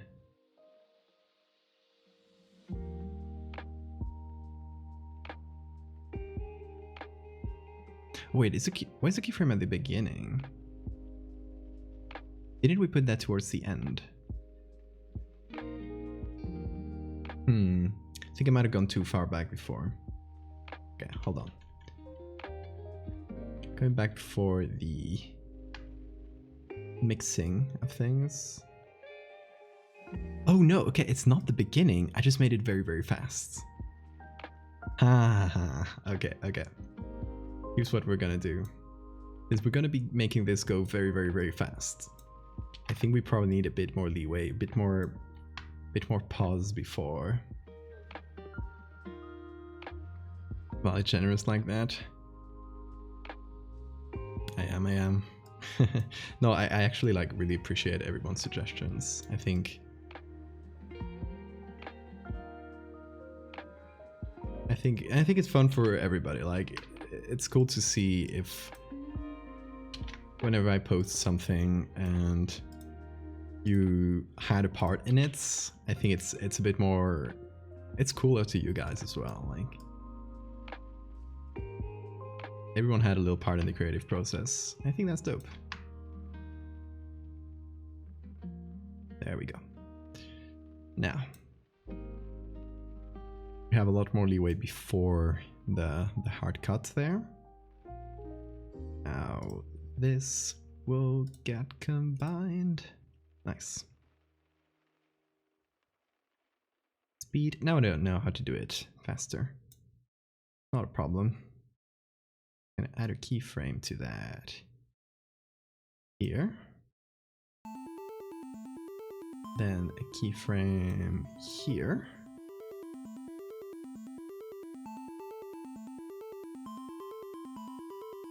Here's when we do this. 200, 500, thereabouts. Then we just ramp it. Nice. That artist that enjoys creating and is so chaotic that says, cool idea, let me execute it. True. I see ideas and completely changed my mind.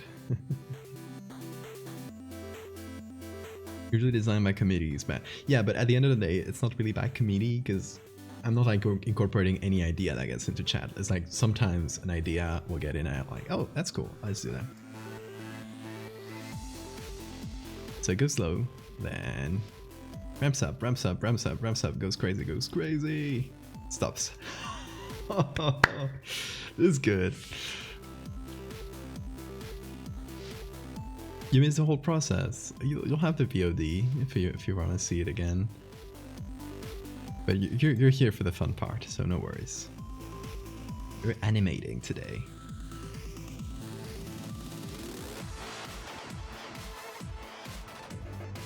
You're new to Twitch. Welcome, welcome. Living Lost. Soul Pro of the raw dog for that Mimic City. Yes, that was a very good one. We throw ideas in the conveyor and he picks the ones he likes. Yeah, I guess that's fair.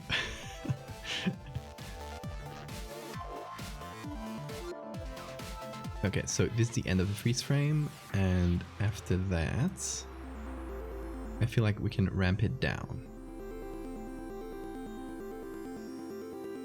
Like it starts like this, and nope, it should be the other way around. Hold on, gotta make a frame at the very end here, or just before it so I'm able to manipulate it. There we go. Then we make this taller, and then we ramp it.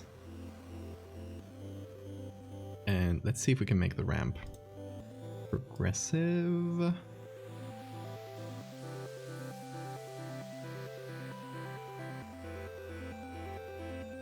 Kind of like this.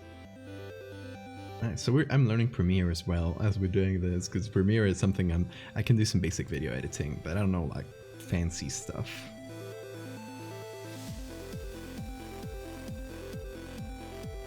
Let's see. Stop.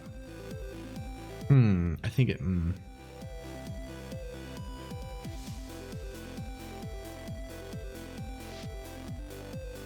Let's see. Okay, I got an idea. Let's set up another keyframe here. Does that? They don't allow me to. Evil. Okay, I'll have to go back.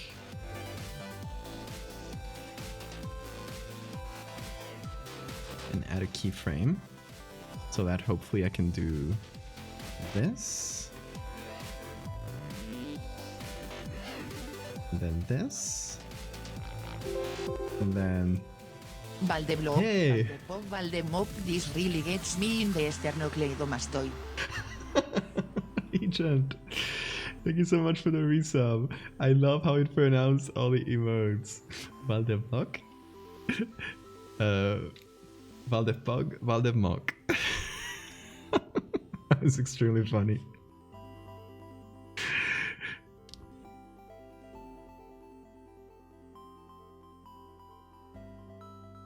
Please, if you guys are affiliated with emotes so that the text-to-speech can say it. Valdevlock, Valdevmock.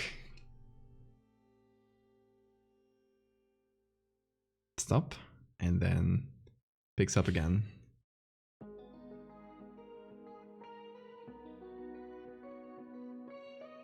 was even thinking that it could go down.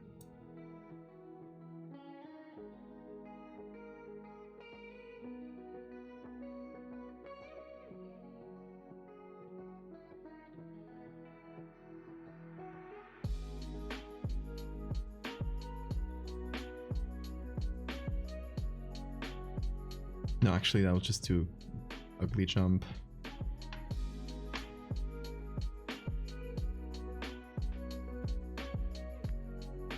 Is there a toggle on the video timeline to allow looping? Maybe in the preview, but I don't know if that works for the final video, for the render. Yeah, I know there is a toggle somewhere. I've used it before.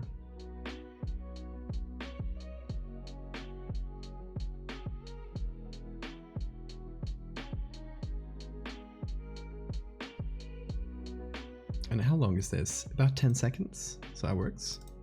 Let me move this.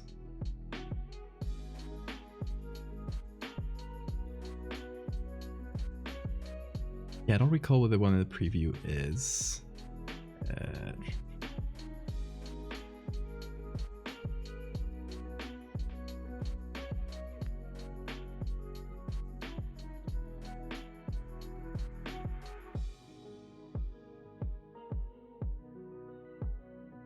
It must be somewhere.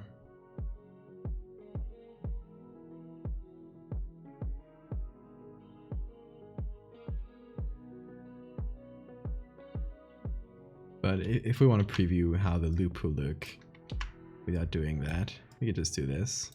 See the end. Yeah, it loops perfectly.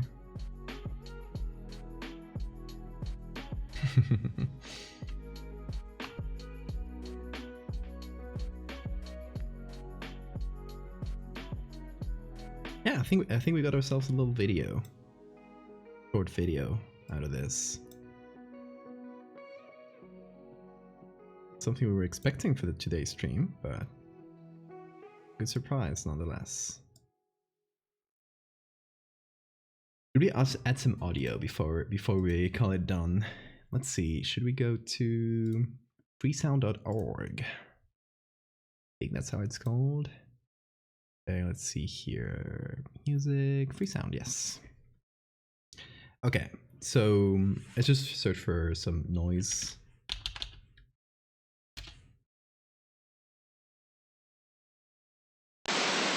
Oh, static.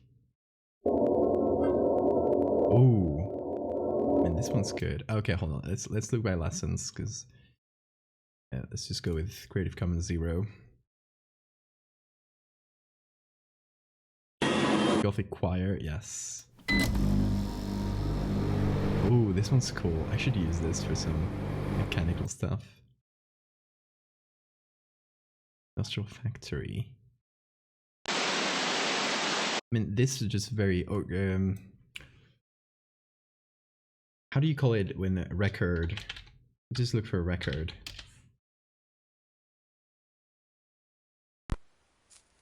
Try to get that static recording noise.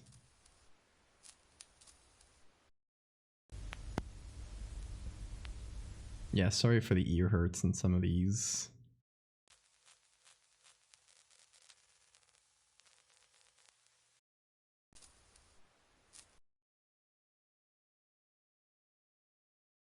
It's a choir until the thing focuses and then it becomes static. I think when the thing focuses, it should stop for a second. Oh my god, that's a lot. No, record scratches. Okay, yes, this is what I was looking for. Ooh, this is satisfying noise. I love it. Oh, I gotta log in to download. I think I might have it already, yeah. Okay, that's all good. We are good. Found what the look playback is for future reference. Oh, thank you. Thank you. I probably had to add it to the buttons. Thank you. Yes, it's a very satisfying audio. ASMR vibes. Scratching my scalp. I love that. Okay. So, oh. Free sound. And choir. Is that how you write it? I think so. Kids chorus. Oh my god, not the kind of choir I was looking for. Church choir.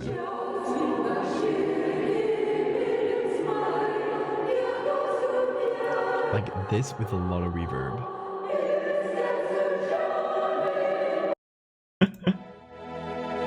This is Sting, no. Angelic choir?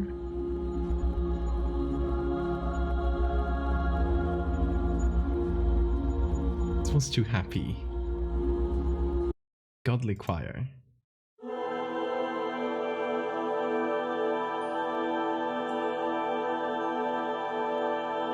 I like this one a lot.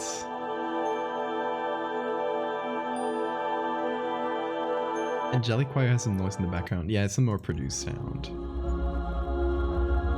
It has like a low hum in the background. Let's see. Let's open Godly Choir. Female choir ambience. Oh my god. This one. It has to be this one. It's dark. It's like so distorted already.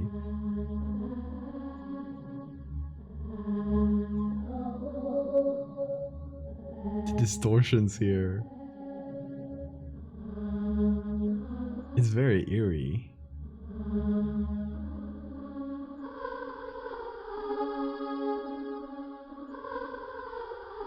Very eerie stuff. I like it. What do you guys think? I think it's maybe my favorite. Sounds like aliens trying to communicate, yes.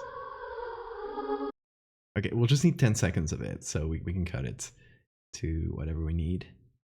And we can kind of like let it fade out at the end and pick it back up at the beginning so it loops nicely. Let's see, choir, there's like 800, so church. This is the one we had? Yes. Singing in church. Orthodox church.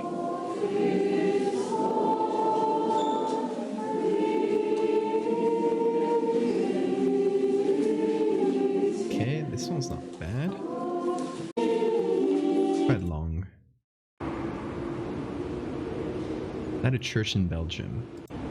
Okay, let's see, is there any singing? There's footsteps. Like they just took the whole ambience. This is the Angelic Choir, we saw it already. African Choir with percussion, that's gonna work. This sound may be inappropriate for some users. What? Oh, fucking YouTube. Okay. Dark choir singing. Ooh, I mean, this is good for ambience in general.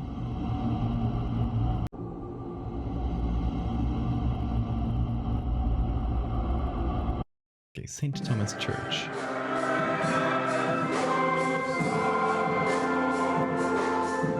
Really bopping choir.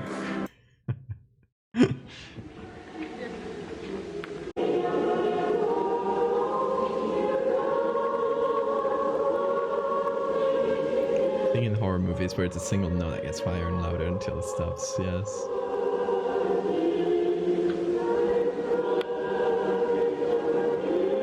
I like this one. Greek Orthodox Church. This was not a very good recording. Okay, anything else here? Virgin Mary Adoration.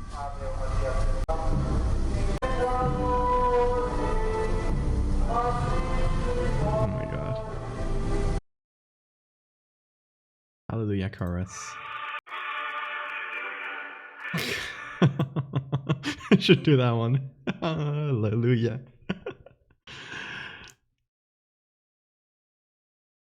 Jesus. What was that one? Jesus. Jesus.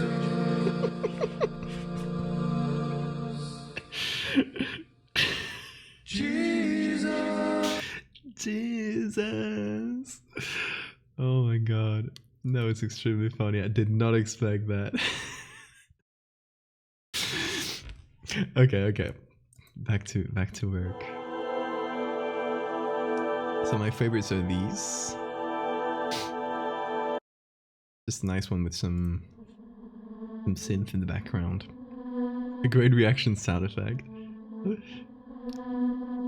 Those apprehension engine. What is an apprehension engine?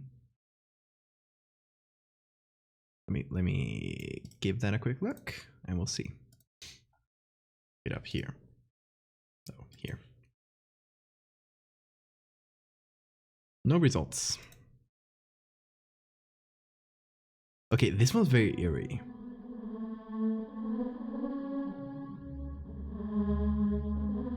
And it also loops like very nicely. It just goes up and down, so we can very easily loop it to from the end to the beginning. I think. This one from Lithuania. This one's a bit too happy, I think.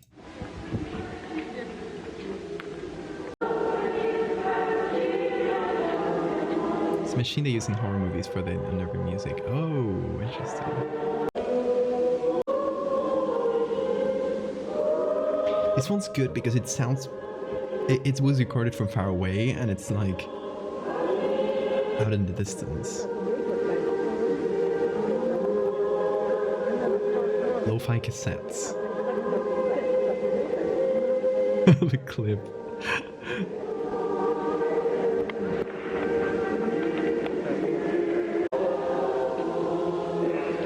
How much do we need? We need about 9 seconds of sound. So I am in between this one and this one.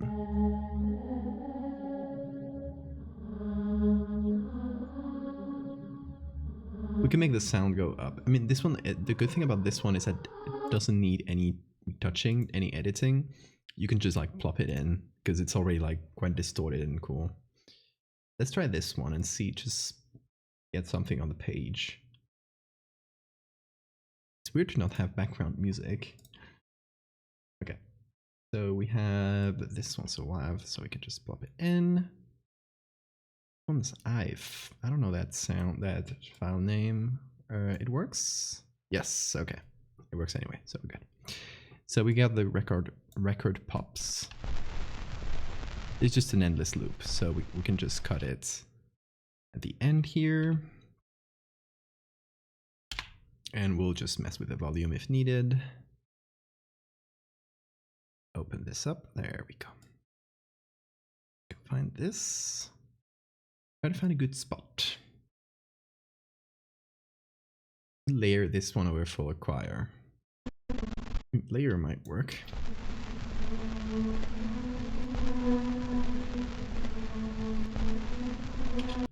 Oh, and obviously we have to, the moment it stops here,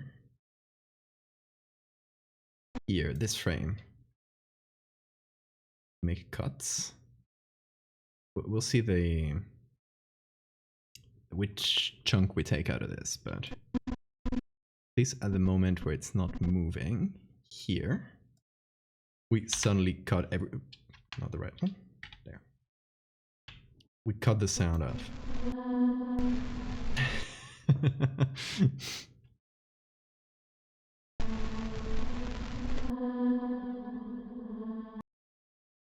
And what if we made it, just to go with the unnervingness, we made it a little bit faster? Start with.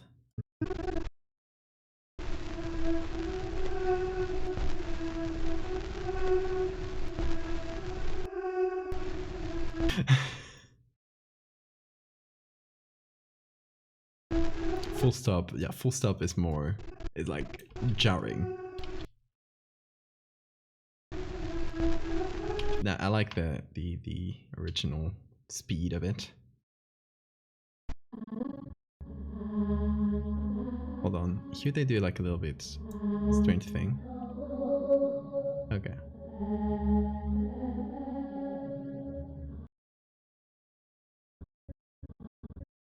What about this chunk here?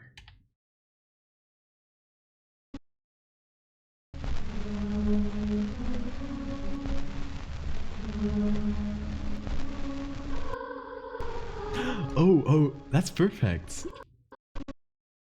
That's perfect. Do you see that?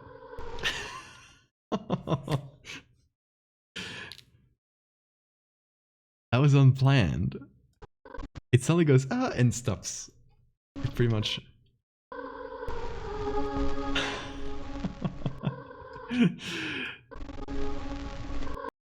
And then we'd need to cut it off here. Oh, cut the wrong chunk. There we go. Hold on. Need to cut it off for real here. me zoom in. There we go. So we have to make it loop. Also, yeah, what was the loop one? This one? Yes. Oh, I need to put it here. Okay, now it should loop. Okay, I need to make it stop slightly before that.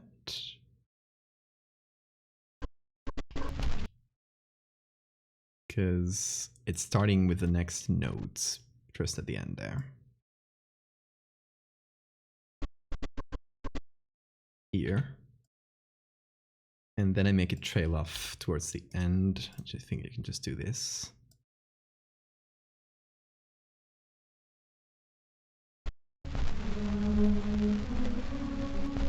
Let's see if the loop works.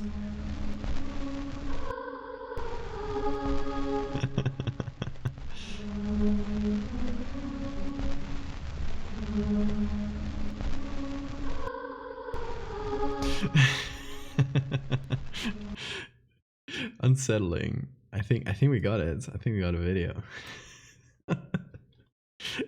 We didn't start today expecting to end with a video, but you never know where things are gonna go. Potentially less unsettling music. Let's go with something.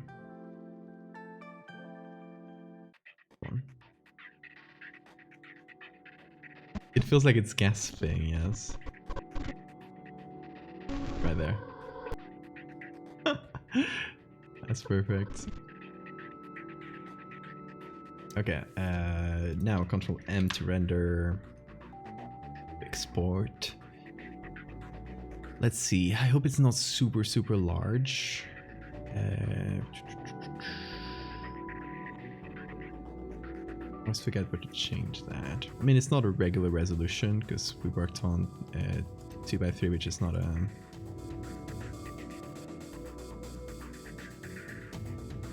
not super common, but it's fine. It's a sort of Twitter video. We don't need anything else. Could the freeze be a tad longer? I mean, we could do that. Since we already have this speed thing here, we could potentially like slow it down. I think that would still work. This we can just do this. Hold on. Let's see if the speed, like the slower stuff, is nice. Oh, of course, we need to cut this off at this point.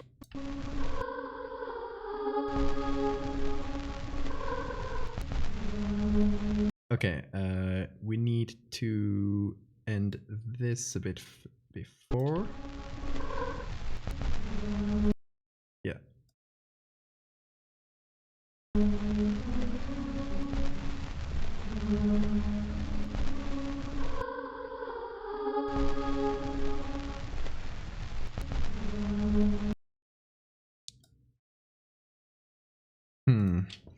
I feel like I could probably take a chunk from here and create a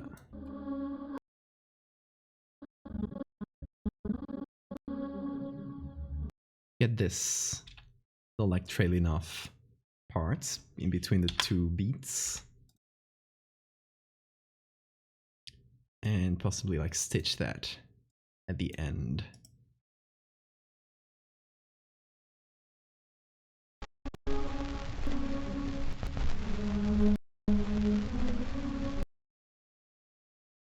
Let's see.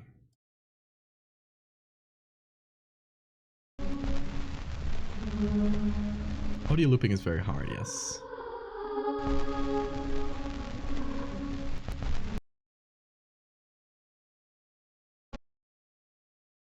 Trying to cut off little bits of audio, but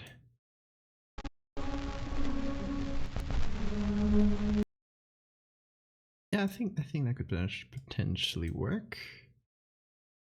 Give that a little cuts. Just trying to looking for the audio here.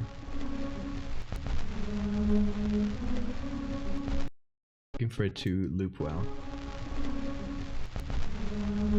So it ends here.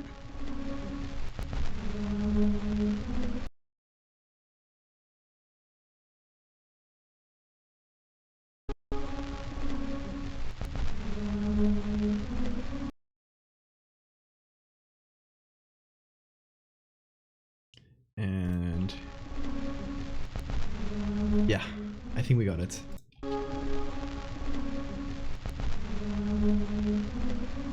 It has a little jump, but I think that's because of this, of the noise. No, actually it does have a little jump. Maybe this one can start slowly.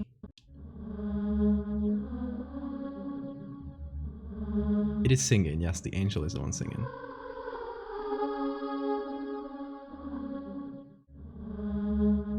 There's a little bit of a weird note there at the end, but I think with the noise it's pretty hard to notice.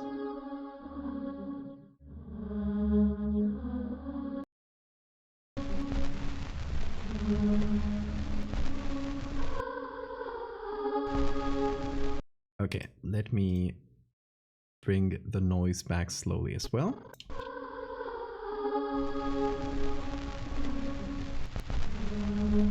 Good. The noise might not loop perfectly, but I don't think that's too noticeable, because it's noise at the end of the day. Yeah, it was such a coincidence, but it works perfectly. The world is singing. True. Okay, I think the only small touch is I would slightly reduce the noise. It doesn't cover that much the song.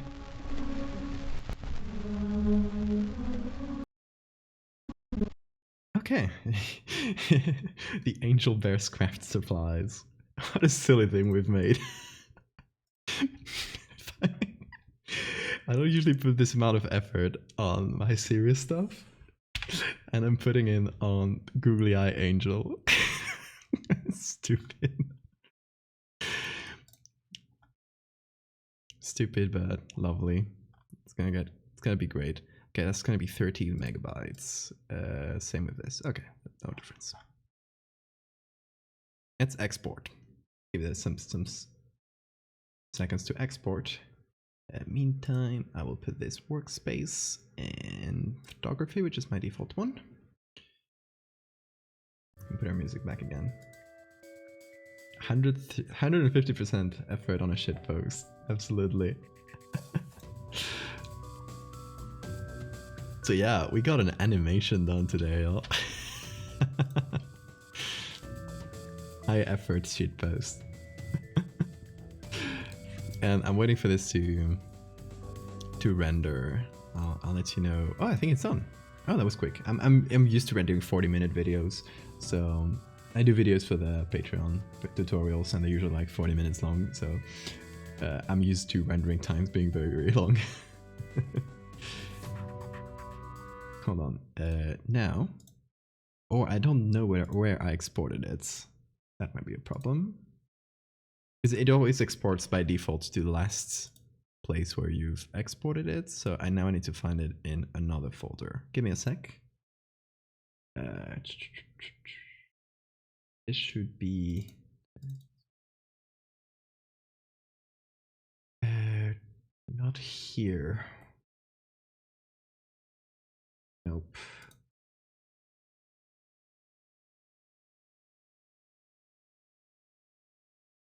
Videos.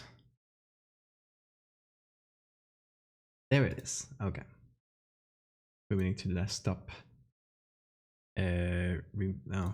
Placement. Googly Angel full. Now. Yes, okay. I have it on my desktop. Now I can show you guys.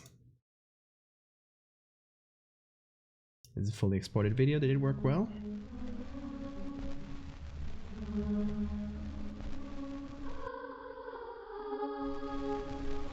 Good. Nice. Perfect. I don't know if it loops on Twitter automatically, but it's just as easy as clicking again. Because this is not a GIF, it's a full video. I'm not sure how that works in terms of looping. I'm not sure. I'm not very knowledgeable about Twitter and video. It could be fun for a TikTok or something. I don't know. I've used TikTok once to post the GOOGLIEL experiment video, and that's the only time I've ever used TikTok. And for some reason, with like 0 followers, it got 700 views, which is like, how did you get there? Is there a way to make sound GIFs for Twitter? Highly doubt it. All videos posted to Twitter that have 60 seconds or shorter will automatically loop. Thank you, Sora. That's perfect. Then we don't need to do anything. It'll loop on its own. Great. Because I was even thinking like maybe we could turn it into a GIF for Twitter and just have that version without the sound. But no, if it automatically works, then we don't have anything else to do. Yeah, exactly. But what you mean is videos, right? Videos loop automatically. Share it with your friends. I'll send everyone the video too. I don't think this one will fit through Discord, but I might just make a slightly more compressed version for Discord. Keep converting, convincing people to watch your streams. Yes, tell all your friends about the stream. We have a lot of fun here, to be honest. We do horror art and we shitpost, and we put a lot of effort in shitposts sometimes. I mean, to be honest, it was a lot of unused skills, like things I don't usually do. But we've been live for 5 hours. Take a bit less, like if we compare it to, for example, this Monday's edit. Monday's edit took 5.5 hours, and it was just a still image. So to be honest, we didn't do that bad. We're not a doomsday cult. There's no death involved. Exactly. We're just a regular cult. No, please. Don't tell that to people. We are a family-friendly community.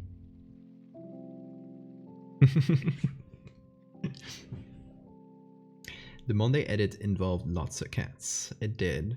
It was a lot of cats. But I think most of the time was taken doing the creature and the antlers and stuff. And the lighting. There was a lot of lighting stuff. Because we did a whole day to night conversion, and that usually takes a good chunk of time with lighting. So I think that might have been what a part of what took all that time. But yeah, it was still a pretty long edit, all things considered. Which I was lucky that the client loved it and didn't ask for any edits, so that was all the time it took. We follow Terry's rules. No NFTs, no turfs, all queer, all horror, all chill. Exactly. Terry the Meat Planet is our messiah here. A lot of time on lighting and fog. Yeah, true. You did that whole fog thing. Hell yeah, Terry. There he goes, trying to catch it.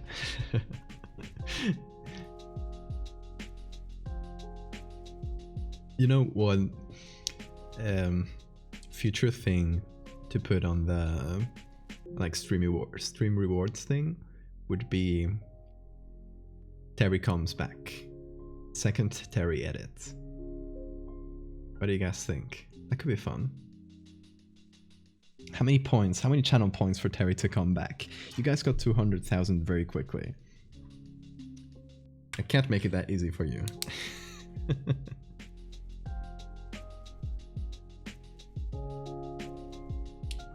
The Terry comeback. Terry the Meat Planet back in orbit. Please don't annihilate my points. You have too many. Need to use them for googly eyes. The bigger you make the goal, the more excessive the return has to be. true, but it's also a function of how many people are putting points towards it. Because if there's a bunch of people, each of them can put a little bit of points and reach a goal really quickly. I think that's more true of the regular unlocks. Like the, you know, if you want to unlock a quick edits, for example, that one takes a lot of points, or the Discord role. Those are for the ones that have accumulated a bunch of points. What are you hoarding points for if not this? Alright, exactly. We went from 100,000 to 86k. 1 million points across 2 months. A million citizens. I mean, across 2 months maybe, but you can only set it to 1 month max for those goals. You can then extend them, but I usually set them to the max for 1 month. It's not a. I want people to get there.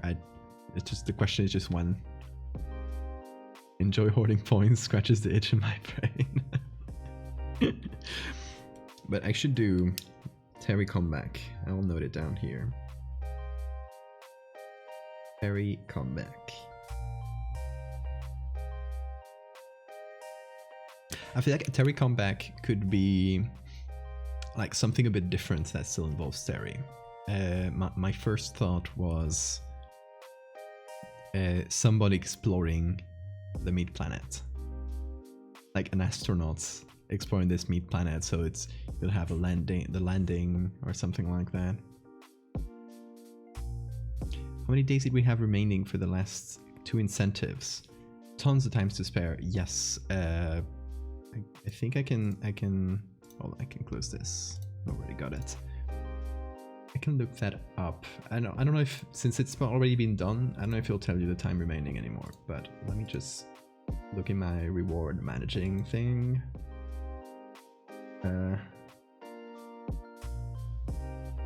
Yeah, they don't tell you they just tell you completed.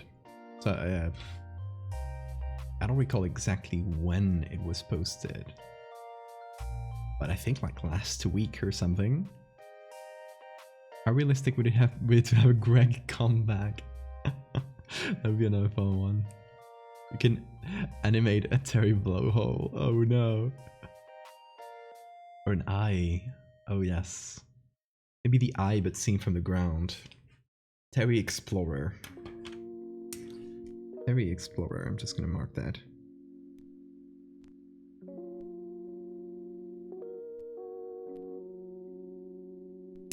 Like a bit sci-fi, but an imagined future where humans have landed on this wandering meat planet that has approached our solar system. 23 days left to spare, so a week. It was posted last week, probably Monday last week. So you guys were quick. In a week you got 100,000 points. Technically in a month you could get 400,000. Potentially in the thing, but I'm not gonna make it that large yet. Maybe one day. Also, yes, nice owl. One day it'll be 400,000 or yeah, something like that, and you'll struggle to get it. You blew 14k of your reserves. You'll get them back. But come on, points are to be used, aren't they? You'll better keep coming and earning points. Exactly. You better. The screenshots, the 69 screenshot. Also, yes, if you missed it today, we reach 100% on the Spore Creature Creation stream incentive, which means that we'll be doing this Friday. I need to this Friday. I mean. For now, that's the estimated timeline, because I need to buy Spore again because I lost my account. Like I have no, it's impossible. I was not able to access it again. My old account from when I was like 13. Not able to get it again, so you have to get Spore again, and I think it's like a whole mess to set up a Spore account again because it's not maintained. You have to go through hoops. It's crazy. So I'll try to set that up before Friday. Let's hope. Only got your 1,000 from today. Well, you'll keep getting more. One day, someone will dethrone Sora, who has 100,000 points, because they're crazy. Only have 600, but I'll do what I can. Hell yeah. But yeah, setting up Spore is like a whole thing, I believe, and yeah, I'll try and I'll see if before Friday everything can be set up, and even if I can download a few mods to get extra parts, because there were some extra parts that were kind of like locked out by promotional events and stuff, and there might be mods that I just add entirely new parts, which would be fun as well. So at least that'll give us a bit more to play around with, because parts, they're fine, but they're a little bit limited, to be honest. I do recall a lot of tricks I used to like get more out of Spore parts. You like kind of turn them around and use like the back of it, which was supposed to be against the body, to do different effects. Yes, Irrevember got a lot of points for everybody because that was a stream every day. But to be honest, lately it's 3 to 4 streams a week, even potentially 5 streams a week, so it's still a lot. Got to cheat to get that Spore currency. True, there was like a complexity limit, and there were cheats to get around it. It's all coming back to me. There was a way to do asymmetry, which not a lot of people knew. I think you had to press A and or Shift A or something like that as you moved apart, and you only moved it from one side while the other one stayed still. So you could do asymmetrical creatures, which is very cool, and most people don't know that you can do that. I remember discovering it and feeling like a genius. 13-year-old. They never explained this ever in Spore. I think I might have found it by accident. And then I started doing asymmetrical creatures. It was fun. It was fun. I'll probably, if I'm able to, like, do the whole like connection to the internet and stuff part of Spore, I will download a bunch of my old creatures and show you guys. Show you my 13-year-old creations. That should be fun. There'll be a lot of nostalgia for sure.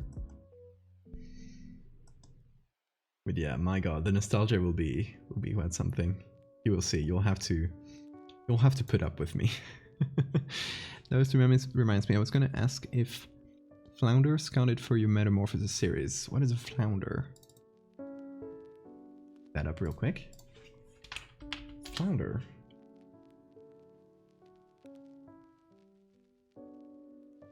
Flounder? That's a fish. Is there a bug that's a flounder?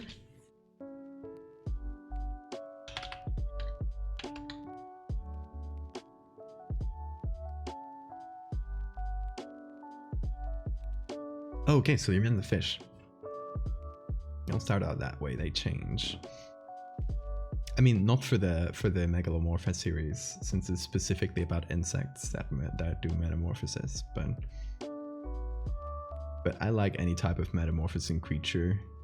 Frogs are very cool, like amphibians. And there's a lot to explore.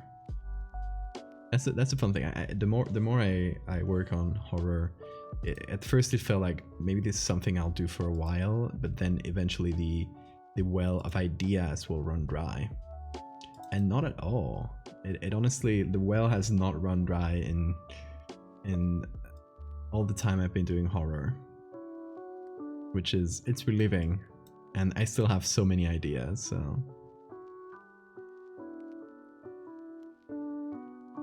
it is a relief.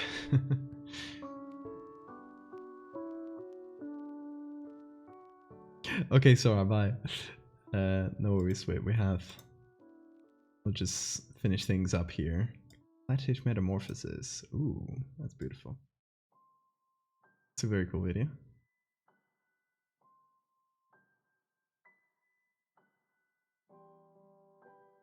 wanted to run a tabletop campaign based on Magnus Archives, but that was a little ambitious. That's fair. I've had people tell me that they were gonna use my ideas as inspiration for campaigns and stuff in their D&D games, or like any role-playing games in general. And I always find that very, very flattering, because, you know, that's cool. I've run my own role-playing, my own D&D games, and, you know, you get inspiration from things that you like, trying to make stories out of them. And to have people be inspired by what I do and making stories out of what I do was very cool. Horror never really runs out. It's evergreen. You're right. I definitely see that there are some things that I've made several times, like angels, but you can always find a new angle for it, like googly eye angel. Honestly, that was a bit of a weird angle, but still.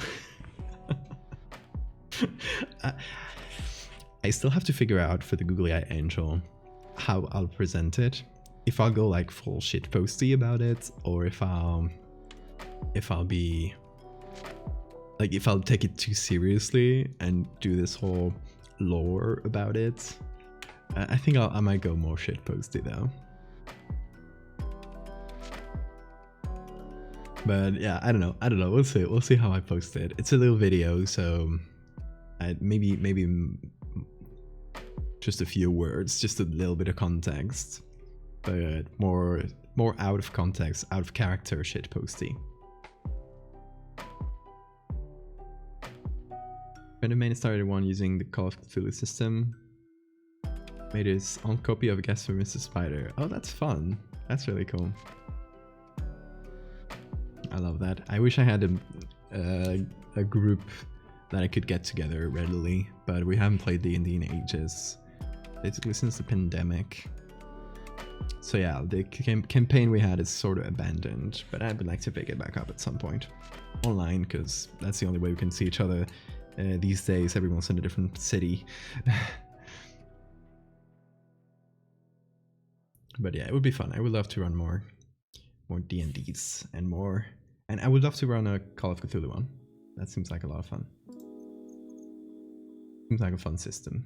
Punishing, but fun. Well, 3 sections before it collapsed. Oh, rip. F in the chat. Okay, we'll wrap it up, y'all. I hope you enjoyed. Let's watch the video one last time before we wrap this up. Results of today.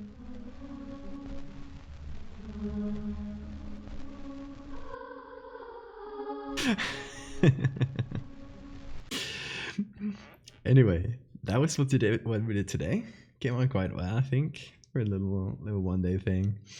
And yeah, thank you everybody. Thanks for sticking around. It's always fun to chat with y'all. Even spookier after not looking at it for a while. True, we've been looking at it a lot. So the surprise will be quite something, I think, for people who don't expect this to come. But yeah, thanks folks, and I will see you on Friday. Don't miss Friday. We're playing Spore, and don't miss Sunday. If you're gonna miss Friday, do not miss Sunday, because we're gonna have Chris Straub, and we're gonna be talking about Local 58, Candle Cove, all sorts of internet horror. It's gonna be very fun. So yes, don't miss either of them if you can. But yeah, until Friday, y'all. Take care.